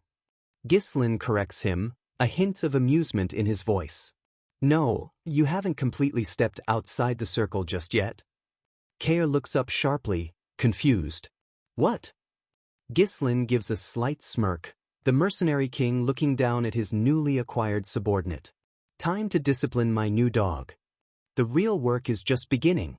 Optional note, quick heads up from the team, the story might diverge a bit between the manhwa and novel from here on out. Just something to keep in mind. Right after the duel, Ghislain stands over the beaten Kair, his voice chillingly calm. Time to discipline my new subordinate. Kair lies dazed, his foot still outside the line, the Cerberus mercs watching in stunned silence. Kair tries to argue, sputtering about the rules and stepping out of the circle, but Ghislain cuts him off with a vicious punch right to the face. Kair reels, spitting out, "You lunatic!" through gritted teeth. Ghislain doesn't hesitate, laying into the downed captain with brutal, punishing blows. Kair protests weakly about rules and nobility, but Ghislain silences him with another punch, reminding him coldly not to talk back to his master. He holds Kair up slightly, locking eyes, ominously telling him he's still not out of the circle yet, the beating isn't over. Kair's mind races, filled with contempt for all the weak, arrogant nobles he's dealt with before. Losers, all of them. The Cerberus mercs watch helplessly as Kair desperately yells for them to kill Ghislain. They hesitate, gripping their swords, unsure what to do. They finally take a step forward, ready to defend their captain. But Gillian blocks their path, planting his axe down hard. Deadly purple energy flares around him as he warns that anyone interfering dies. The mercenaries freeze instantly, completely terrified by Gillian's overwhelming power. Kair looks utterly broken, face swollen and bloody beneath Ghislain's relentless assault. He stares up helplessly as the beating continues. Ghislain finally pauses, looking down at the barely conscious captain. Had enough? He asks calmly. Kair lets out a weak, defeated laugh. Yeah, he messed up big time. Ghislain hauls Kair's limp body upright. Kair flashes back to all the nobles he's known before.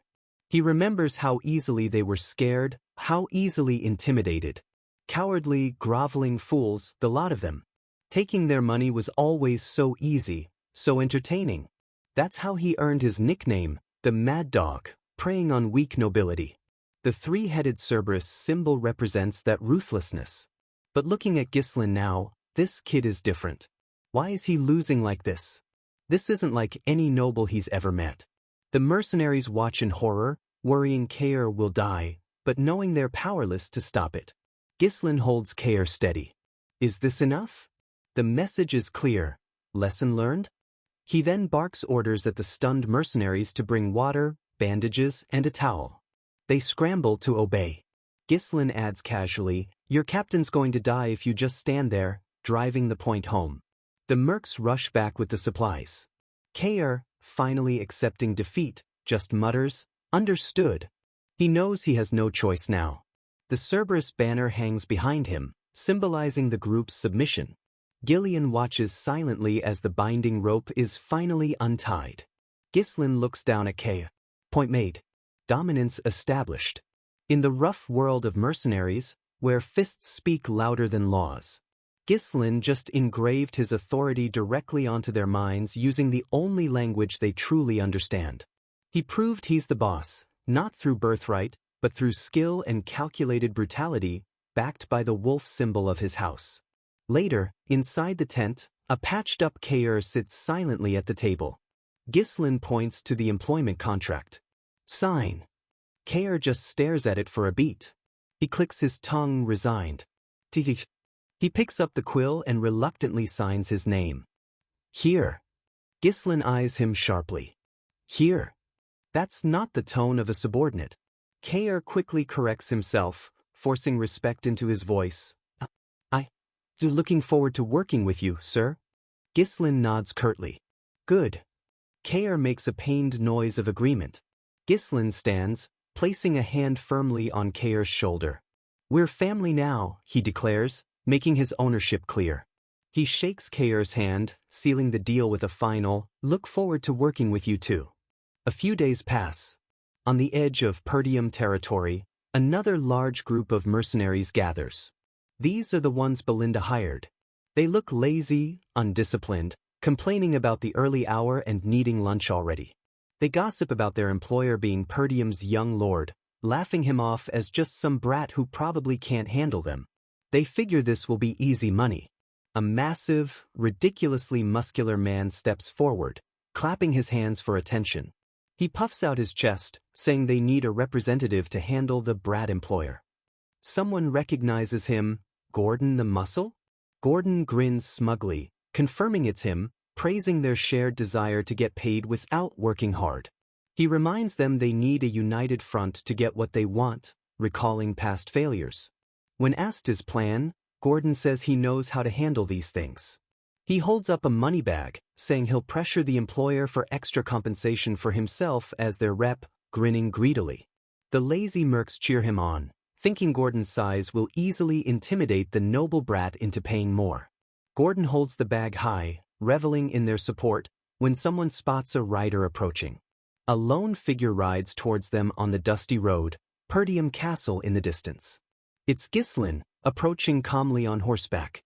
The mercenaries watch, wondering if he's alone, assuming he's the employer.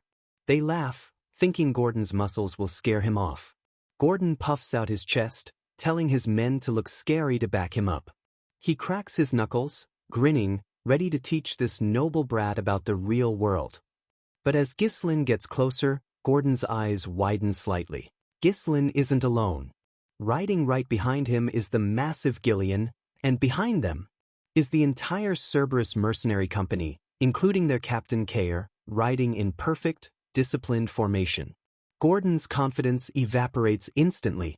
His men recognize the infamous dog-snout helmets, stammering in fear, "See Cerberus mercenaries?" Gordon stares, completely shocked.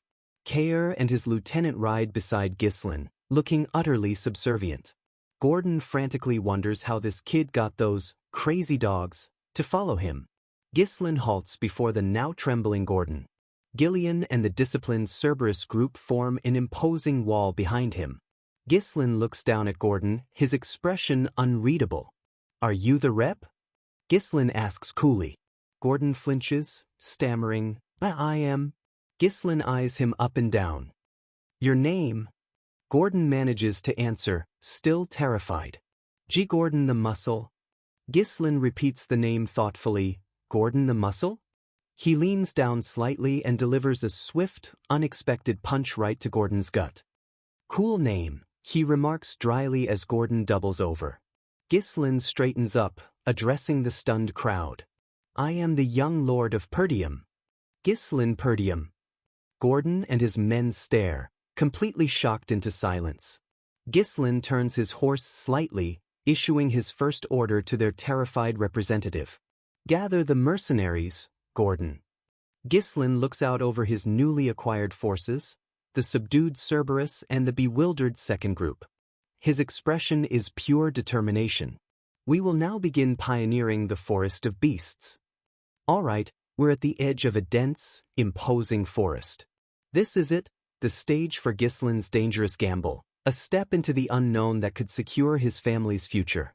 Ghislain and Belinda walk through their makeshift camp near the forest. Tents are up, supplies ready.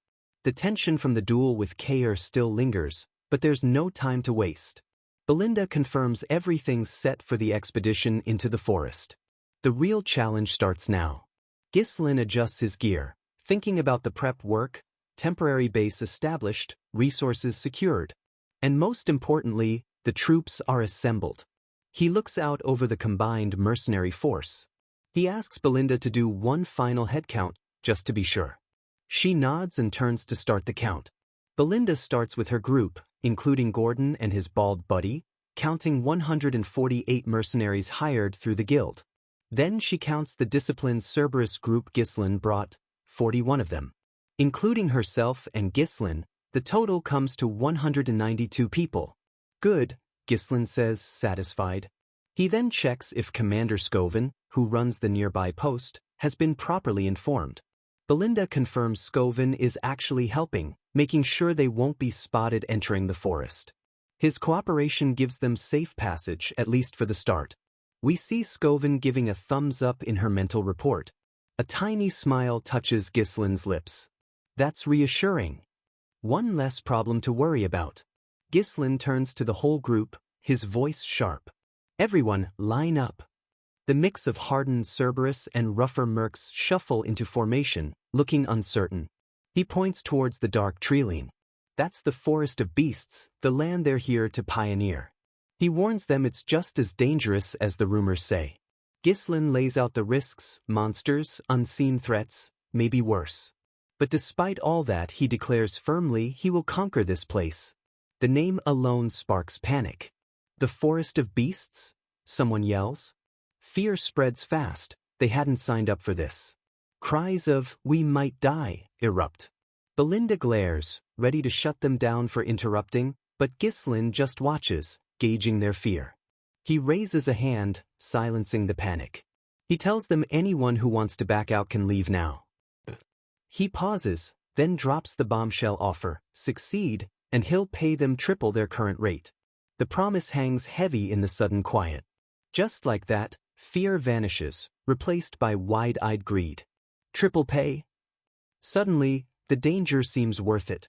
Belinda frantically whisper-shouts at Ghislain about their already drained funds, but he just gives her a knowing look. This, he says simply, is how you boost morale. He's not bluffing. He knows the hidden runestones are worth far more than this. He thinks, if we succeed, I can easily pay them and still have plenty left over. He looks right at Belinda, asking confidently if she trusts him. She sighs, exasperated but resigned. No arguing with him now. She has no choice but to trust his plan. Nearby, Kair's former lieutenant smirks, commenting to Gillian about their boss's boldness. Another merc mutters about how crazy the offer is. Gillian, ever loyal, just states firmly, he always has a plan. And so, the deal is struck. The Forest of Beasts expedition team, united by greed and Ghislain's gamble, stands ready. Ghislain turns towards the forest, raises his hand, and gives the final command, time to move. They step under the ancient trees, and the world changes instantly. Dim light filters through dense leaves, massive gnarled branches loom overhead, and an eerie silence falls. Ghislain immediately starts working alongside the mercs, swinging his axe, clearing thick roots and bushes. Leading by example. From above, we see them carving a path. Axes swing, saws buzz, heavy logs are hauled, even Gordon uses his strength. Ghislain brings down another tree with practiced skill that seems way beyond his years. The hard work continues, tree after tree falling, slowly pushing deeper into the intimidating woods. They finally reach a slightly brighter area. Ghislain pauses, wiping sweat, scanning the path ahead. He quickly refocuses the team, pointing the way. Clear the path, cut logs, load carts, dig up stumps. His orders are sharp and clear. As he directs them, Ghislain thinks back to the journal he found in his past life. This forest is vast, full of potential resources if cleared. But right now, he needs money fast. He has to ignore everything else and head straight for that runestone vein. He swings his axe again, channeling his resolve. The wealth from this expedition is crucial to stopping the plots against his family. Kair's old lieutenant watches Ghislain work, smirking cynically. Huh, even the boss is getting his hands dirty? Two other mercs agree quietly, scoffing that Gislin's just putting on a show and will give up soon. They clearly don't know who they're dealing with. Belinda overhears and snaps at them to get back to work. They grumble but obey. Belinda sighs, frustrated by their attitude. She approaches Gislin, worried. She tells him he shouldn't be doing the same work as the hired hands. It makes them take him lightly. Gislin keeps working. It's fine, he says curtly. More hands mean faster work, and staying here too long feels dangerous. Belinda accepts his reasoning but notes thoughtfully that he talks like he already knows what's coming. Gislin stays silent. Elsewhere, the same red-haired merc jokes with Gillian about Gislin having a woman worry over him, then complains about being turned into a dog and heading into hell. Gillian responds instantly with a hard punch to the shoulder, making the merc yelp. The merc spins, angry, ready to fight. Gislin and Belinda turn at the noise. Gislin steps in before it escalates, his face calm. He surveys their progress. So far, so good, almost too good. He thinks back to that development journal from his past life, Duke Delphine's records of trying to tame this forest, full of vital info on monsters and resources. Thanks to that journal, he brought hundreds of lanterns, an odd supply the mercs noticed earlier, questioning the cost compared to torches. They don't understand his specific preparations. As they push deeper, Gislin feels increasingly uneasy. It's too quiet. This forest is supposed to be deadly, but they haven't seen a single threat. He reminds himself that reading about danger isn't the same as facing it. His knowledge has limits. He turns to the group, his voice sharp, cutting through their casual pace. Don't let your guard down. As if summoned by his words, the forest grows deeper, darker. The light fades, the trees twist menacingly. The air gets heavy, visibility drops. Strange shadows flicker at the edges of their sight, and an unnerving silence presses in. The mercs slow down, casting nervous glances into the gloom. The atmosphere has definitely shifted. But some remain complacent. One notes the darkness, asking if it's night already. Another dismisses the danger, saying they haven't seen a single monster yet. Gordon agrees, shifting his log, suggesting maybe the rumors were false. His bald buddy jokes about getting triple pay for easy work. Suddenly, Gordon freezes mid-step, his easygoing expression vanishing. He calls out nervously to his buddy. Gordon looks back down the path they just cleared, a disturbed frown forming. He asks, voice shaky, didn't they just chop down tons of trees back there? His buddy answers, yeah, and looks back too, along with others. Their annoyance turns to confusion. Where their wide, cleared path should be, there's only dense, untouched forest. Thick trees stand silently, as if their work never happened. The path behind them is gone. Gordon points a trembling finger. Then why, he asks, voice tight with fear, is this path blocked? A collective chill hits the group. Weapons are gripped tighter, eyes dart nervously. The forest suddenly feels alive, watching, and terrifyingly wrong. Gislin's sharp command cuts through the rising fear. Everyone, attention. His eyes narrow. He recognizes this impossible regeneration. The true danger he suspected is finally here. Panic flares again. What is it? Someone stammers. What's happening? Gislin spots Gordon frozen near the regrown section. Gordon, he shouts urgently. Gordon turns, startled. Gislin's warning is chilling. You'll die if you stay there. Gislin keeps his voice low but urgent, telling Gordon to come towards him slowly, one step at a time. Sweat pours down Gordon's face. He nods frantically and takes one hesitant step back. Too late. A thick, black tendril whips out from the ground, instantly wrapping around Gordon's ankle. He's yanked violently off his feet, dragged helplessly towards the base of a massive, ancient dark tree. Someone screams, "That idiot!" as Gordon lets out a terrified shriek. He slams against the trunk, seems almost absorbed for a second, and then, silence. Gordon is gone. The mercenaries stare, paralyzed by horror. What? Something's not right. Gislin watches grimly. This is the kind of sudden threat the journal warned about. His unease was spot on. Incredibly, Gordon's bald buddy forces a sneer, trying to act tough. He turns to Ghislain. Our employer gets scared easily. He gestures dismissively where Gordon vanished. See? Nothing here, he declares loudly, voice shaky. That idiot was just mistaken. This forest is nothing special. A desperate attempt to deny the horror. Ghislain's gaze snaps to him, ice cold. His voice is flat, chilling. You, come here too. Or you will die. The merc takes it as an insult, pointing accusingly at Ghislain, shouting that he's just trying to intimidate them. He stands defiantly near the danger zone, yelling his foolish accusations, completely unaware. A flicker of movement. His eyes widen in pure terror. Ha! Another dark tendril erupts, coiling around him before he can even scream. The attack was silent, invisible until it struck. Just as Ghislain knew, they have no presence. And their movements are unpredictable. The tendril retracts instantly, dragging the screaming merc down into a dark hole that opens in the earth. He vanishes. The ground seals over. Then, on the bark of the monstrous tree, a single, huge, malevolent red eye opens, pulsing dimly, fixing its gaze on the terrified survivors. A creature you only fall victim to if you're unaware. Ghislain meets its gaze without flinching. He knows this monster. His voice is low but clear, naming the horror. A dirous ent. The forest has shown its teeth. The forest floor erupts. Towering, monstrous trees, dirous ents, reveal themselves, tendrils lashing out as the expedition finds itself ambushed by the ancient predators. Pure panic rips through the mercenaries. They scream, scrambling back as more glowing red eyes open in the gloom, fixing on them. Men are snatched left and right, dragged screaming into the darkness by vines erupting from the ground. All thoughts turn to escape. Dark tendrils whip through the air, grabbing soldiers, tossing them around like dolls. The ground itself becomes a nightmare, maws opening and snapping shut, swallowing victims whole before disappearing back into the earth.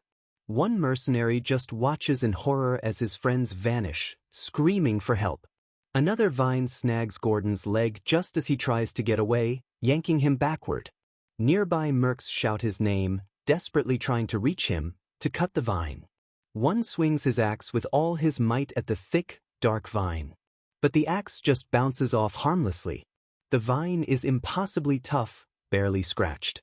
Before they can try again, the vine retracts instantly, slamming Gordon against the tree, swallowing him into its mass like the others before him. Another mercenary is lifted high, letting out a final, despairing scream before vanishing into the ent.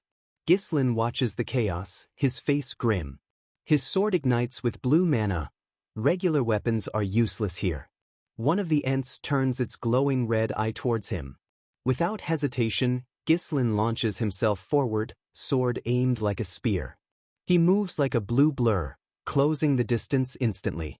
He plunges the glowing blade straight into the massive red eye.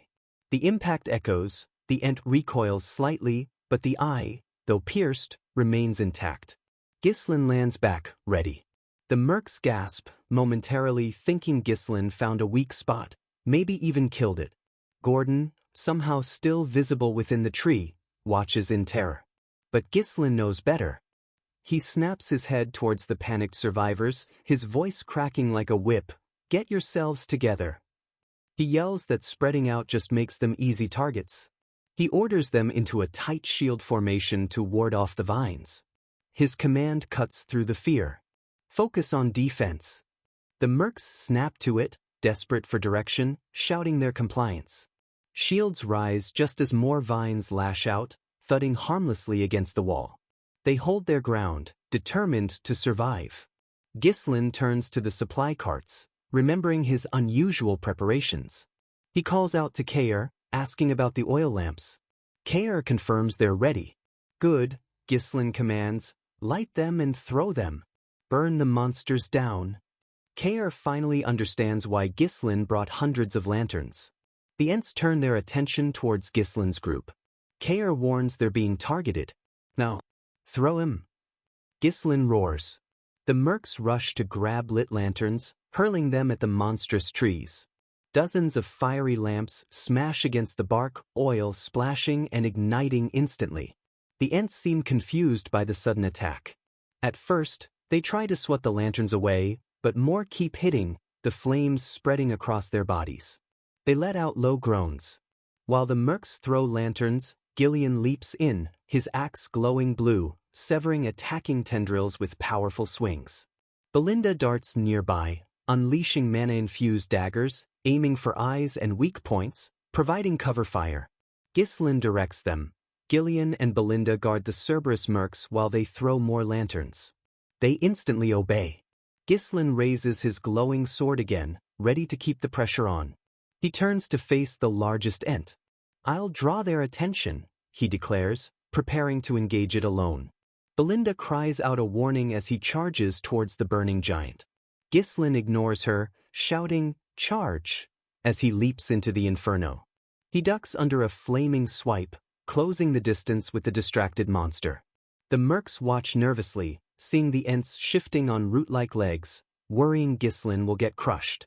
Ghislain dances around the Ent, his blade flashing, deflecting burning branches, keeping its focus entirely on him.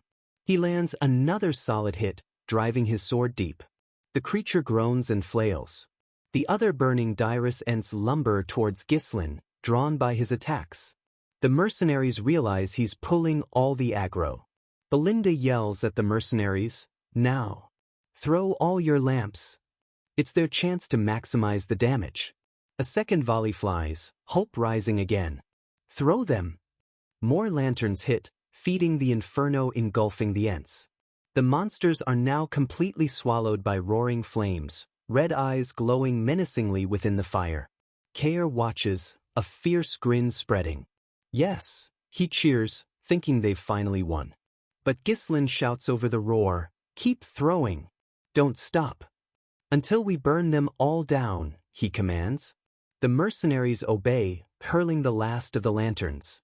The area becomes a raging inferno, the Ents barely visible within the blaze.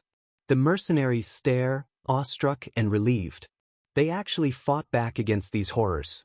Though one nervously wonders if the whole forest will burn down now. Gordon, surprisingly still conscious, manages a weak grin.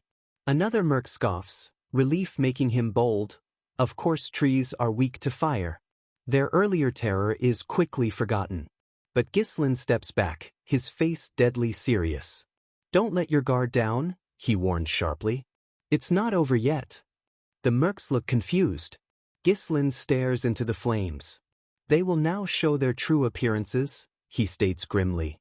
Suddenly, thick clouds of steam hiss violently from the inferno, mixing with the smoke. The mercenaries look on, confused. What is this steam? Is the fire going out? Belinda and Gillian look towards Ghislain, sensing the danger isn't past. Belinda asks what's happening. Ghislain explains calmly, "Their outer shells burn, but not their insides. The fire hitting the moist inner flesh creates steam. The outer layer is burning off, but the core remains untouched. As the steam clears, horrifying shapes emerge. The charred bark cracks and falls away, revealing grotesque, purplish, fleshy monstrosities underneath. The Dirus Ents shed their tree disguise, tougher and more alien than before, red eyes burning with hate. These new forms are even more terrifying, vaguely humanoid, with gaping maws and pulsating flesh, seemingly unharmed by the inferno. The mercenaries recoil in horror. What are those? They're not dead yet? Their brief victory turns back into pure terror. Ghislain raises his glowing blue sword, the light reflecting off the terrified faces behind the shield wall. His voice rings out, steady and commanding, "Attention, everyone." He holds his sword high, mana flaring, ready for the real fight. "Raise your weapons." Ghislain meets the burning gaze of the reformed Dirus Ents, his own eyes narrowed with fierce determination. From now on, he declares, the promise of a brutal fight hanging heavy in the air, this is a close-quarters battle.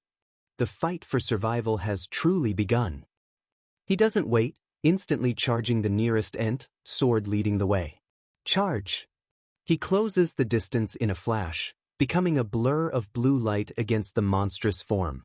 But behind him, The mercenaries are frozen stiff with terror, staring at the massive, fleshy nightmares. They stammer about being stomped to death. Kair, however, grins fiercely, rallying his Cerberus unit. Been waiting for this. Charge! They surge forward without hesitation.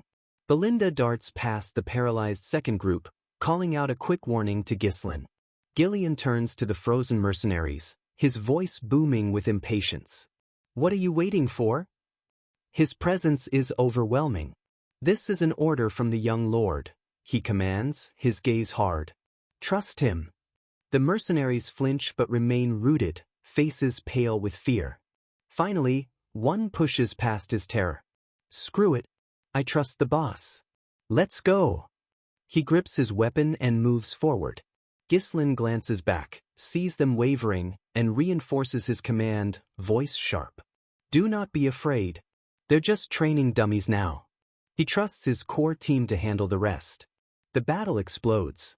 Ghislain weaves and strikes, Gillian smashes with brute force, Belinda provides ranged support, Kair and Cerberus fight with disciplined fury, and the second group finally joins in with desperate courage. Ghislain shouts to his troops, the words hitting hard, hesitation means death. He faces the largest ent, knowing his job is to lead, to erase their fear. He charges again, plunging his sword deep into the monster's core. His role, he thinks, is to make them believe the impossible is possible. He stands firm, a beacon of resolve. And slowly, unbelievably, they win. The mercenaries stare at the fallen monsters, exhausted, bloody, but alive. We killed them all? Ghislain stands amidst the carnage, his voice calm but firm. Line up. He surveys the brutal aftermath, the ground stained dark. He addresses the survivors, reminding them this is the forest of beasts, and they're only at the entrance. The muscular mercenary looks shaken, realizing just how deadly this place truly is. Ghislain turns slightly. But fret not. I'll always be standing at the forefront, he promises, his gaze unwavering. He looks at them, challenging them silently. Trust and follow after me. They meet his gaze, fear mixed with exhaustion, but also a new, hard-earned respect. They respond as one, voices rough but united. Yes, Sith. The journey continues, but the forest remains hostile. Quick flashes show Gillian taking down a crystal beast, Kair dispatching another monster, Belinda hitting a flyer. Another wave attacks, large, vicious dog-like creatures. Ghislain reacts instantly, slicing one down before it reaches the group. Gillian cripples a larger beast, causing it to fall towards the mercenaries. Gillian braces, blocking the falling monster with his shield, protecting those behind him. Kair fights alongside him, cursing the endless waves of monsters. After the fight, Ghislain checks for injuries. Relief washes over the group. They're all okay. The mercenaries stand firm now, shouting defiance at the forest, advising newcomers to stick close to Ghislain to survive. Ghislain notes their improved formation. Gillian agrees, real combat is the best teacher. Kair adds a simple yes. Adversity is forging them into a unit. Ghislain orders them onward. Keep clearing the path. They respond with renewed energy. Yes, Sith. One mercenary, Manus, watches Ghislain thoughtfully from the back. Later, a mercenary stares blankly at a campfire, clearly traumatized by the non-stop violence, muttering about everyone being crazy. Finally, they break through the trees and reach the shore of a large, moonlit lake. A moment of stark beauty after the darkness. Relief floods the group. They rush to the clean water, drinking eagerly, collapsing at the edge. Belinda warns Ghislain about potential dangers lurking in the lake, but he remains silent, observing. His focus is elsewhere. This lake is the key landmark on his mental map leading to the runestone mine. They're on the right track. He gives the order, set up camp by the lake. Camp is set up along the shore. Tents, fires, a brief return to normalcy, but the memory of battle hangs heavy. Around a fire, some of the second group mercs talk nervously. They're still near the entrance, dreading what lies deeper. They note uneasily that the constant attacks have stopped for the past 2 nights. One mercenary asks what they're talking about. Manus, the one with the distinct hat, leans in, quietly suggesting they desert together. The others are shocked. Manus argues that their lives are worth more than money, playing on their fear. One merc counters that Ghislain said they're close to the destination. Manus scoffs, calling him gullible. He repeats the rumor of Ghislain being the scoundrel of Perdium, implying he's just using them for his own noble ambitions. He gestures dramatically towards the dangerous forest. But the eye-patch mercenary speaks up calmly, pointing out they've been paid, and Ghislain has saved their lives multiple times already. Manus argues back, calling Ghislain's success so far just luck, warning one mistake could kill them all. He insists Ghislain will use them as meat shields eventually, claiming all nobles are the same. The muscular merc looks uncertain, swayed by the fear-mongering. Manus thinks his plan is working. He needs others to escape with him, maybe even use them as bait if needed. The eye-patch mercenary cuts through his BS with logic. If Ghislain wasn't here, they'd all be dead already. Manus is startled. Eye-patch points towards Ghislain nearby. Take a look. Ghislain is carefully applying an expensive-looking salve to a wounded mercenary's arm. He calmly advises the grateful merc on wound care. Belinda quietly questions using such costly medicine on common soldiers, but Ghislain replies matter-of-factly that's what it's for. The mercenary being treated looks stunned by the care. Ghislain simply calls for the next wounded man. Eye-patch finishes his point. The medicine Ghislain uses on them is worth more than their pay. Would someone planning to use them as meat shields do that? The logic hits home. Others agree Ghislain is different. He wouldn't abandon them. Manus is left speechless and angry. Manus glares, fuming silently. His plan to incite desertion has failed for now. Ghislain walks over, telling Manus and his group to stop gossiping and get some rest. They quickly obey. Ghislain then quietly gathers his core team, Gillian, Belinda, Kair. Kair asks if they should punish Manus, but Ghislain says no, fear of the forest will keep him in line for now. Ghislain gets serious. There's something important he needs to confirm. He gestures towards the supply crates where the lanterns were stored. Kair asks why they're counting lanterns now. Gillian reports the count, only 24 left. Ghislain listens intently. As expected, Ghislain murmurs, confirming his suspicion. We're missing quite a few. He explains, they've been attacked constantly since entering, but for the last 2 nights, nothing. The missing lanterns and the sudden peace are connected. Belinda and Kair look shocked, realizing what this means. Gillian's eyes narrow, senses sharp, staring into the dark woods. We've entered the territory of a nocturnal monster, he states grimly. A powerful one. He can feel its presence. Ghislain turns to his team, confirming Gillian's assessment. Correct. The darkness seems deeper now, the silence heavier. Whatever took those lanterns is out there, watching. Ghislain looks out across the lake towards the ominous forest, lantern light flickering on his determined face. The real danger, he states, voice low but clear, begins now.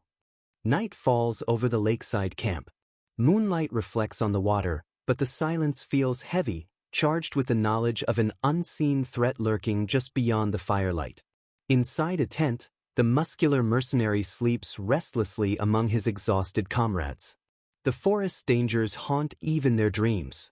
He lies still, deep in sleep, or so it seems. But his eyes snap open wide. Something feels wrong. A primal instinct screams that he's being watched. He sits up slowly, scanning the dimly lit tent, unsure what woke him. Just shadows and sleeping bodies. He glances towards the hanging lantern near the entrance, and then feels a strange chill. Something's off. The lantern lifts silently, floats out of the tent as if carried by nothing, and vanishes into the night. He gasps, scrambling up. What the? He stares into the darkness where the light disappeared, heart pounding, and then sees them. Rows upon rows of glowing red eyes materializing from the blackness, staring right back. Pure terror hits him. He stumbles back into the tent, shouting, kicking wildly at empty air. Monsters! He thrashes blindly, eyes wide with fear, yelling at the unseen horrors to get away. His shouts wake the others. They grab him, trying to figure out what's wrong. What's going on? He pants, trembling, pointing frantically. There was a monster right beside me. The others look around, seeing nothing. They assume he's just panicked from the earlier battles. They try to calm him, telling him there's nothing there, it was just a nightmare. He grabs his mace anyway, stumbling outside the tent, still terrified. He looks wildly around the dark campsite, but sees nothing. Huh? Nothing? Doubt mixes with the lingering fear. The other mercs follow, annoyed. They grumble about nightmares and tell him to keep it down, blaming the recent monster fights for his panic. Just then, the calm voice of the eye-patch mercenary cuts in nearby. It wasn't sleep-talking. Everyone turns. Eye-patch confirms it, his face serious. He felt something strange too, woke up just in time to see a lantern disappear right before his eyes. Suddenly, others nervously agree, they heard creepy laughter, felt something wrong too. Panic ripples through the camp as the horrifying truth sinks in. Something is out there, unseen. The eye-patch mercenary states the grim certainty. There is something around here. The invisible threat is real. The campsite is now wide awake, lanterns flickering nervously against the oppressive darkness. The woods feel alive, watching, menacing. Ghislain steps forward, calm as ever, seemingly expecting this. He acknowledges Eye-patch's observation. He walks towards the center of the camp, flanked by Gillian and Kair, the mercenaries looking to him desperately. Ghislain's voice cuts through the fear. Everyone, gather up. They quickly assemble, terrified but looking to their young leader for guidance against the unknown. Ghislain gathers his core team, Gillian, Belinda, Kair, and the two mercs who saw the lanterns vanish. Time for answers. Eye-patch reports frantically that they're surrounded by invisible monsters. The muscular merc beside him is shaking. Ghislain nods calmly. That's only natural. That's their characteristic. He figures they started being stalked when they reached the lake. The quiet nights weren't luck, they were being hunted. He explains the enemy, likely recalling info from that old journal. They dominate the night of this forest. He names them Hunters of Darkness, Falors. They melt into darkness, he continues, describing their terrifying power. Invisible, immune to physical attacks while hidden. They hunt in packs of hundreds, stealing light sources one by one to lure prey into the dark where they can strike. We see a glimpse of a lone mercenary being overwhelmed by shadows. The two mercenaries are stunned by the number. Hundreds. Kair grits his teeth, so that's why the lanterns kept disappearing. Belinda calls them creepy bastards playing with their food. Gillian confirms they've lost more than half their lanterns already. Time is running out. Belinda urges Ghislain, they can't just wait to be picked off. Ghislain shakes his head. Attacking blindly will just make the Falors more cautious, harder to deal with later. He looks at his commanders. Rushing in means losing their chance to wipe them all out at once. Kair looks surprised. Ghislain isn't thinking survival, he's thinking annihilation. Gillian seems skeptical. How can they wipe out hundreds of invisible monsters? Ghislain meets his gaze confidently. Yes. Ghislain turns to Belinda, asking about the magic scrolls he had her prepare earlier. She confirms she gave one to every mercenary. Ghislain nods. Good. He turns back to his team, kneeling to sketch a plan in the dirt with his sword. I'll explain how we fight them. He begins outlining the strategy, drawing symbols. The Falors surround them on three sides, stealing lanterns to tighten the noose. Fighting head-on against such numbers, especially invisible ones, would mean getting flanked and overwhelmed quickly. Gillian notes their position by the lake prevents total encirclement. Ghislain confirms this was intentional. Ghislain meets their eyes confidently. It might seem bad, but they have the initiative because they know what's coming. Initiative? Gillian, Kair, and Belinda look puzzled. Ghislain explains the tactical layout. 3 groups, assault, defense, crossbows. Defenders, most of the mercs, hold the center. Crossbow units provide suppressing fire. And the elite assault unit, himself, Gillian, Belinda, Kair, will form the hammer. Defenders and crossbows hold the middle, pushing back. The assault unit hits hard from the left flank, focusing all their power there. If the center holds and pins them, while the assault crushes the flank, they can surround and destroy the followers. Gillian nods, understanding. The muscular merc still looks doubtful, but Kair thinks it can work if the center holds firm. Kair interrupts, remembering a key problem. Belinda voices it. If they're invisible and immune to physical attacks, how can they fight them at all? Ghislain allows himself a small, confident smile. He planned for this. Belinda presses, assuming they need mana attacks. Don't worry about that, Belinda, Ghislain replies calmly. We have the magic scrolls. His foresight is about to reveal the enemy. A flash of bright light illuminates the darkness, foreshadowing the scroll's power. Back in the camp, the mercenaries hold their shield wall, peering nervously into the blackness. They grip their weapons, reminding each other to stay together, just like Ghislain ordered. Suddenly, the last lantern flickers and dies, plunging the camp into near-total darkness. A collective gasp. They took the last lamp. Shadowy tendrils snake towards them. Something's coming. Ghislain walks calmly towards the front, remembering the crucial line from the Delphine journal. He holds up his own scroll. The journal stated, Falors are extremely vulnerable to light. His eyes flare with mana. When shown with intense light, they reveal their true selves. He shouts the command, now. Instantly, every mercenary activates their first circle light magic scroll. Blinding beams of pure white light erupt across the camp, shattering the oppressive darkness. Caught in the sudden glare, the Falors shriek, their invisible forms ripped into horrifying view. Ghislain shouts the spell's name, unleashing their salvation, light. Hundreds of grotesque, shadowy eel-like creatures writhe, their multiple red eyes squinting painfully against the light. Their true forms revealed. They are nightmares made real, shadowy bodies, too many limbs, too many eyes, utterly alien. The mercenaries stare, stunned by the horrifying reveal. The darkness, gone. Is that what they look like? Those eel things were surrounding us? Enemy revealed, Ghislain gives the next command. Crossbow units take aim as the creatures charge. Crossbows, stop their charge. Bolts fly into the stunned horde. Ghislain stands with his elite unit, Gillian, Belinda, Kair, the weapons gleaming in the magical light. Ghislain looks back at the now visible enemy horde. Their true appearance is revealed. He raises his glowing sword, pointing towards the flank they targeted. His voice rings out, signaling the counterattack. Assault units, charge. The battle against the Hunters of Darkness begins now. The assault begins. Ghislain, Gillian, Belinda, and Kair plunge headfirst into the writhing mass of Falors, revealed and vulnerable under the scroll's intense light. Ghislain leads the way, his blue mana-charged sword cutting through the shadowy creatures like paper. Exposed by the light, the Falors prove surprisingly fragile. Their invisibility was their only real defense.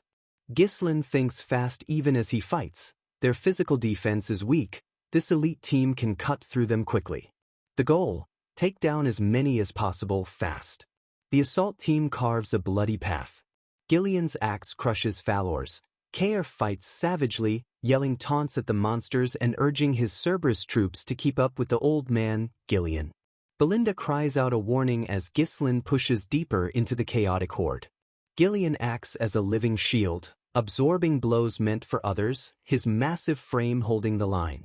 Kair and the disciplined Cerberus unit follow Gillian, forming a deadly spearhead.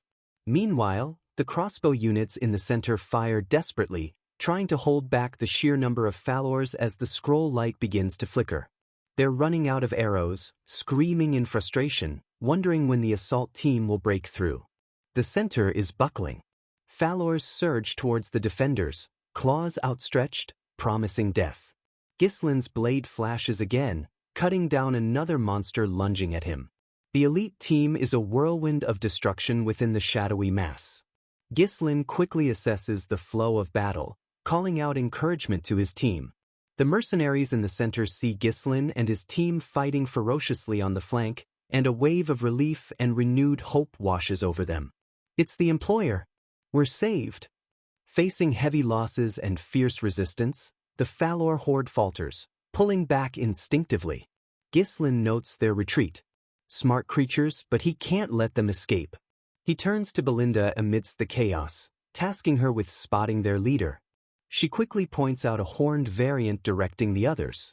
Kair asks if they should pursue. Gillian suggests letting them go. But Ghislain knows better. Falors obsessively harass their prey. Letting them escape means days of relentless attacks. Ghislain's resolve hardens. No second chances. Wiping them out now is the only way. Take out the leader, and the horde collapses. Belinda looks at Ghislain, understanding his ruthless but necessary decision. She thinks briefly how much he's changed from the reckless boy she knew, now a decisive commander. She nods firmly. Understood. Belinda unleashes her own mana, energy tendrils striking multiple Falors, clearing a path instantly. She leaps gracefully through the faltering monsters, likely creating an opening or drawing attention away from Ghislain's target. The horned Falor leader senses the focused threat, turning its many eyes. Ghislain appears as if from nowhere, leaping through the air, sword aimed directly at the leader. "There you are," he says coldly. He crashes down with immense force. His sword plunges down, blazing with blue energy. The blade pierces the leader's core, the impact vaporizing parts of its shadowy body. Ghislain stands over the dissolving monster, sword buried deep. It's over. He rips his sword free as the leader completely disintegrates. Leaderless, the remaining Falors descend into chaos and panic. Ghislain turns to the mercenaries, pointing his sword at the confused horde. "Their leader is dead," he roars. "Wipe them out.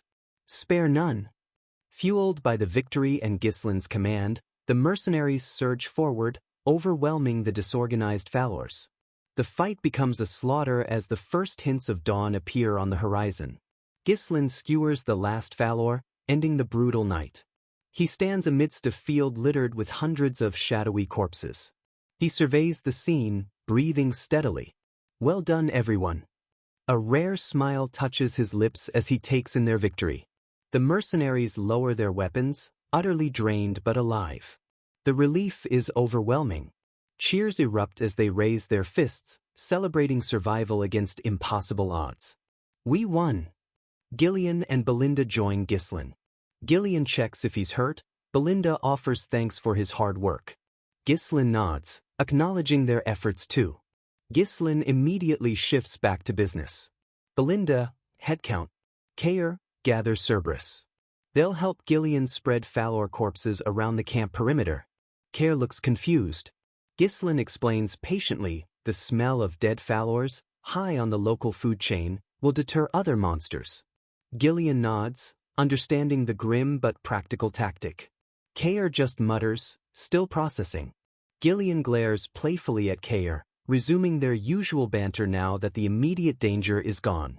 Ghislain ignores them, already focused on the next step. Ghislain reflects amidst the cleanup, 10 days in the forest. With the Falors gone, the path marked on his mental map should be clear of major threats. All that's left is reaching the runestone mine. He looks towards the distant mountains against the dawn sky. The goal is finally close.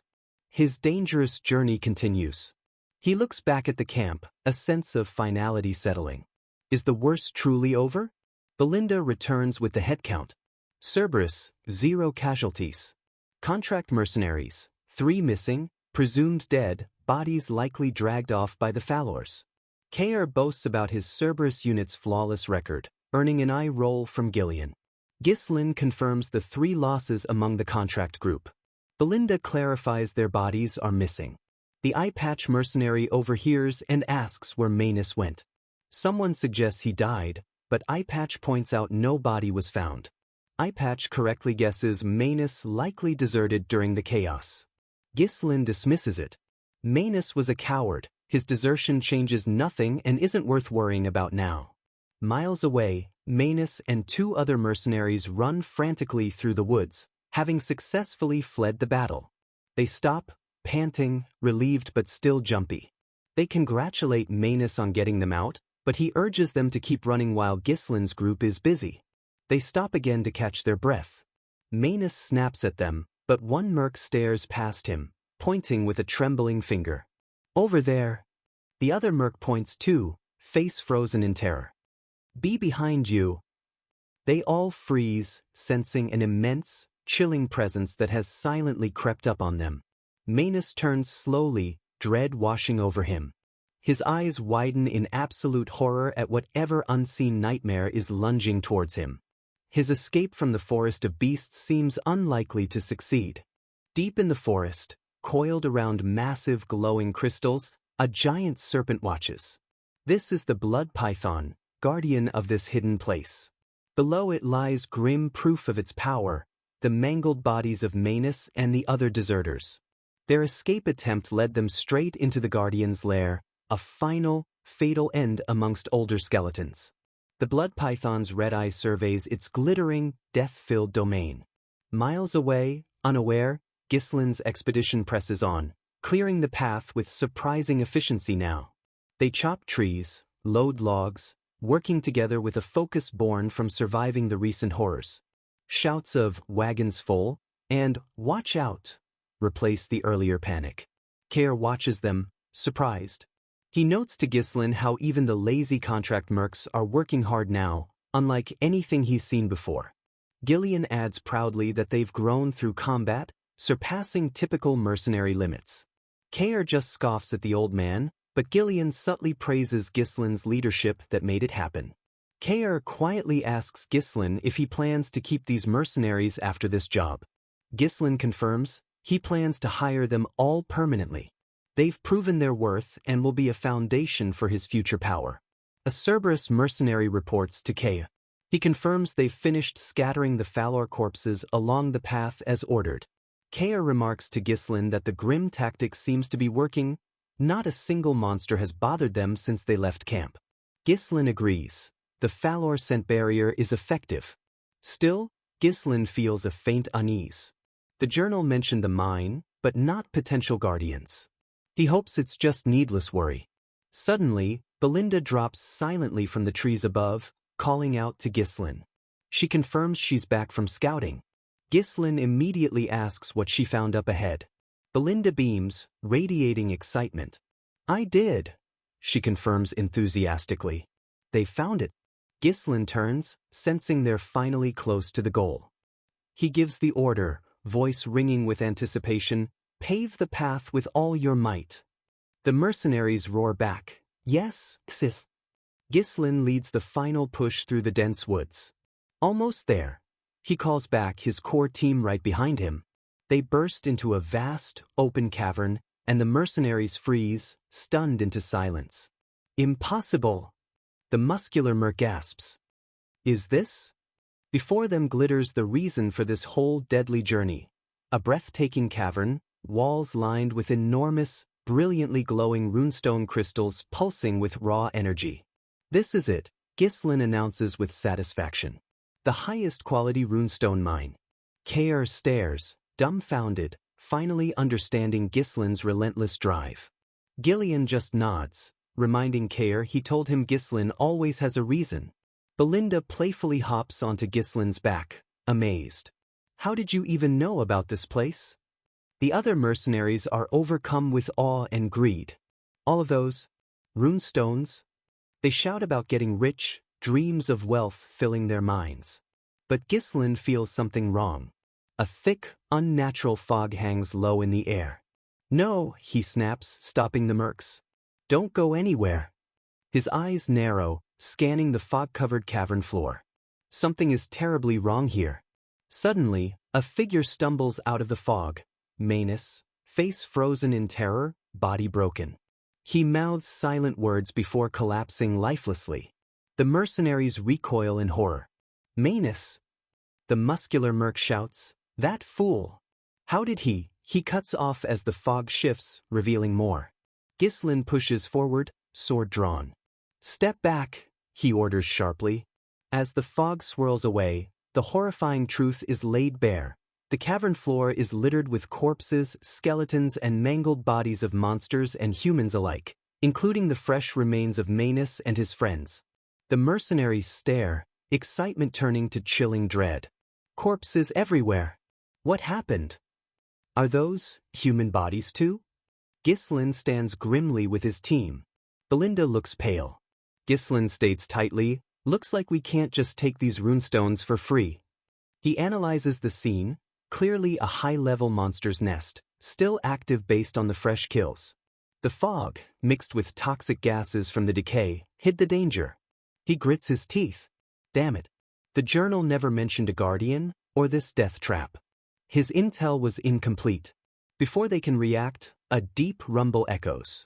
Ghislain snaps his head up. Everyone attention, he shouts. Prepare for bat. A colossal serpent head rises from behind the runestones, dark scales shimmering, red eyes locking onto the intruders. Ghislain finishes his thought grimly. This is the last one. The true guardian of the mine. He moves instantly, sword flashing blue to intercept. He strikes the massive head with a mana-charged blow. Sparks fly, but the serpent barely flinches, the scales incredibly tough. Kair stares. Only a scratch? Gillian adds grimly, what kind of scales are those? The serpent retaliates instantly, spewing a cloud of green poison gas. Ghislain twists away just in time. The poison melts the rock where he stood. He lands warily, unharmed but knowing this is serious. He dodges a lightning-fast tail strike. The serpent lunges again, surprisingly fast for its size. Its massive body slams down, shaking the cavern. Before Ghislain can counter, the serpent's coils whip out, encircling the entire group. Belinda shouts his name in alarm. Panic erupts as the coils tighten. Mercenaries scream, trapped, fearing being crushed alive. Ghislain finds himself caught in the crushing grip, surrounded by bones. He looks up at the colossal blood python. One of the monsters I thought impossible to hunt on this trip, he recalls grimly from past life knowledge. Didn't expect it here, chances of winning are low. Should retreat, prepare. But, his eyes narrow, I have no time for delays. He faces the guardian coiled around the wealth he desperately needs. If I give up now, he thinks, remembering his sister, his goals, everything I've done becomes meaningless. He grips his sword tighter, blue mana flaring around him, his voice echoing with sheer defiance, don't get in my way. Raw power pulses from him, pushing back against the crushing coils. Too much rides on this, he thinks. Failure is not an option. The blood python pauses, surprised by the resistance, its grip loosening just slightly. The trapped mercenaries stare in stunned silence as Ghislain holds back the giant beast alone. The serpent opens its horrifying maw, preparing to strike Ghislain down. He glares back, shouting a single sharp command to break its focus, scatter. The snake hesitates. Ghislain uses that split second, bracing against the immense pressure. He prepares to unleash everything he has, ready to fight this impossible guardian head-on. The Regressed King versus the Ancient Serpent. The battle for the runestone mine hangs in the balance. A cold resolve hardens Ghislain's gaze. No turning back now, his earlier vow to not let anything get in his way echoing in his mind. His eyes flare with intense magenta light, power surging as he grips his glowing sword, muttering, I have too many things on my back, you see, thinking of everyone who relies on him. Energy explodes around him in a blinding pink-purple burst, his face set in deep concentration as he unleashes his third core, a rarely used and dangerous level of power. The colossal blood python lunges, fangs bared, a mountain of red scales, while Ghislain, so small in comparison, stands firm, his sword a lone light against the dark. Ghislain moves like a phantom, dodging the python's massive strikes, his glowing sword a streak of light as the cavern fills with the sounds of their brutal clash. He pushes himself to the edge, gritting his teeth against a savage blow from the python's enormous head, its red eyes burning with rage. Against all odds, Ghislain fights on, a whirlwind of pure will against the towering, seemingly unbeatable serpent, knowing that even when victory seems impossible. Some battles you just can't run from, his face a mask of fierce determination, eyes glowing, because this is about more than just surviving. The word responsibility takes form, an image of a shadowed, enthroned figure representing the immense weight Ghislain carries. We see quick flashes of Kair's grim face, Belinda's worried eyes, Gillian's steady resolve, and the nervous mercenaries, all their hopes pinned on him. Ghislain leaps, sword high, aiming for the python's head as his followers watch in fear and awe, knowing now is the time to fulfill that responsibility.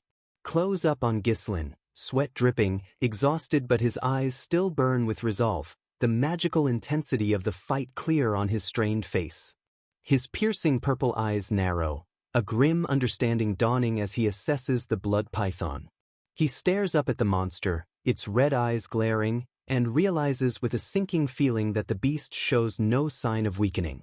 His own eye glows blue, reflecting his desperation. Keeping the third core active this long is draining his mana fast, maybe too fast to win. Suddenly, a shout of "Young Lord" cuts through the battle as Gillian, Belinda, Kair, and other mercenaries rush towards him, their faces etched with worry. Gillian and Kair move to protect him, Belinda urgently asking if he's alright, while Gillian urges him to escape, offering to hold the monster back themselves. But Ghislain stands firm, his voice calm but absolute as he tells them all to leave this place, the debris around them showing how fierce the fight has been. Belinda is shocked, stammering a pardon, while the muscular mercenary also looks stunned, asking what their employer just said. Gillian, confused and concerned, questions the young lord, unable to believe he'd be told to abandon him now. Ghislain glances back, the massive python looming behind, and tells them that even he can't guarantee their safety against such a colossal foe. His serious purple eyes meet theirs as he says resolutely, "I can't afford to lose you here," valuing their lives above all else. Belinda steps forward, her voice trembling as she asks what about him then, and Ghislain, turning to face them, declares he'll defeat the monster here, leaving Belinda wondering why he's pushing himself so far. Ghislain stands defiant, a lone figure against the impossible, as the angered python unleashes a torrent of green, poisonous breath right at the mercenaries. "Leave quickly!" Ghislain roars with urgency, and the mercenaries scramble as the poison blast slams into the ground where they just stood. Gillian's blue eyes narrow with silent, hardened resolve. He's not going anywhere. The muscular mercenary, shield up, flanked by others, shouts for them all, "Please let us fight with you," their courage inspired by Ghislain, who looks slightly surprised. The mercenary fiercely declares they've never met an employer like him, while the eyepatch merc adds Ghislain has saved their lives so many times. Kair smirks, readying his sword, as Belinda, daggers glinting, fiercely states that with the snake gone the treasure is theirs, then softly tells Ghislain she'd never leave him. Gillian steps up, shield and axe ready, telling Ghislain they'll draw its attention and create an opening, earning a surprised, perhaps grateful, "Gillian" from his leader. Gillian stands with the others, a united front, declaring, "Since we've trusted you, please trust us too, young lord." Ghislain is silent for a moment, his eyes shadowed as the weight of their trust, their willingness to fight this terrifying beast with him, sinks in. Gillian starts to explain the plan to Kair, beginning with the python's massive size, while Ghislain seems to ponder his next move. Gillian continues, pointing out its lethal poison and incredibly tough scales that can deflect even mana-infused blades, warning that a single hit means certain death. Belinda watches, her face tight with worry, whispering Ghislain's name as the sheer danger of the situation hangs heavy in the air. Gillian finishes, telling Ghislain that he could inflict damage by attacking its already smashed right eye and gaping injury, the beast's only known weaknesses. Ghislain's sword flares with new power as he addresses his Forest of Beasts expedition team, the group ready behind him, and declares, "Let us all return alive." The mercenaries, their fear replaced by fighting spirit, roar, "Yes, Esaya." In unison, weapons ready. The battle ignites again, Kair and Belinda harassing the python like wasps, while Gillian smashes his axe into its body, creating openings with mercenary support. Gillian, eyes blazing blue, brings his axe down with a mighty roar, aiming for an existing wound to draw the python's full attention. As the python rears back in pain, its good eye fixing on Gillian, Ghislain launches himself through the air, a red and silver streak aimed at the beast's vulnerable eye. Ghislain's face is grim as he soars towards his target, thinking that even knowing the future doesn't mean everything goes his way, as his team fights below to give him this chance. However, his thought continues as the python slams its head towards the mercenaries. If I don't take action, many will die. And I won't let that happen, he resolves, sword poised for the final blow, because only I know the future of this land. This is his purpose. He's face to face with the colossal python, its red eye reflecting in his, as Belinda, Kair, and Gillian shout, "Young Lord!" From below, a mix of terror and hope on their faces. With a massive surge of power, Ghislain plunges his sword deep into the python's damaged eye, blood erupting as the force rocks the beast's head. He twists the blade deeper, his whole body straining as the python thrashes, his three allies watching, frozen in anticipation. Ghislain's eyes blaze as he declares, "I am the future of Perdium," a vow to the dying beast, to his destiny, a triumph hard-earned. A brilliant flash of light erupts, signaling a powerful, magical end to the monstrous serpent. The scene shifts to the imposing Castle Perdium under a cloudy sky, the atmosphere somber and tense.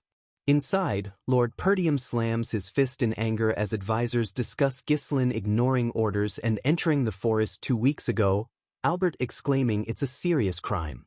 We see Irvin, the knight who helped Ghislain, now imprisoned, as Albert urges Lord Perdium to punish his son upon return, but the Lord remains silent and unreadable. Lord Perdium's face is stern and thoughtful, the name, Ghislain, heavy on his mind, clearly troubled by his son's defiance. Suddenly, the council room doors burst open, and a flustered guard, Randolph, rushes in shouting for his lord. Randolph pants, urgently telling Lord Perdium he has to come see something, as the lord furrows his brow, asking what's wrong. Randolph delivers the stunning news, young Lord Ghislain is back. Leaving the council, especially the advisor who noted his long absence, completely astonished. Castle Perdium is now bathed in a slightly brighter light, as if a shadow has lifted with the young lord's return. Ghislain walks steadily up a stone staircase towards the castle, his red cape billowing, his footsteps echoing his determined approach to the confrontation that awaits. Outro music begins to swell. Back in Castle Perdium's council room, Ghislain sits with his back to us, facing Lord Perdium and his advisors. The air is still thick with tension from the recent showdown. The council members' eyes are sharp, still trying to process the young lord's sheer audacity and stunning success. Homian, the white-haired counselor, looks completely baffled, while Lord Perdium remains stoic, deep in thought about his son's bold moves. Ghislain looks up, a faint, almost challenging smirk on his lips as he calmly announces, "I'm home, father, like nothing major just happened." Lord Perdium turns, his voice low with lingering anger, reminding Ghislain he'd forbidden any development of the forest of beasts. Ghislain gives a slight nod but doesn't back down, simply stating, "I'm sorry, but it had to be done." Homian sputters, outraged that Ghislain would so blatantly ignore his father's direct order, while Randolph in the back looks just as furious. Randolph steps forward, declaring Ghislain's actions a serious crime that risked their lives and land, but Ghislain smoothly counters that he's alive and no monsters invaded. Homian is speechless at Ghislain's calm defiance, while Randolph roars, furious at his audacity. Albert, the treasurer, leans in, asking if Ghislain finds this whole situation amusing, clearly not sharing any humor. Albert sighs, trying to regain control, saying they could let the forest incident pass since no disaster struck in the end. However, the word hangs in the air, a clear sign the grilling isn't over. Albert slaps a letter on the table, demanding if Ghislain has any excuse for this, his tone sharp. Ghislain picks up the letter, recognizing Count Rayfold's seal. The fallout from his confrontation with Amelia is here. Albert explains that Ghislain threatening Lady Amelia and extorting 20,000 gold led to Rayfold cutting off all support and canceling the engagement, a disaster for Perdium. Ghislain silently reviews the letter, recalling his meticulous planning against Amelia. He knew there'd be consequences, thinking, as expected, they're blaming it on me now. His eyes glint coldly. Albert presses Ghislain for a response, saying they urgently need that 20,000 gold back, as Randolph groans it could fund the knights for months. Ghislain looks at them, then calmly drops the bomb. I used it all. He meets their stunned looks, defiantly adding, I used it all for the development of the forest of beasts. No apology, just fact. A shocked silence fills the room. Lord Perdium and his advisors just stare, unable to believe what they're hearing. Albert explodes, yelling if Ghislain means he wasted all that vital money on a useless, monster-filled forest. Ghislain bows slightly, saying he has little to say about the Rayfold incident, but Randolph snaps, grabbing his collar. You damned little brat. Randolph roars, shaking him, as Homian shrieks for Ghislain to be jailed, calling him a criminal. But Ghislain looks up, chillingly calm. But don't worry. Ghislain cuts through their rage. From now on, you can receive the support fund from me, including the 20,000 gold, gently pushing Randolph's hand away.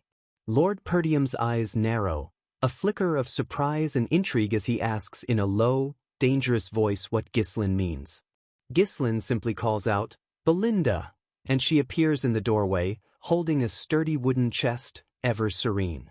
As Belinda places the chest on the table, Ghislain coolly tells the stunned council he wouldn't have started if he wasn't bringing something back. Ghislain opens the chest, and a brilliant blue light floods the room, bathing their shocked faces as he announces, the highest quality runestone. Albert literally drops to his knees, staring at the glowing stones, his fury gone, replaced by utter shock as he stammers, Our runestone? Homian picks up a glowing crystal, whispering in awe where he got such a rare thing, while Randolph mutters if that's where the 20,000 gold went. Ghislain, a faint, knowing smile playing on his lips, simply states, We mined it from the forest of beasts. Albert, examining a runestone, admits its immense value but trembles, saying it's still not enough to run their land. Ghislain's smile widens into a confident smirk. Of course, he says, his eyes glinting. But this isn't the end of it. The scene shifts outside to a massive operation, mercenaries hauling huge runestones and the colossal, bloody carcass of the blood python. Mercenaries shout as they work, loading wagons with runestones and dirus and hides, while Lord Perdium and the council watch from a distance, completely dumbfounded. Homian turns to Randolph, pale with disbelief, stammering if they got all this in just 2 weeks, Randolph equally stunned. Lord Perdium asks Belinda if all this truly came from the expedition, and she respectfully confirms the young master led them to this success. Ghislain gestures to the spoils, dirus and hides, blood python byproducts, explaining this is only a fraction of the mine's potential. Before them all, Ghislain declares the expedition was to help their land, so it's right to use the wealth for their land. Albert, ledger in hand, stammers to Lord Perdium that with this amount, their financial struggles might actually be over. Homian and Randolph just stare blankly, their minds still reeling from the sheer scale of Ghislain's incredible success. Suddenly, Homian and Randolph rush over to Ghislain, fawning over him, asking if he's tired and needs anything, their earlier anger completely forgotten. Randolph, however, with a strained smile, mentions there are a few conditions for this support fund, to which Ghislain feigns surprise. Ghislain firmly states his first condition, release Irvin, the knight imprisoned for following his orders. His second condition, civilian access to the forest of beasts remains prohibited to prevent rumors and maintain control. He's thinking steps ahead. Homian thoughtfully strokes his chin, conceding that Ghislain's conditions seem reasonable enough so far. Ghislain plays his final card with a confident smile. He will personally recruit and manage all mercenaries and security forces, as interference wastes time. Albert explodes, accusing Ghislain of trying to build a private army, shouting it's absolutely not acceptable, the other council members alarmed. Albert tells Ghislain he's misunderstanding. He should be begging forgiveness, not dictating terms like he'll do as he pleases. Ghislain smoothly corrects Albert, stating he's merely laying out necessary conditions to provide financial support in place of Rayfold. Ghislain adds with mock concern that if such trivial issues disrupt his operations, it could hurt Perdium's finances, pointedly asking Albert if he's okay with that, leaving Albert speechless. Albert desperately turns to Lord Perdium, pleading for him to intervene, but the Lord remains silent, thoughtfully observing. As Ghislain turns, the council members call out, "Young Lord," their tone now a mix of awe and fear. Ghislain joins his core team, Kerr, Gillian, Belinda, and the muscular Mercenary, who greet him, the council watching, still stunned. Gillian reports the runestone loading is almost done, while Kerr confirms the diarist and hides are stored, then asks about the blood python. Ghislain orders the python's corpse dismantled, venom, blood, flesh, and hide all separated and preserved. Gillian and the Mercenary confirm.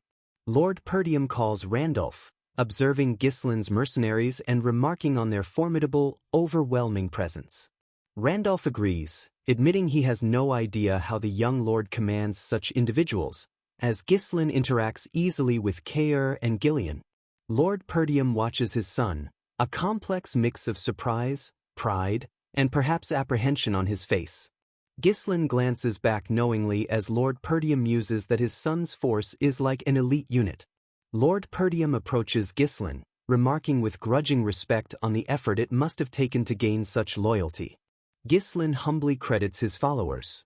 Lord Perdium closes his eyes for a moment, a decision seemingly made, and softly says, "All right."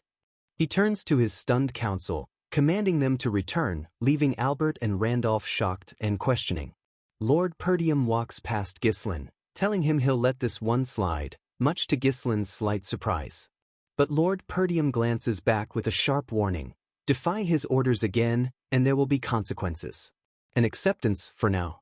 A small, genuine smile finally appears on Ghislain's lips as he says a heartfelt, "Thank you, Father."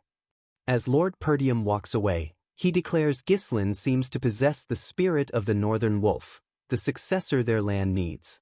The title, the Northern Wolf, appears, an alias for Count Perdium, guardian of the kingdom's frontier. This responsibility now feels very real for Ghislain. Ghislain's thoughts turn to his father, reflecting that he was a lonely person. He remembers his father's past struggles, weak forces, poverty, yet dedicating his life to protecting their land alone in the war-torn north. The tragic memory of his father's miserable, forgotten death, pierced by swords and arrows, fuels Ghislain's desperate resolve to change that fate. Back in the present, Kerr stretches, relieved, while Belinda asks Ghislain if he's heading back to the castle. Ghislain, now wearing dark shades, says, "No, not yet," seriously telling them to be ready to leave any time. Belinda is surprised he's not resting. Gillian and Belinda urge him to rest after overworking himself, Belinda reminding him it was a miracle he survived the python. Ghislain just walks past. Belinda, exasperated and worried, starts to tell him how hard she worked to detoxify him from the python's venom. Ghislain gently stops her by placing a hand on her shoulder, his voice soft but firm as he says, "Belinda." He looks at her, his shaded eyes unreadable, and simply requests, "Please." Belinda, though still concerned, falls silent. Kerr and Gillian watch as Belinda composes herself, her loyalty to Ghislain overriding her urge to fuss. Ghislain looks to the horizon, explaining that word of the runestones will spread quickly to their enemies, and he needs to expand his power fast. He gestures towards the future, his ambition vast, to a level where no one would dare challenge me.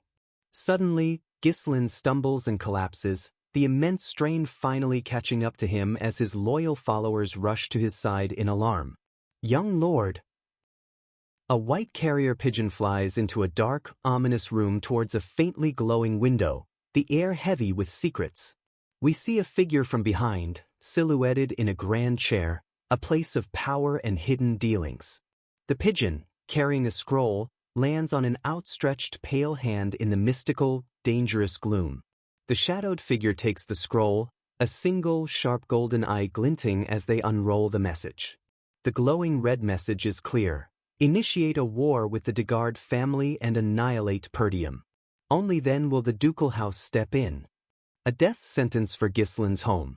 That predatory golden eye focuses, the words, the annihilation of Perdium. A cold, calculated goal.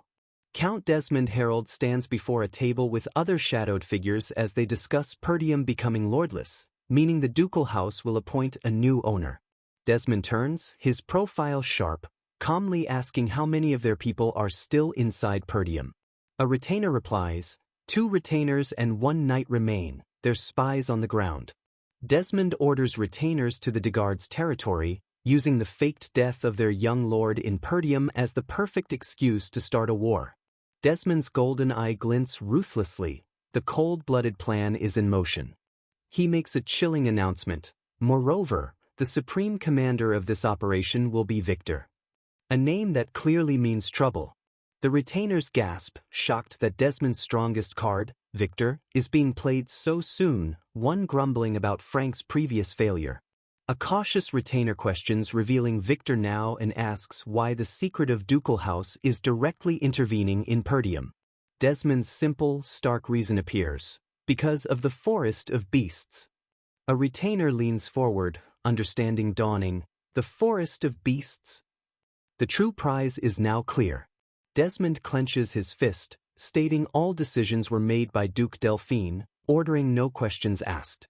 Count Desmond Harold stands tall, his expression one of cold command as he orders them to prepare for the war. Desmond asks one last chilling question, his golden eye narrowed. Is there anyone else who is aware of this situation? Secrecy is key. The scene shatters, transitioning dramatically to a lavish, brightly lit room. Amelia Ray folds sobs in her butler Frank's arms, crying out Ghislaine Perdium's name like a curse.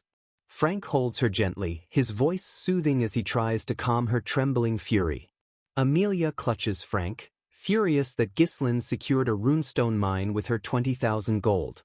Tears streaming, she recounts sending the Wildcats and getting support funds cut, all making her look like a fool as her plans backfired. Frank calmly tells her this isn't like her, appealing to her usual cold composure. Amelia takes a shaky breath, trying to regain her control. She steps back, composing herself, admitting she got too emotional, her voice regaining its steel. Her expression hardens, red eyes glinting with vengeful fire as she declares, "What's done cannot be undone." A cold promise. Frank awaits her order as Amelia muses that Perdium must be celebrating their new wealth from the runestone mine. She turns to Frank, a cunning glint in her eyes, saying it's too early for them to celebrate as they haven't sold the runestones yet. Amelia explains that according to intel, they only secured the runestones 2 days ago, too little time to set up distribution.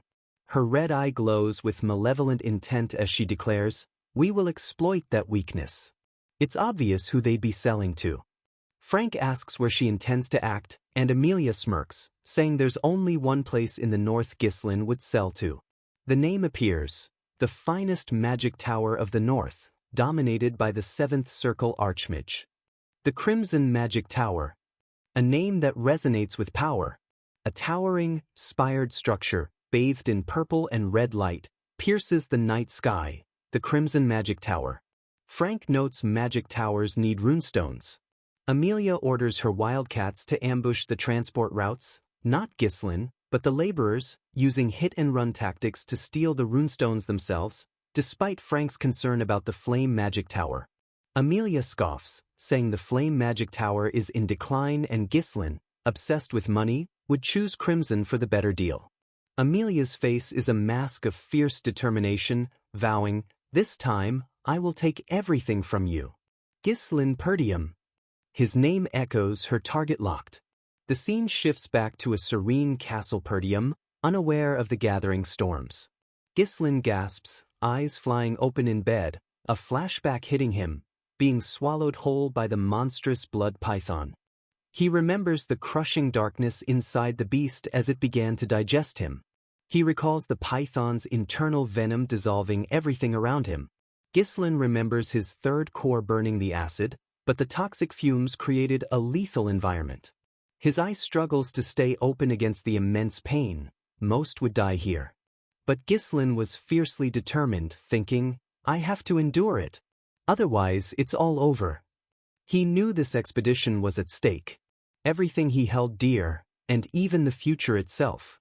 Inside the python, he made a revolutionary choice. If it's not possible to evade being poisoned, then I'll make it mine, actively absorbing the venom. He directed the invading venom to his mana core, neutralizing it, the process also calming his body. The venom mixed with his mana, becoming a volatile new power, an alternative fuel he unleashed from within. Back in the present, Ghislain blinks open his eyes, dazed but alive in bed. A thought bubble, I feel refreshed. Surprisingly good, despite everything. He sits up, disoriented, recognizing his room, remembering his father forgave him. Suddenly, his little sister Elena launches herself at him in a tight, joyful hug. Elena clings to him, explaining he was out for 2 whole days and passed out right after returning.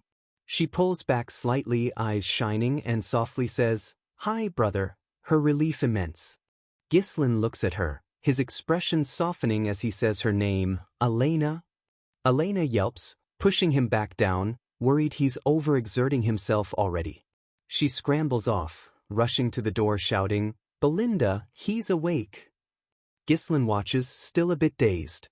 He sits up again, eyes sharp, murmuring, 2 days, processing the lost time.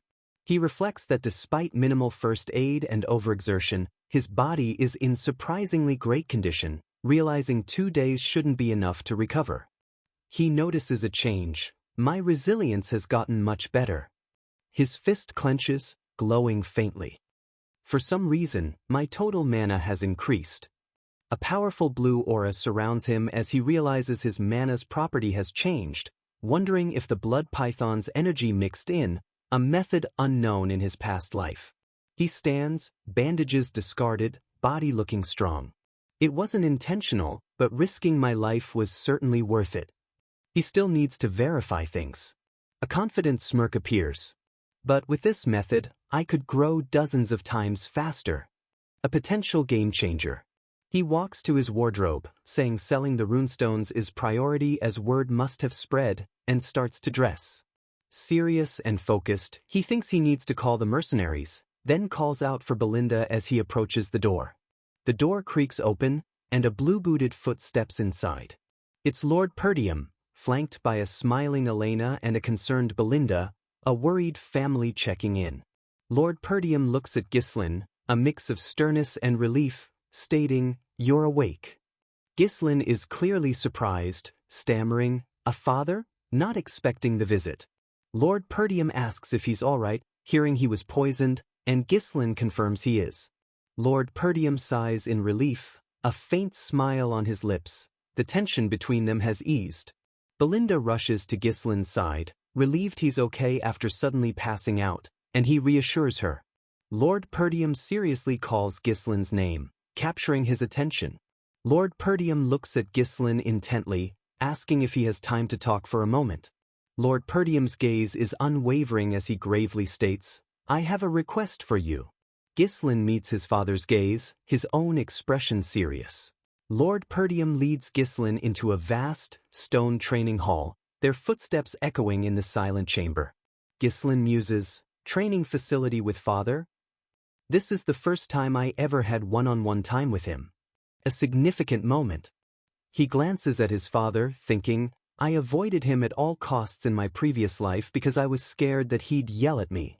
Lord Perdium apologizes for calling him so soon after waking, but Ghislain says he's in excellent condition. Ghislain gets straight to it, asking, "So, what is that request you want to ask of me?" Lord Perdium looks at his son, a flicker in his eyes, but doesn't answer immediately.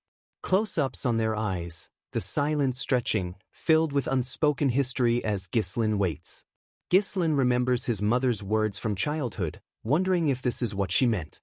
Flashback, a younger Ghislain with his mother, who gently tells him, "Your father can't show his honest self to others." Young Ghislain looks up, confused, asking, "He can't?" His mother explains his father feels he must be an unshakable pillar, always putting others first, except when he confessed his love to her. His mother looks at him seriously, telling him he has to understand that part of his father. Her final words echo, "He's just not good at expressing his emotions." Back in the present, Lord Perdium draws his sword. "Raise your weapon," he commands, cutting through Ghislain's thoughts. Ghislain snaps out of his reverie, surprise then resolve in his eyes as he draws his own practice sword. "Yes, father," Ghislain replies steadily, ready for whatever this is. Father and son face off, swords ready, the vast training hall focused on their long-overdue confrontation. The spar begins intensely, blades clashing with surprising force. Lord Perdium is incredibly skilled, pressing Ghislain hard. Lord Perdium unleashes a powerful strike. Ghislain barely parries, the force reverberating through him. Ghislain grits his teeth, thinking, "It's heavy." So this is father's sword. A revelation of his father's hidden strength. Ghislain realizes his father's strikes are forged to subdue northern barbarians. Tempered through countless life-or-death battles, their swords weave a deadly dance. Ghislain uses his agility to deflect a thrust, eyes sharp with concentration. Lord Perdium watches, assessing his son's every move as the spar continues. Finally, Lord Perdium lowers his sword, a faint smile. "You have improved a lot," he says, surprised and perhaps proud. Ghislain, panting slightly, manages a "thank you," the words carrying deep weight. Lord Perdium's eyes narrow. However, his tone shifts. He critiques Ghislain's sword pressure, noting his strength but warning his intent can be too easy to read. Ghislain considers this, thoughtfully touching his chin, used to relying on his instincts in a fight. Realization dawns. Now that I think about it, this is the first time someone has ever given me guidance. He reflects on his instinctual swordsmanship, realizing his father pointed out flaws he'd overlooked without formal training. Ghislain closes his eyes. "I always believed I had only myself to rely on, but perhaps receiving guidance isn't such a bad thing." He opens his eyes, looking at his father with new respect. "Thank you for teaching me," he says sincerely. Lord Perdium looks at him, his expression still serious, but perhaps a touch softer. "Honestly, I intended to scold you today," Lord Perdium admits, surprising Ghislain. Lord Perdium elaborates that breaking rules isn't excused by contributions, as it leads to chaos. Ghislain listens silently, understanding the weight of his father's words and leadership. "However, you have changed," Lord Perdium continues, recognizing Ghislain's shift. Lord Perdium explains he sees Ghislain now looking beyond reckless merit, toward something greater. An image of Castle Perdium, bathed in hopeful light, symbolizes that something greater. Lord Perdium entrusts him. "Keep doing as you are now, fulfill your responsibilities as a successor." Ghislain watches him, the word responsibilities, echoing, a burden and purpose now shared. He suddenly remembers, right. As his father walks away, Ghislain asks about the request he mentioned earlier. Lord Perdium pauses. Lord Perdium hesitates, looking slightly awkward. He turns, a faint flush on his cheeks, almost sheepishly asking, "Do you have some extra funds?" Scene shifts. Ghislain, in his maroon overcoat, approaches his assembled mercenaries at the Forest of Beasts post. The mercenaries look towards him expectantly, their loyalty clear. Ghislain smiles faintly, a leader addressing his troops. "Have you all been well?" he asks the crowd. "Yes, employer," they roar. Kaer grins, Gillian asks if he's better, and Ghislain apologizes for the wait. Ghislain turns to Gillian asking, "Gillian, how's Rachel?" referring to his cured daughter. Gillian is silent for a moment, overcome with emotion. His voice thick with gratitude, he says, "I never thought I'd see the day she could walk again." He bows deeply. "It's all thanks to you, young lord." His loyalty absolute. Ghislain smiles gently. "Good to hear that," genuinely pleased. He then turns to Gillian, Belinda, and Kaer. "There's something I must tell you." His tone serious. Ghislain's eyes are grim. "Our land is kinda in danger right now." His allies instantly alert. A title card. "I told them everything about what happened on the day Elena was attacked." Ghislain explains how he stopped Elena's assassination, preventing a war, and found the Degard young lord's corpse. And the existence of those who are eyeing Perdium. Shadowy, menacing figures appear. Ghislain continues that they're being watched and lack time or resources to prepare for an attack. Belinda understands his hurry. Kaer smirks. "First the forest, now a war, Never boring here." Gillian notes this is the perfect time to target Perdium, with its weak military and new runestone mine. Ghislain nods at the map. "Exactly." They won't leave us be. Belinda urges telling the vassals or his father, but Ghislain stops her. It's not time. He explains that with traitors possible among the bodyguards and vassals, they must keep this secret for now. Ghislain grimly states that while Elena's survival bought time, the mine discovery means enemies won't wait. His eyes narrow with determination. It will be a tough fight. A moment of silence hangs as they absorb the dire news, the weight of their situation palpable. Care breaks the silence, surprisingly earnest. Well, just order us around. He grins. Honestly, staying around you has been a lot of fun. He's found a new purpose. Gillian rumbles his absolute loyalty. I've already sworn my life to you. I shall fight with you until the very end. Belinda clenches her fists, eyes blazing. That's right. Who's going to protect you if not for me? Ghislain looks at his loyal companions, a small, almost imperceptible smile. He has their complete trust. He lays out the enemies, the Delphine ducal family, Count Desmond, and Amelia. We will now head to the Flame Magic Tower. Kaer is excited to sell the stones. Belinda questions going to Flame, not the closer, wealthier Crimson Tower. Ghislain explains Flame Tower would cause less friction. Belinda looks confused. Gillian understands. Transporting high-value goods attracts enemies, so staying ahead is key, like avoiding another ambush. Ghislain explains Crimson Tower is greater but Flame is in decline, implying a strategic choice beyond just profit. He poses a rhetorical question, yet, despite all this, I'm choosing to head for the Flame Magic Tower. Why? Ghislain's expression softens, a hint of something deeper. Because of her. The magnificent Flame Magic Tower appears, gleaming, a beacon of magical learning. Inside its vast library, Elise, a young woman with dark hair, sits alone, looking melancholic, murmuring, Professor Ronado. Clutching a staff, she whispers, when will the light that you mentioned come for me? Ghislain is that light. Outro music swells and fades. Ghislain's team rides towards the magnificent Flame Magic Tower, its spires piercing the sky. So this is the Flame Magic Tower? Ghislain exclaims. The muscular mercenary shouts, it's so huge, while the eye-patch merc marvels at finally seeing it himself. Kaer chuckles at the town's prosperity, a world away from impoverished Perdium. Belinda notices a shop window filled with magic scrolls, intrigued by the tools of mages. Mercenaries shout as 3 hooded mages cast spells, glowing glyphs swirling, a rare sight for them. The mages notice the convoy, one smirking as his staff crackles with energy, preparing a spell. With a flash, the mages vanish. Mercenaries stare. He disappeared? Holy cow! Ghislain calmly explains it's a concealment spell. It seems they don't welcome us.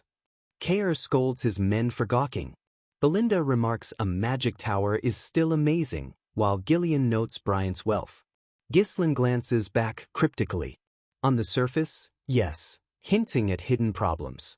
As they approach, Ghislain reflects on how a once-peak magic tower could fall into ruin.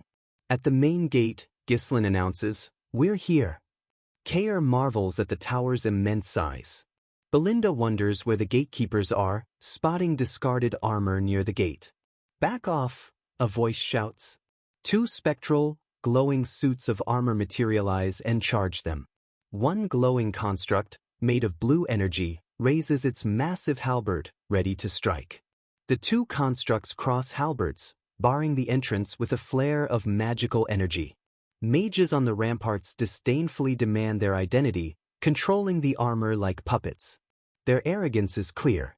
Gillian booms, this man here is Ghislain Perdium, the young lord of Perdium. Ghislain sits calmly. Gillian continues, asking for the trade officer, but the lead mage cuts him off. We're not buying. Gillian is stunned. Belinda, incensed, shouts, hey, you haven't even looked at it yet. The mage scoffs, calling Perdium a beggar's land, and their goods, garbage, a waste of time. Get lost, he bellows, the spectral guardians raising their halberds menacingly. Belinda furiously yells at them. Gillian turns to Ghislain, what will you do, young lord?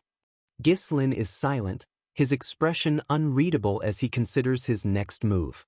He looks up, a cool glint in his eyes. "Are you sure about that?" he asks calmly. Ghislain casually pulls out a single, brilliantly glowing blue runestone. "Surely you'd know what this is." The lead mage's eyes widen in shock. "Wah!" His arrogance vanishes instantly. "Our runestone," he gasps, his gaze darting to their laden wagons. "Wait, then all that back there is?" Ghislain smirks. "Still not buying?" he asks smoothly. Scene shifts. Ghislain's team stands on a red carpet as robed figures bow deeply, apologizing for not recognizing esteemed guests. A flustered Sylvain, the trade officer, introduces himself, sweating with deference. Ghislain, cool and businesslike, states he brought a lot and demands to meet the Tower Master directly. Sylvain's eyes widen. "To the Tower Master?" A bold request. Sylvain quickly agrees, sending an attendant to guide them while he informs the Tower Master. Belinda smirks at the chastened gate mage. "You should have had that attitude from the start." As they walk, a loud noise erupts from a nearby corridor, surprising them. Ghislain asks their guide about it, who dismisses it. "You don't have to pay any heed to that." Ghislain looks towards the commotion thoughtfully, sensing something more than just magic research. Down the corridor, smoke and magical energy billow as 3 senior mages berate Elise, who kneels, clutching her staff. A stern mage looms over Elise. "Haven't I told you to never even think about setting foot into the laboratory?" Alfoy, a sneering senior mage, cruelly mocks Elise for taking up space if she can't use magic, boasting of his own status. Elise looks down, tears welling, clearly intimidated and upset. She clutches her staff, insisting quietly, "I also have the right to use the laboratory. Because I'm a mage." Alfoy raises an eyebrow, mocking. "Really?" his tone patronizing. Elise looks up, a flicker of defiance. Alfoy taunts, "Sure, we'll treat you as a mage." Alfoy's staff glows with flames. "Then you should be able to use a defensive spell to deal with this basic offensive spell, right?" Alfoy grins maliciously, challenging, "Try and block this with magic," enjoying her distress.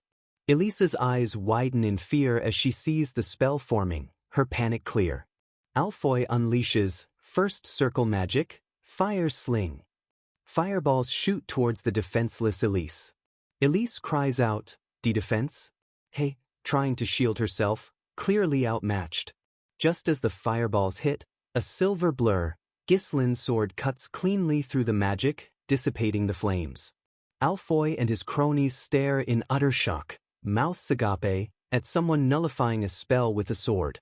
Ghislain stands before Elise, his voice cold. "Magic research, huh?" Elise looks up, fear and hope in her eyes. Ghislain continues accusingly, "Is that what you call this kind of behavior in the Flame Magic Tower?" Scene shifts to the Tower Master's meeting room. A voice exclaims, "What?" Inside, Tower Master Hubert slumps, exasperated. "We're running low on runestone?" Hubert fumes, "Damn it, how did we even end up here? At this rate, the gap between us and Crimson will get even wider." He blames the elders for not securing runestones, but they retort he ignored their efforts, busy buying luxuries. An elder points out the Crimson Tower Master is 7th circle, while Hubert is only 6th. Hubert slams his hand down, enraged, claiming he could reach 7th circle with more runestones. Hubert seethes about that Delmuth, then whines about runestone prices. Sylvain bursts in, "We need your attention here, Tower Master." Hubert, furious at the interruption, yells at Sylvain for rudely entering without knocking. Sylvain shouts, "Someone brought in a large amount of runestone." Hubert and elders stare, dumbfounded, as Ghislain's intervention is heard. Ghislain stands, sword having effortlessly cut the fire magic, shielding Elise. Remnants of the fireballs dissipate harmlessly around them. Close up on Ghislain's hand gripping his sword hilt, his control absolute. Ghislain stands between Alfoy and Elise, a wall of calm power. Alfoy's subordinate and Elise look on, stunned at what just happened. Alfoy, furious and humiliated, grits out, "You sliced that in half?" Who even are you? As mana threads bind him. Belinda flashes in, daggers at Alfoy's throat, eyes blazing. You dare attack my young master? Alfoy stammers in terror. Suddenly, a massive, booming voice roars, everyone stop. Tower Master Hubert stands at the laboratory entrance, face contorted in fury. What in the world is going on here? He bellows at the chaotic scene. Outro music swells and fades. Close-up, Tower Master Hubert's face, mouth open in a silent scream, everyone, stop. He'd roared, trying to regain control. Recap. Hubert bellowing, what in the world is going on here? At the chaos, Ghislaine calm, Belinda with daggers at Alfoy's throat, Elise huddled. Elise timidly looks up as Hubert approaches, Tower Master. Ghislaine stands protectively nearby. Ghislaine calmly orders, release him, Belinda. She shoves Alfoy down. He yelps, scrambling away. Alfoy, tearfully terrified, scrambles to Hubert, wailing, Teacher. Hubert catches Alfoy, who spins a tale of intruders attacking him while he was protecting Vanessa. Alfoy continues his sob story, claiming he didn't want Vanessa hurt as she has no mana. Belinda scoffs, oh my, crying like a little girl? Alfoy weakly puffs out his chest, I'm a man, you know? Elise whispers, I just wanted to use the laboratory. Ghislaine watches thoughtfully. Ghislaine's eyes narrow, recognizing something as he processes the situation. Realization hits, I was right about who she is. A fiery, demonic image of Elise, red nightmare Vanessa, blazes across the panel, her powerful future self. Ghislaine muses on the contrast. So this is what she was like before she became a total nightmare. Hubert, enraged, points a flame-wreathed finger at Ghislaine. You dare harm my student? Roaring he'll burn him to a crisp. Belinda, concerned, asks Ghislaine what to do. Hubert looks dangerous. Ghislaine steps forward calmly, ignoring Hubert's threats. Sorry for the late introduction, Flame Magic Tower Master. He formally introduces himself. My name is Ghislaine Perdium. I am the heir of the Perdium family. And I am here to trade runestone, he finishes, his gaze direct. Hubert's jaw drops, anger replaced by utter shock. What? Alfoy, stunned, sputters, our runestone? Someone like you? Ghislaine coolly informs them, I have prepared it in front of the castle. Would you like to go see for yourself? He gestures to carts laden with glowing runestones, a staggering quantity. Hubert and his elders stare, dumbfounded at the sheer volume of runestones. Two elders stammer, I am possible. Just where did he get this much runestone? A composed elder asks Hubert, still awestruck, what he wants to do about the 10 cartfuls. Hubert is silent, his thoughts racing as the elder prompts, Tower Master? Hubert bursts into manic laughter. I never thought I'd see this much runestone, eyes gleaming. This is a once-in-a-lifetime opportunity. I can finally crush Crimson. Then tries to play it cool, feigning disinterest. Elise timidly speaks up, isn't this quite a lot of runestone? Hubert whirls on her, Q quiet, what could you possibly know? Just head back inside, shooing her away. Hubert grumbles about Renato, that scum. Leaving that pain in the neck, Elise with him, disdainfully saying she should read the room. Ghislaine watches Hubert's outburst thoughtfully, planning his next move. Hubert turns to his elders slyly, does anyone else agree with her? They quickly agree. Elders loudly critique the runestone quality, suggesting they might be fake. Belinda explodes, what? You're calling them fakes? Ghislaine calms her. The elders dismiss her, saying they can't trust sellers these days, clearly trying to lowball. Ghislaine mildly asks, all right then. So I take it that you're not interested in purchasing it. The elders look flustered. Ghislaine tells his crew the tower doesn't need it and they'll go elsewhere. Hubert panics. Hold on a second. Hubert glares at his elders. They snap to attention. Hubert quickly changes tune, suggesting they buy the stones so Ghislaine doesn't leave empty-handed, trying to seem generous. Hubert beams. Out of the generosity of my heart, I will buy them all, then tries to offer below market price. Ghislain cuts him off. Ghislain tells Kair, take all the carts back except for one. Kair is surprised. Ghislain turns to Hubert innocently, didn't we plan on only selling one cart? Hubert and his elders stare, bewildered. Huh? This isn't going as planned. Kair grins wickedly, oh right. Sorry I forgot. Cuckoo. Enjoying this. Kair bellows, guys, take them away. Mercenaries start moving the carts. Hubert rushes Ghislain, what do you think you're doing? Ghislain smoothly apologizes for his subordinate's mistake. He adds, eyes glinting, their actual destination is Crimson Tower, they just needed travel money. Hubert is aghast, it's the Crimson Tower? Then tries to laugh it off, suggesting a chat. Ghislain gives a charming, almost predatory smirk. Sure, let's do that, he agrees easily. Now in Hubert's lavish office, Ghislain's team behind him, Hubert flanked by elders. Tense atmosphere. Hubert introduces his fifth circle elders. Ghislain nods, unimpressed. Impressive? As expected of the second strongest in the northern region. Hubert is irked. Hubert blusters Flame Tower is still strongest. Ghislain noncommittally deflates him. Yes, sure. Whatever you say. Belinda whispers if Ghislain is trying to piss Hubert off. Kair is confident he has a plan. Hubert impatiently asks for Ghislain's price. Ghislain holds up 2 fingers. The word double appears. Ghislain calmly states, I want double the market price. The room explodes. Double? Hubert exclaims. Elders mutter about his naivety and poor negotiation. Hubert lectures Ghislain on negotiation needing compromise, not one-sided demands. Ghislain smiles faintly, I just felt that I needed to get double the market price from the Flame Magic Tower. Elders are outraged, how dare you joke around? Are you mocking us? Hubert leans back, voice dangerous, hey kiddo. Watch yourself. His eyes glow red. It pisses me off when clueless brats flail around. Trying to intimidate. Ghislain remains perfectly calm, expression unchanged. Hubert tries a different tack, offering mercy for his youth. Take this seriously. As Hubert offers slightly above market price, Ghislain suddenly stands. Hubert is surprised.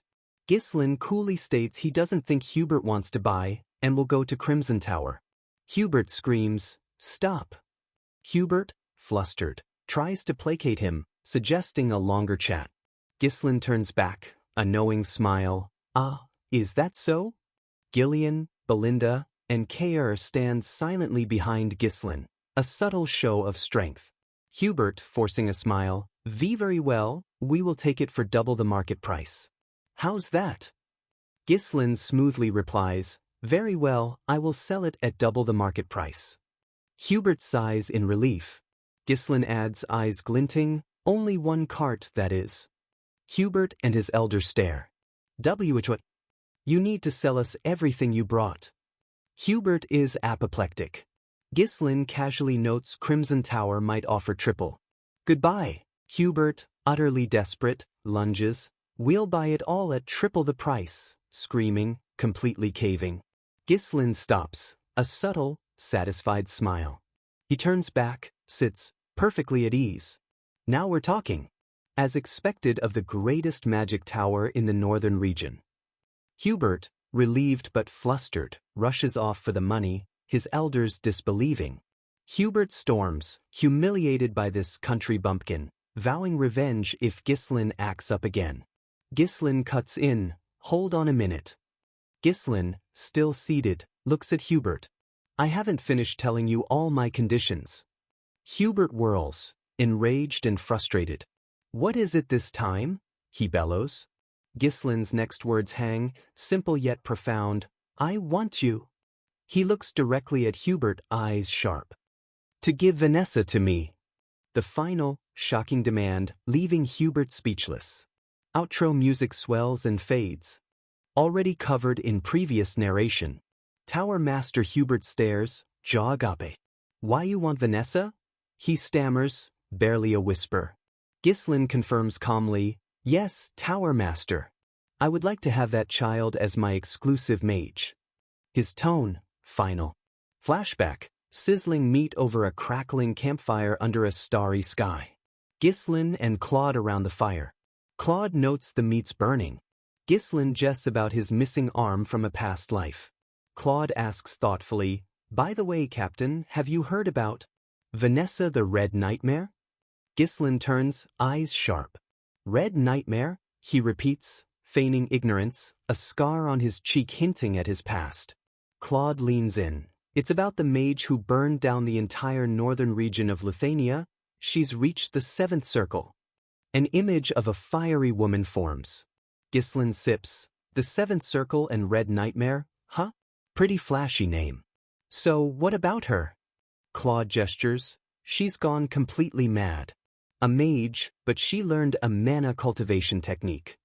Ghislain wonders why. Claude shrugs. 'Cause she's crazy. Anyway, Claude continues seriously, she's a walking disaster. Remember the subjugation requests? That was for her. Ghislain is silent, his gaze distant, processing this information. A mage who reached the 7th circle through a mana cultivation technique? Huh. He murmurs. A faint smile, eyes gleaming. I'm curious, he says softly. He looks at Claude, decision made. Claude, let's recruit her. Claude is shocked. Ghislain reflects. In his past, by the time he found Vanessa, she was nearly dead, unable to control her magic. However, his thoughts continue, with an image of blue energy. She had the talent to reach the 7th circle even though she never learned magic properly. With a little bit of guidance, her talent will flourish. The blue energy intensifies. Ghislain's eyes narrow. I'll recruit her for sure this time. A calculated move. Back to the standoff. Gillian, Kair, and Belinda are surprised. Gillian notes Vanessa didn't look strong. Belinda reminds Ghislain to inform her of such plans. Hubert's advisors whisper, seeing it as a chance to get rid of useless Vanessa and honor their debt to Renato. Hubert forces a smile. Vanessa is outstanding, then cunningly adds, in addition, I'd like you to dispatch battle mages of the 3rd circle or higher to Perdium. Ghislain's gaze is sharp. I need mages for the upcoming territorial war. A territorial war? The mages look at each other in shock and alarm. Ghislain lists his 3 conditions, triple price, 3rd circle mages for 1 year, and Vanessa as his exclusive mage. Ghislain's retainers watch impassively. Hubert's mages look disbelieving. Tense silence. Hubert turns his back, seething, his posture rigid with suppressed fury. Hubert spins, red mana exploding. Ghislain Perdium? He growls, enraged. His mana sends shockwaves, red energy lashing out, the hall trembling. Ghislain remains seated, unreadable. Hubert glares. It seems you must have taken me for a fool. Hubert rants that mages can't intervene in territorial wars and Ghislain is pushing 3rd circle mages to the front lines. His face a mask of fury. This is an insult to the flame magic tower. Not even your ashes will be left behind. A clear threat. Ghislain's retainers move to protect him, Kair noting Hubert's 6th circle pressure. Belinda cries, Young master. Hubert raises a hand, red energy coiling, ready to attack. Ghislain sits, unfazed. Close up on Ghislain's eyes, narrowed, a dangerous blue glint. He's calculating. Ghislain's voice, low and cold, cuts through, you'll regret it. Hubert's red eye glares back. Ghislain drops his bombshell casually, we've discovered a massive runestone vein in our territory, several dozen times the amount we brought today. What? The elderly mages gasp, utterly shocked. A treasure beyond imagining. Ghislain adds, and this information is already spreading? What do you think that means? Hubert's fury falters.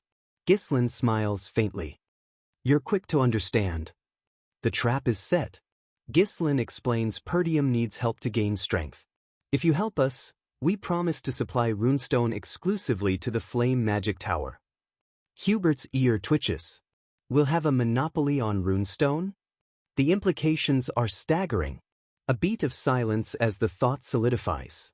If that happens, Ghislain leans in. It's only a matter of time before flame overtakes crimson. He offers Hubert the future. Hubert looks at Ghislain's hand, his anger replaced by a golden glow of greed. His face, a battleground of emotions, fury, suspicion, and overwhelming greed. A guttural sound escapes him as his resolve crumbles. The allure is too strong. With a surge of light, Hubert clasps Ghislain's hand. The deal is struck. Scene shifts. Hubert tells Alfoy how the deal came to be. Alfoy protests, "Master, why does it have to be me?" Hubert manipulates him, "Sending you is for your own future." Alfoy's eyes widen. The greatest talent in Flame's history? The flattery works. Hubert paints a grand future for Alfoy as Tower Master, then orders him to watch the country bumpkins and retreat if war breaks out. Hubert grips Alfoy's shoulder intensely. "You only need to endure it for 1 year. 1 year and we will take over the #1 spot." Alfoy is silent, absorbing the mission and promised glory. He turns, a sly, confident smirk. "Okay, Master." Fully on board. But his expression sours slightly, a hint of distaste at being sent to a rural dump. Later, at Perdium's gates, Ghislain announces their arrival to the Flame Tower mages. Alfoy surveys Perdium disdainfully, muttering about its old-fashioned style, calling it a rural dump and a miserable excuse of a territory. Alfoy puffs his chest. "I am Alfoy, a third circle master, entrusted with leading the mages here." Trying to assert dominance. Ghislain gives Alfoy a cold stare. Alfoy internally rants about this ignorant bumpkin. Ghislain cuts him off. Alfoy startles. Ghislain's blue eyes are ice. "Where's Vanessa?" he demands. Alfoy glances back dismissively. "Oh, she should be bringing our bags." Vanessa struggles forward, burdened by heavy suitcases, panting with effort. She looks up, face flushed, eyes squeezed shut in exertion, a scroll case on her back. Vanessa stumbles, bowing. Hello. I'm Vanessa. Greetings, young lord." Alfoy disdainfully tells Ghislain she took long enough. Ghislain watches Vanessa, his expression unreadable as Alfoy continues. "Vanessa, unload the bags," Alfoy commands. She replies she hasn't finished moving them. Alfoy callously says she should do chores as she can't use magic. With a sharp crack, a bag is violently slapped away from Vanessa. The heavy bag flies, a blur of motion from a strong intervention. The bag crashes. Vanessa stumbles back. Alfoy is shocked. "Sir Alfoy," a mage cries. Ghislain stands, hand raised from the slap. "Vanessa is no longer affiliated with your magic tower. She is now my personal, so do not order her around." Ghislain's eyes narrow. "I will let it slide this time, but if I see this happen again, you will have to risk your life for it." Vanessa looks up, shocked, hopeful. Alfoy's face twists in fury. "You damned little—" He seethes, monocle almost cracking. "How dare you treat me like this?" Alfoy screeches. Other mages rally. "Even if you're a noble, you have crossed the line." Ready to fight. Ghislain sighs dismissively, then casually snaps his fingers. Ghislain's knights and mercenaries step forward, weapons drawn, surrounding the mages, who falter. How barbaric." Alfoy shouts for proper treatment. Ghislain calmly explains Alfoy is here by contract, with Ghislain having full authority for 1 year. Alfoy smugly retorts he believes Hubert will side with him if the contract is voided. Ghislain's lips curve into a cold smile. "In Perdium, your role is nothing more than that of a reserve bundle of living mana. If you want to be treated well, then obediently fulfill that role." Alfoy is crimson with rage. Ghislain turns. "Gillian and Kaer, take good care of them." The imposing warriors step forward. Kaer grins maliciously, cracking knuckles. Gillian rumbles, "I will guide you so that you can adapt to our land."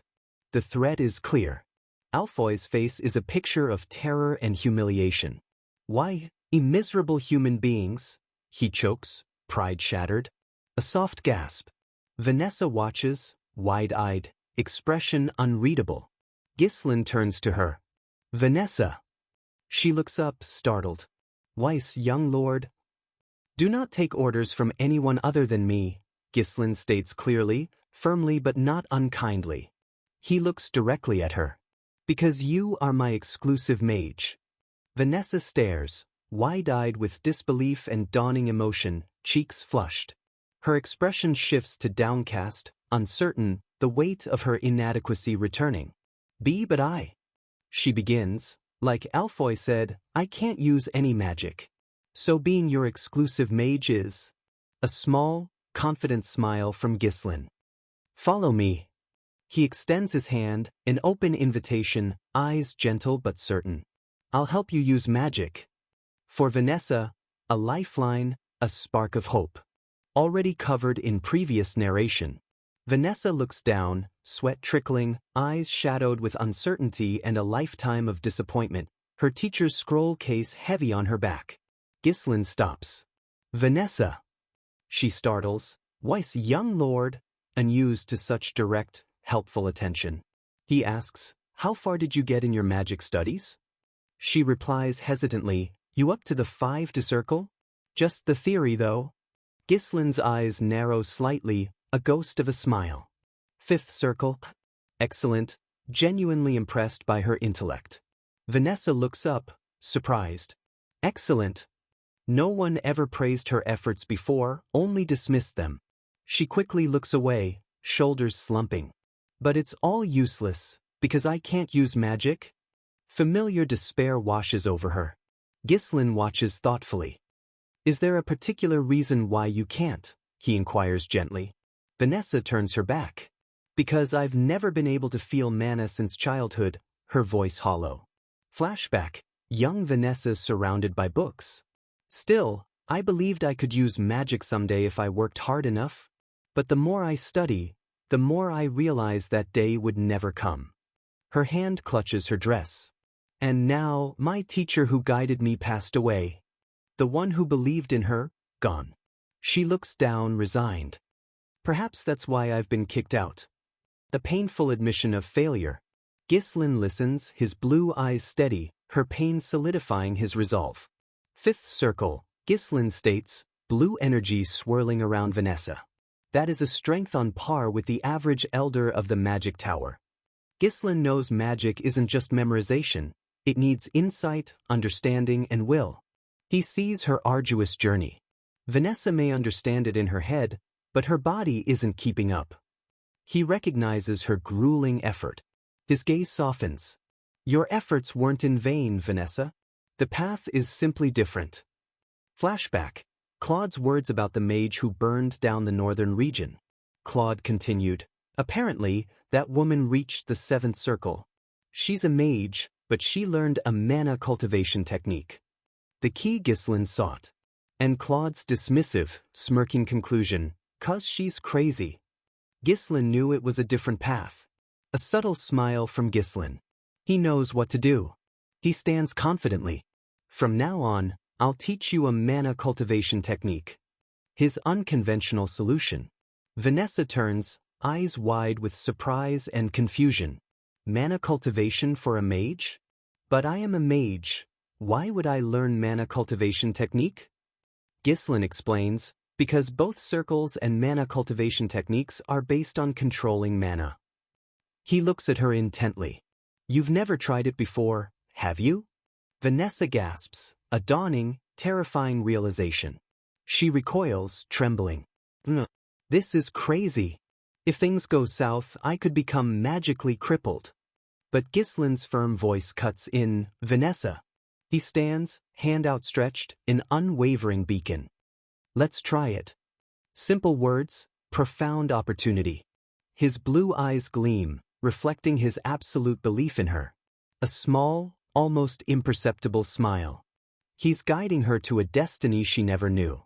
Vanessa stares at his hand, fear and flickering hope warring within her. She stands alone, the thought, me, using magic, both terrifying and exhilarating. She clenches her fist, resolve hardening, knuckles cracking softly. If this is what it takes for me to use magic. A desperate, determined gamble. She kneels, mirroring Ghislaine, ready. A fire ignites within her. With trembling fingers, Vanessa reaches for her collar, a determined look. She pulls it open slightly, bearing herself to this new, frightening path. Ghislaine thinks, remembering the red nightmare, in my past life, you had the same eyes as mine. An image of Vanessa falling through an abyss, consumed by regret, rage, hatred.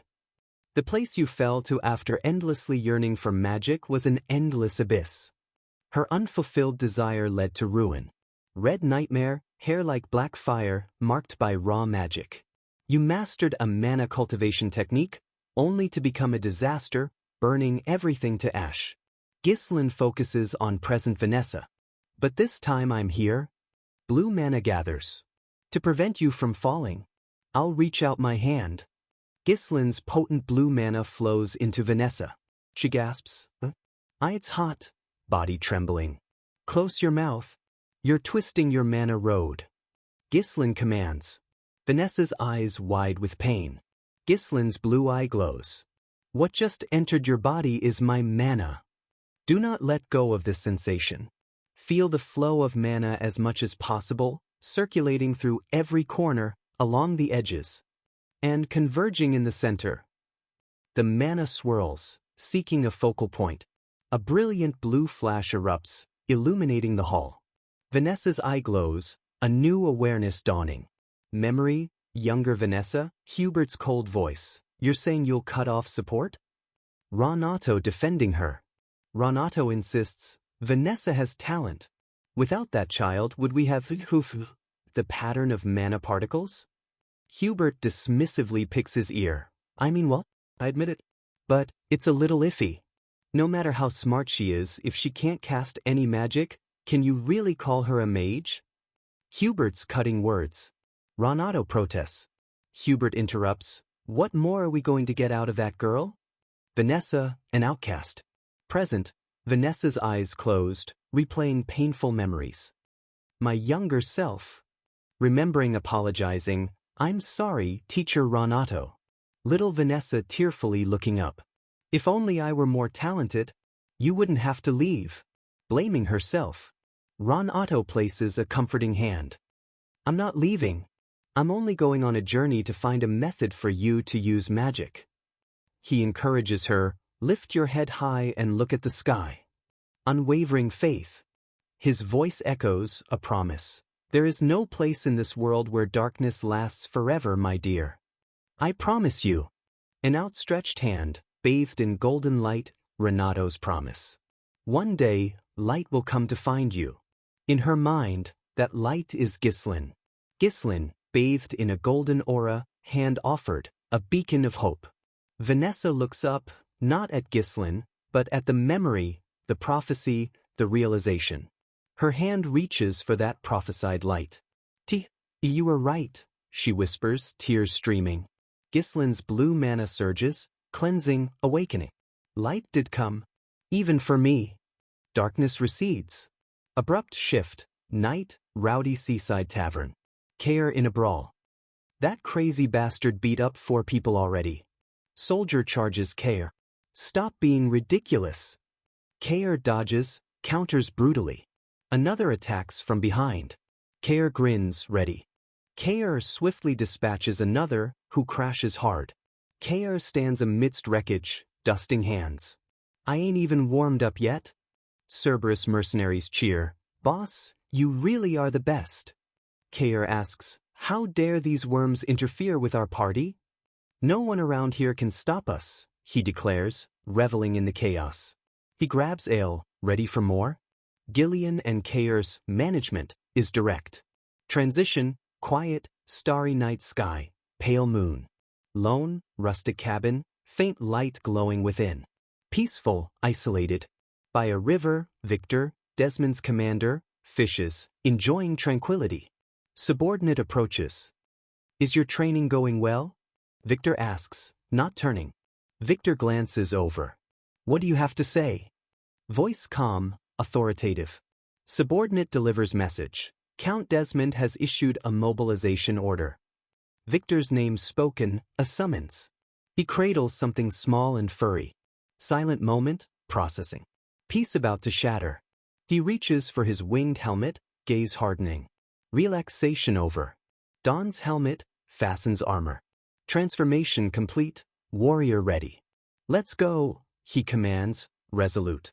Implied aftermath or glimpse of conflict. Bodies strewn, grim carnage. Victor, fully armored, face hidden. I was just getting bored to death. War against Perdium escalates. Already covered. Lord Perdium grips a scroll, eyes scanning the words, the fur on his armor bristling. The Degard scroll, black eagle crest. My son, Gilmore, murdered by Ghislain Perdium. I will have my vengeance. A lie to ignite war. Lord Perdium's jaw tightens. Assemble the soldiers. He commands, voice low, heavy. No mistaking it. This is a declaration of war. Perdium's enemies' plans unfold. Perdium's black wolf banner snaps atop the castle, a symbol of defiance against the coming storm. Council room uproar. Baron Lowell shouts, the Degards must be out of their minds. Claiming young Lord Ghislain murdered Gilmore? Vassals fume, teach them a lesson. They turn on us like this? Lord Perdium asks, what do they gain from fighting us? Ghislain cuts in, it's because of the runestone. His eyes sharp, knowing the true motive. He adds, 2 vassals were sent to Degards. They must have spread the information. Piecing together the betrayal. Council shocked. Vassals betrayed us? A bold accusation. Treachery from within. Lord Perdium murmurs, runestone? Then to Ghislain, with new respect, but it seems like you knew this would happen all along. Baron Lowell slams the table. Compared to Degard's army, we outnumber them. They will pay. Eager for battle. Messenger bursts in, panicked. Urgent news, Lord. All eyes turn. Messenger stammers. They're here. Outside, Degard's yellow eagle banner advances rapidly. At the head of the charge, Victor, fully armored, radiating menace, his warhorse imposing. From ramparts, Lord Perdium and Council watch in stunned disbelief as the vast enemy army approaches. It hasn't even been that long. How did they get ready so quickly? Lord Perdium exclaims. Scout reports, 6,000 troops, 1,000 in supply, multiple siege weapons already being constructed. Overwhelming force. Council panics. Lowell shouts at Randolph, they outnumber us vastly. Where did they get such troops? Randolph retorts about funding. Lord Perdium roars, get yourselves together. Authority reasserted. Quarreling amongst ourselves will serve no good. Gather all troops at the castle wall now. Take all citizens inside. Close down the gates. Have the soldiers remain at their stations. Perdium prepares. Lord Perdium raises his hand. The war has already begun. Grim reality. Outside, Count Tamos Degard surveys Perdium Castle, pleased. Cruel smile. Gilmore, my son, you managed to prove your worth after death. Using his son's fake death. He covets Perdium Castle, such an incredible castle. The narration names him, Count Tamos Degard. He tells Victor, come with me. I have to talk to Brother Perdium. Intending to gloat. Lord Perdium bellows from ramparts, Degard, my brother. What is the meaning of this treachery? Tamos Degard, feigning grief, treachery? Snarling, what parent wouldn't be furious? If you surrender now, we will end things peacefully. Tamos calls, insincerely. Ghislain watches. Council agitated. He's lying. No reason to continue this conversation. Ghislain thinks, even though I managed to save Elena, I knew things would end up like this. They're here to trample us completely. Close up on Ghislain's eye. It's all going as expected. Prepared, not surprised. Lord Perdium speaks, my son did not kill Gilmore. Ghislain silently surprised by his father's unwavering support. Lord Perdium's eyes blaze with blue aura. That is the only answer I shall give. If you value your life, return to your land. Defiant. Tamos and Victor are taken aback by Lord Perdium's fierce declaration and power. Victor observes Lord Perdium, Zwalter. Truly, a commanding presence worthy of the renowned general. Enemy acknowledges his strength. Tamos sighs, as expected of the northern wolf. Then mockingly, I can't even fathom how much blood will be spilled. You will regret this, Zwalterperdium. Tamos shouts, riding back with Victor. Laughter echoes. Baron Lowell begs to lead the troops. They're nothing but undisciplined. I'll wipe them out. Others exasperated by the numbers difference. Council chaos. Request aid. Can we wait? Abandon the castle? Lord Perdium, strained. I cannot get my thoughts together. His mind races. Enemies appeared after full preparation. Someone must have assisted them from behind, but who? He closes his eyes, overwhelmed. What can I do? Ghislain stands silently beside him. Ghislain speaks calmly, let us prepare for a defensive battle. Lord Perdium looks at him, surprised. Ghislain? Lord Perdium says, seeing hope or a plan in his son's calm. Ghislain states facts. Degard army, 7,000. We barely 2,000. They outnumber us by more than 3 times. They're fully prepared, morale high. Roughly 15 days, once siege weapons are complete, full-scale assault. Requesting reinforcements, holding out, best option. Ghislain turns. Yes, that would be the usual course. But I don't see anything we can do after that. Dismissing passive approach. He turns back to his father, a subtle shift in demeanor. Ghislain leans in, whispering his plan directly into Lord Perdium's ear, hand cupped. Lord Perdium listens, eyes widening, then narrowing. His reaction? Ghislain, now in armor, before Perdium Castle. During the 15 days, I will pour everything I have into turning this game around. Absolute determination. Inside a command tent, Ghislain with Gillian, Belinda, Kair. Map spread, candles flicker. Gillian and Kair, serious, await orders, ready to follow him anywhere. Belinda asks calmly, so, the war really did break out? Ghislain confirms, yes. He looks at his trusted companions, eyes glinting with strategic fire. I will tell you what you must do from now on. His plan is bold. An ambush? Perdium Castle, center of a daring gamble. Ghislain elaborates. Before they begin their assault, we will ambush their supply units. Once we block off their supply route, war will become much more difficult for them. Belinda raises a point. But how? They've occupied the front of our castle. They'll notice immediately if we try to do something. Ghislain turns. Kair, Gillian. They respond, yes, sir. Kair smirks. As you instructed, troops stationed in the Forest of Beasts outpost can retreat into the woods, no need to worry about being discovered. Gillian adds, finish distributing ponchos made from dirus and skin, well suited for nighttime operations. Every detail considered. Ghislain over map, a large army moving would easily be detected.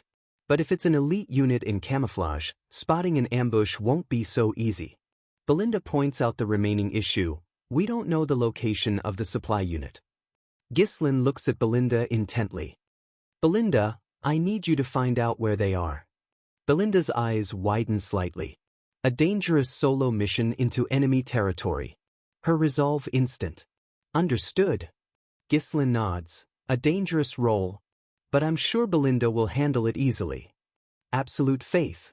Ghislain's blue eye glows. What I need for the last part is the strongest card that will land the finishing blow in this war. Image of Vanessa, powerful blue aura, staff high. His trump card. Scene shifts. A few days later, Degard's supply unit camp. Inside a tent, Trader Fabreau raises wine, leering. War has finally begun. I will be rewarded with some land. Cackling. Clinks glasses. Good thing we sided with Count Desmond. We can now rest in the back without taking any risks. Celebrating betrayal. Fabreau gulps wine. Goodbye, Perdium. A part of that land will soon belong to me. Greed palpable. Outside, under darkness, a horse approaches stealthily. Camp poorly guarded, complacent. Faint smile on Ghislain's lips, observing from shadows. Just in time. plan unfolding perfectly. Behind him, his elite ambush squad, Gillian, Kair, Belinda, warriors in dark dyrus and ponchos, mounted and ready. Kair looks around. Yikes, what terrible weather, too dark, can't see anything. Excitement in his voice. Ghislain, mounted, adjusts hood. Perfect for an ambush, don't you think? Good. He clenches armored fist. No hostages required. Chillingly clear. Final, brutal command. Kill them all. Ghislain signals. Mana flares. They charge the unsuspecting camp, ready for chaos. Already covered. Kill them all. Ghislain, dark armor, sword glowing purple, charges. The ambush erupts with savage fury. The guard supply camp, once drunken revelry, now chaos. Sentries caught, thundering hooves, dark figures emerge. Swift, brutal attack. Ghislain's elites, cloaked, cut through unprepared soldiers. Swords flash, mana trails, blood sprays. The guard soldiers, horrified. An enemy ambush? What the hell were the sentries doing? Panic spreads. Ghislain, a whirlwind, cuts down a soldier. Ghislain mercenaries, move according to plan. Do not spare a single man. Tent, soldier bursts in. Baron Fabreau, come out. Enemy ambush. Fabreau, startled. I have eyes too. What were the sentries doing? Fabreau, fear and bravado. Still, we have 1,000 soldiers. Don't panic and stop them. Screaming, sweating. Soldier terrified, voice trembling. About that? Over 70% of our soldiers have already been killed. Brutal reality, Gillian, Kair, Ghislain's warriors decimating troops. Fabreau speechless, eyes wide with horror. Confident sneer gone, replaced by pure fear. Let's run, Fabreau whispers. Soldier shouts, what? Fabreau hisses, I'll be killed before I get rewarded. As he turns, a blade slices at the soldier. Soldier falls, dagger in his back. Belinda, silent and deadly, stands over him. Fabreau freezes, terrified. Belinda, mounted, looks down. Oh my, didn't expect to see you here, Perdium's vassal, Fabreau. Voice calm, mocking, cold. Fabreau stares. Be Belinda? He recognizes Ghislain's fiercely loyal, dangerous maid. Supply camp, a raging inferno. Tents burn, supplies destroyed, remaining Deguard soldiers cut down. Ghislain surveys the devastation. Fabreau, captive, hands bound, brought before him. Ghislain's man reports Fabreau sold information and commanded Deguard's supply unit. Belinda stands by the kneeling traitor. Fabreau grovels, Please spare me, young Lord Ghislain. I surrender. Arrogance gone, desperate fear. Ghislain, hooded, looks down coldly, ignores pleas. Who's behind everything? Fabreau quickly spills, Esmond.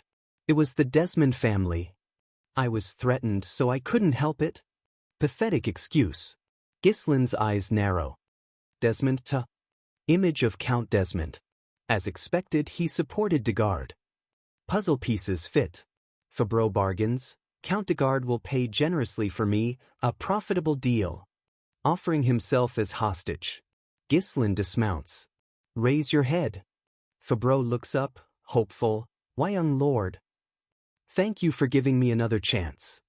Fabreau exclaims, manic grin. I will use this chance to serve Perdium. Ghislain's sword flashes, purple light. Before Fabreau finishes, his head is separated. Fabreau's eyes wide with shock. Ah! A pathetic sound as his life ends. Ghislain looks down cold. I do not deal with the likes of you.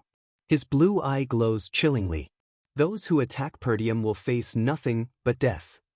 Burning camp, a testament. Kair approaches, serious. What do we do now, Captain? Main battle still rages.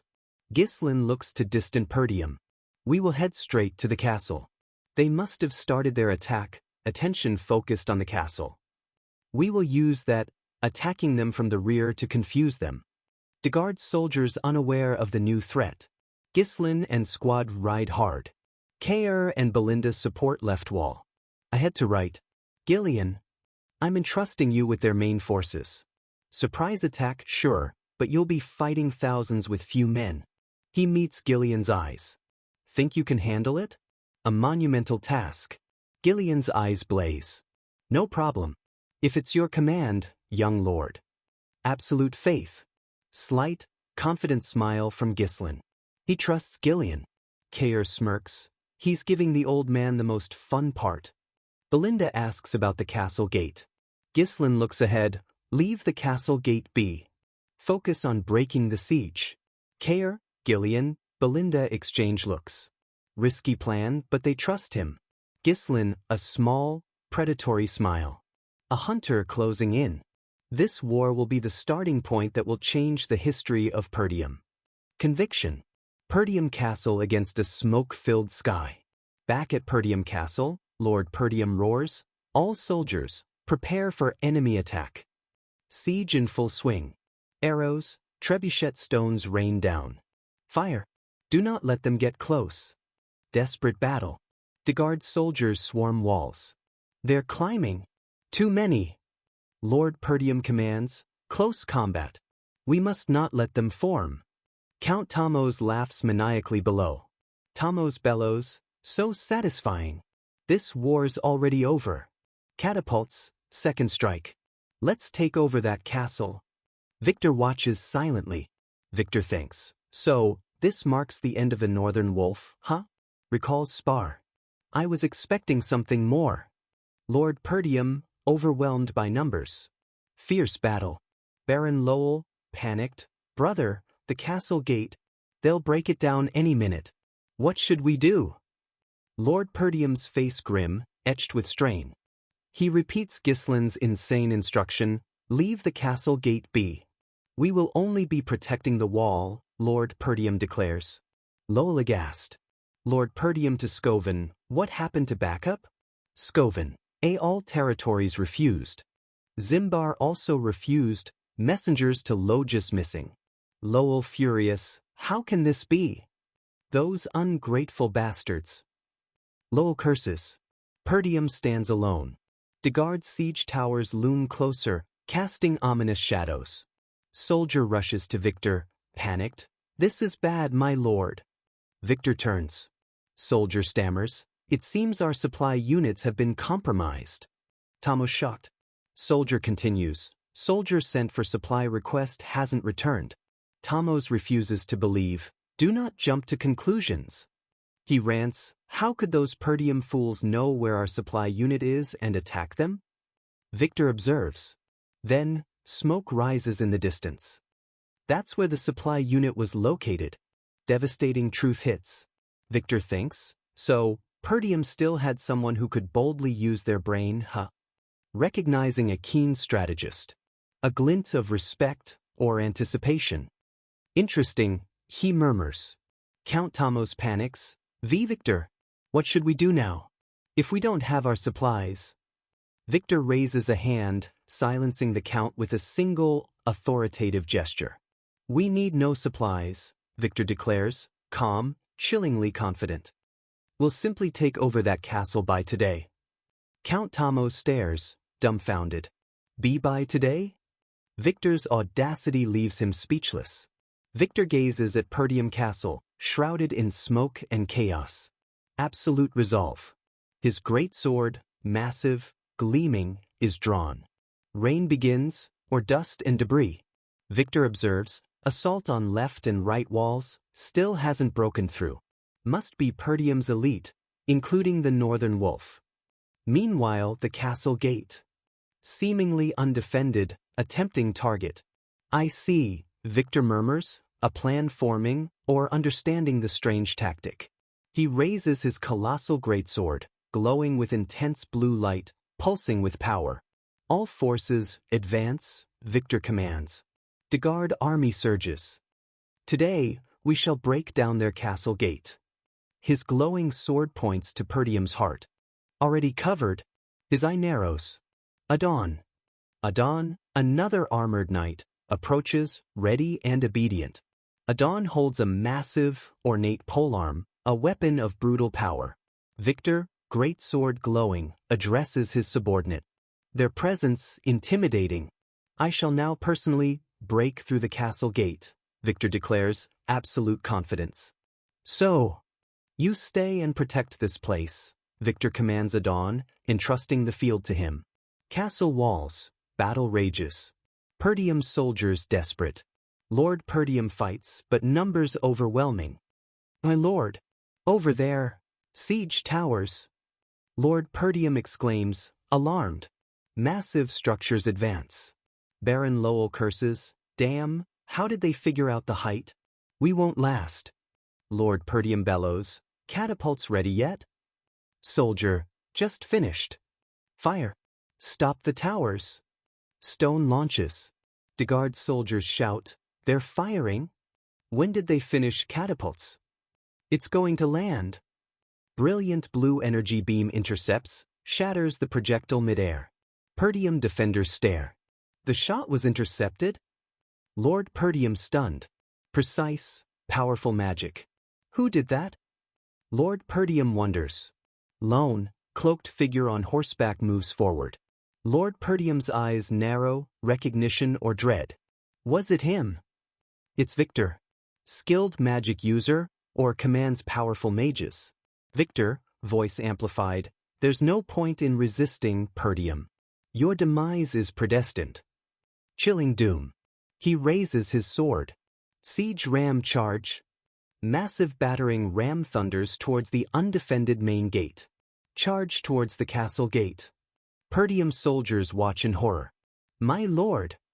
No orders to defend the gate. Ram head, grotesque beast, ready to smash. Imminent collision. Lord Perdium clenches jaw, sweat beading. Ghislain, trusting his son's mysterious plan. Ram strikes gate, tremendous crash. Splinters fly. Gate groans but holds, for now. Inside courtyard, flame tower mages, protesting Alfoy, Vanessa at center. Perdium guards watch. Alfoy shouts, let go. Alfoy sweats, outraged. We are mages. Not supposed to be a part of this damned war. Guard retorts, order from young master, please stay still. Alfoy sneers at Vanessa, does it look like I should sit still? Ram neared, we've lost. This castle is done for. Vanessa calm. Alfoy turns to Vanessa. She says calmly, don't worry, Alfoy. He stares, astonished. Vanessa clenches fists, purple eyes glowing. Because I believe that the young lord will surely prevail. Absolute faith. Other mage, ridiculous. We're all going to die.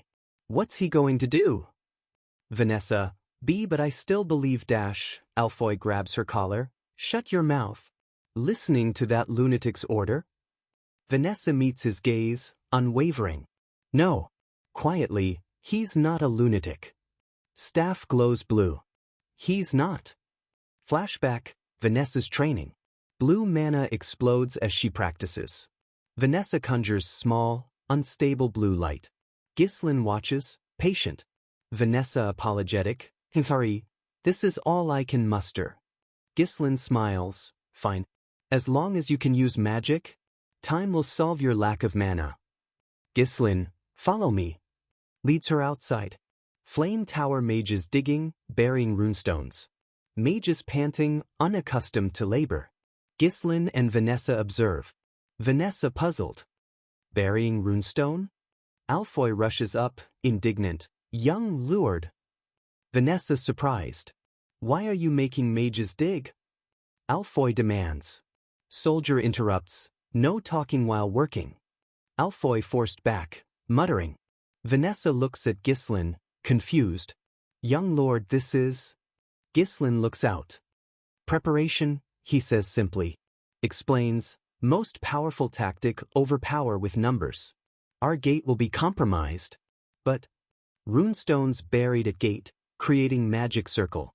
Already covered by image 044. Ghislain turns, confident glint. There's still a way to win. Her eyes widen, understanding dawns. Could it be? Scale of his plan clear. Do you really think I can do it? Awe and trepidation.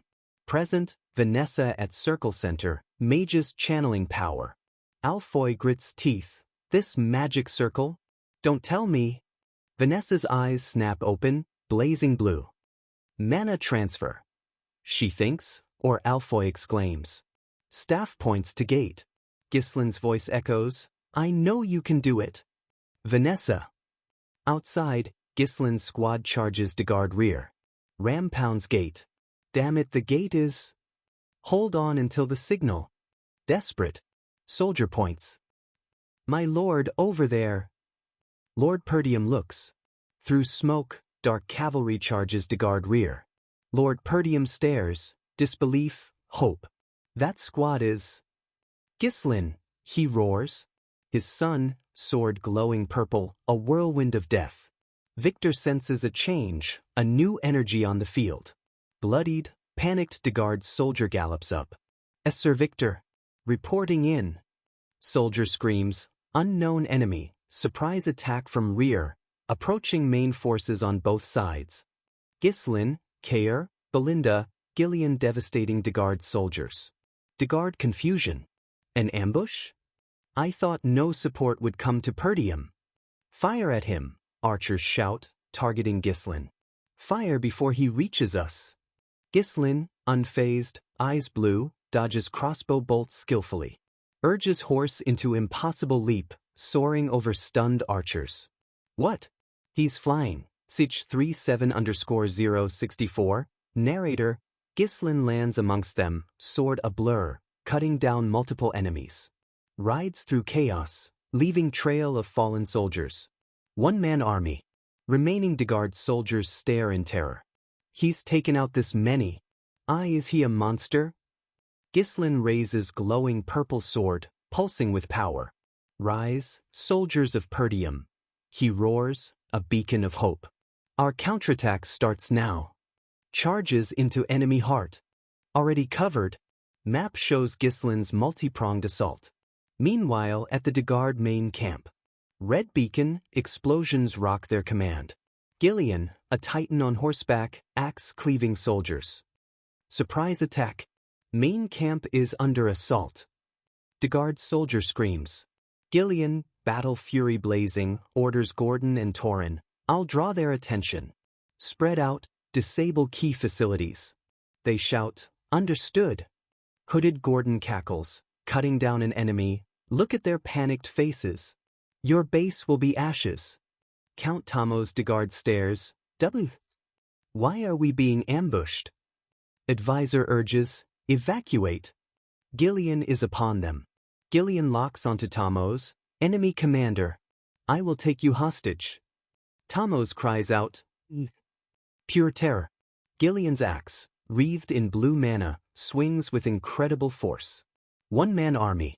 Adon Praso, Victor's knight, intercepts, polearm clashing Gillian's axe, protecting his lord. Gillian glares, recognizing Adon's strength. He's strong. Adon, firm, surprise attack, small force. You've got guts. I am Adon Praso, he declares, an unbreakable statue amidst chaos. Adon demands, state your name. Gillian's eye glows fierce blue. Not intimidated. I have no name, Gillian growls. Axe glows. I am merely a weapon wielded by the Grand Duke of Perdium. Absolute loyalty. Titans clash. Shifts to left fortress wall. Maelstrom of violence, bodies, broken weapons. Belinda calls, Kaer, fighting back to back, cutting down Degard soldiers. Kaer grins savagely. Kaer's brutal swing sends a soldier flying, blood erupting. Revels in carnage. Belinda snaps, hey! Stop splattering blood this way. Kaer retorts, handle that yourself, old lady. Old lady? Belinda's eyes flash white with rage. Kaer pushes her buttons. Right fortress wall. Gislin leads. Perdium soldiers inspired. Everyone's going to die. I'll run away. Degard soldiers scream. Gislin commands, full charge. Overwhelm them all. Gislin's blue eye glows. I'll bring down their siege towers myself. Taking on dangerous targets. Perdium soldiers roar approval. Follow Captain Gislin. Let's crush these bastards. Degard Knight scoffs at retreaters, disorganized amateurs. Turning your back, foolish. Spots Ghislain charging tower. Spearmen, block the front. They brace, terrified. Ghislain tells his horse, dodge. Warhorse, eyes glowing blue, rears, twists with impossible agility. Spears miss. Knight stunned. What? Where did he go? Ghislain leaps, sword flashing, cuts down spearman. Ghislain on siege tower. Fortress wall is in worse condition. At this rate, wall will fall before gate. Looks down. Allied cavalry keeping them at bay, but numbers difference too big. If we let this drag on, we'll get surrounded. Degard's soldiers spot him. Stop him. Keep him here. They swarm. Ghislain's eye glows. No time. Before we lose momentum. Raises sword, pulsing with immense purple and blue mana. We must secure our win. Devastating slash cleaves siege tower's main support beam. Wood splinters. Degard's soldier curses, bastard, attacks Ghislain. Ghislain, a phantom, cloak swirling, sword a blur, cuts down tower defenders. Each strike precise, deadly. One-man wrecking crew. Systematically dismantles tower, taking out defenders. Inhumanly fast, powerful, sword trails purple light, targets attacker. Soldier shouts, of code. He's targeting support beams. Don't let him get close. Too late. Ghislain strikes again. Ghislain leaps, using falling soldier as springboard. Channels, mana thread. Glowing blue threads lash out, wrap damage supports. Pulls with immense force. Tremendous crash, siege tower groans, begins to topple. Ghislain leaps clear. Degard's soldiers below look up in horror as massive structure crashes towards them. Ghislain lands gracefully, sword still glowing. Siege tower collapses, cloud of dust, splintered wood, crushing soldiers. Deafening sound. Remaining Degard's soldiers stare in terror. The siege tower? That idiot! One man, one war machine. Victor witnessing shocked. To think he's dismantling the siege tower with his bare body. Grudging respect. Ghislain, amidst wreckage. Is that guy the commander? Spotting Victor or another officer. Victor to standard bearer, has the main gate still not been breached? Soldier hesitates. Soldier reports, gate's defenses stronger than expected. Slightly delayed, should break through in 10 minutes. Ram pounds gate. Victor silent, processing. 10 minutes too long with Ghislain wreaking havoc. Make it 5, Victor commands. I'll take out their commander, so have that gate open when I return. Going for Ghislain. His eye, glowing purple, fixes on terrified soldier. Fail if you want to die by my hand. Unmistakable threat. Soldier trembles. Understood. Chilled to the bone. As Victor rides out, voice calls, hey! Flying tin can. Victor stops. Kair, mounted, grinning, blocks Victor's path. You're not going anywhere. Victor looks down, eye narrowed. Who are you? Kair's grin widens. I'm Kair, commander of the Cerberus Mercenaries. Swings massive, curved blade, glowing faintly. Let's play, Kair says, eager for Victor. Multiple epic confrontations. Already covered. Kair, red hair wild, savage grin, swings his massive blade, purple energy crackling. Captain of Cerberus Mercenaries, Kair. Let's play. Kair shouts, charging Victor. Brute force mercenary versus elite knight. Clash incoming. Victor scoffs, maneuvers horse. Kair's cleaving strike misses, crashing into empty ground. Victor counters instantly, great sword flashing blue at Kair's side. Kair twists, narrowly avoiding a fatal blow. Kair leaps from his horse, blade arcing at Victor's head in a desperate, acrobatic attack. Victor meets it head-on, great sword a blue blur. Sparks fly, tremendous force. Kair puts all his strength into it. Kair's face contorted, battle-crazed grin, veins bulging as he pushes against Victor's defense. Presses attack, blade a whirlwind, trying to find an opening. Each strike met by perfect parries. Kair lands, skidding back, surprised. He managed to block all that. Victor's skill is immense. Victor regards Kair with disdain. I've met a ton of people like you, easily deflecting another wild swing. Mediocre mercenaries who just use brute force, Victor continues, great sword shimmering. Sees Kair as unskilled. Victor unleashes blindingly fast counter, sword a streak of blue energy. Kair, caught off guard, shouts. Kair gets blade up, but Victor's strike too powerful, precise. Blue energy flows around his defense. Victor's blade slices Kair's chest. Blood erupts. Kair's eyes widen in pain and shock. Brutal clean hit. Victor looks down, unchanged. Nothing easier to deal with than beasts who just swing their front paws instinctually. Contempt evident. Kair thrown from horse, crashing hard. Victor sits calmly, looking down at his fallen opponent. Kair pushes up, clutching bleeding chest, furious. That bastard. He's strong. Reality of Victor's skill hits hard. Kair's mind flashes to Gislin's briefing. It's just as the captain said. Gislin's voice. His name is Victor. Hidden Joker card of Desmond. Rooting for Perdium's fall. Gislin knew the threat. Kair remembers asking, is he stronger than you? Gislin. Stronger than anyone you've faced before. Except me.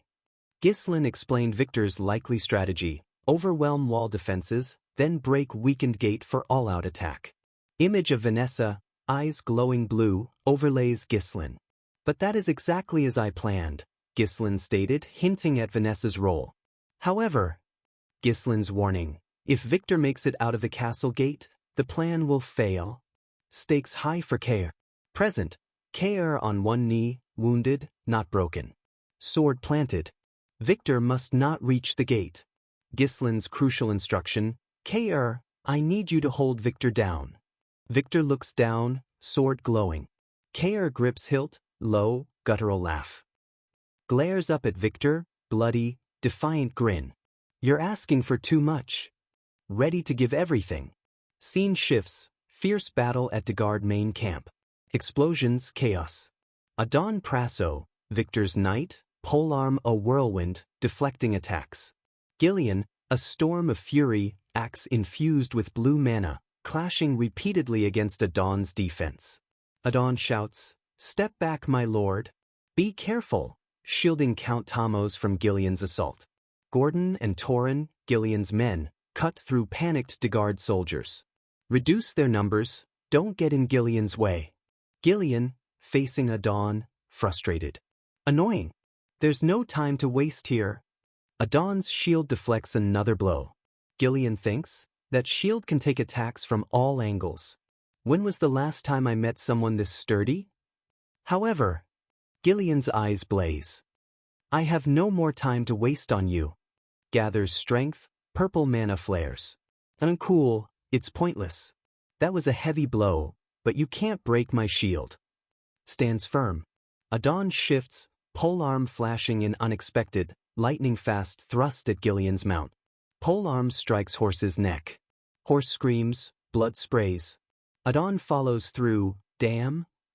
Gillian thrown, crashing heavily as Adon presses advantage. Adon, over fallen Gillian, polearm raised, utters one chilling word, fall. Gillian roars, grabs polearm shaft, stopping its descent. Gillian's axe swings up powerfully, catching Adon by surprise. Purple energy explodes. Castle gate, battering ram smashes repeatedly, gate splinters further. Inside, flame tower mages weaken. One cries, they're getting past. Since you took our mana, do something. Vanessa resolute, eyes glowing. No, not yet, Vanessa says, voice strained but firm. Her eyes blaze blue. More. She grits, drawing more power, pushing all to their limit. Deafening crash, main gate splinters, bursts open. Victor roars, gate is open. All soldiers attack. Degard soldiers pour through. Take over the castle. Victory seemingly at hand. Victor, inside courtyard, bring Count Degard. I will eliminate their commanders. Victor stops. Kair, bloodied, battered, stands defiantly, blocking his way. No! Victor's surprised. You're not going anywhere. Kair snarls, weapon ready despite injuries. Wounded wolf. Victor, exasperated. Kair, what was it? Surely, you must know when to discard your life. Why bother? Victor gestures, see for yourself. The gate has been torn down. You have lost, Victor declares.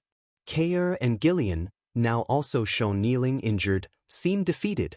Victor lectures, unexpected surprise attack, but result didn't change. Fatal mistake, filling strike team with mere mercenaries. No matter how skilled, they can't defeat a highly trained knight. Know when to run if it's not worth it. Nothing in this war worth throwing your lives away for, Victor concludes. Kair and Gillian kneel, battered. Low chuckle from Kair. Kair looks up, bloody, wild, unbroken grin. So what? He challenges, spirit undaunted. His eyes and Gillian's blaze with defiance. Mercenaries or knights? On the battlefield, what matters the most is winning or losing.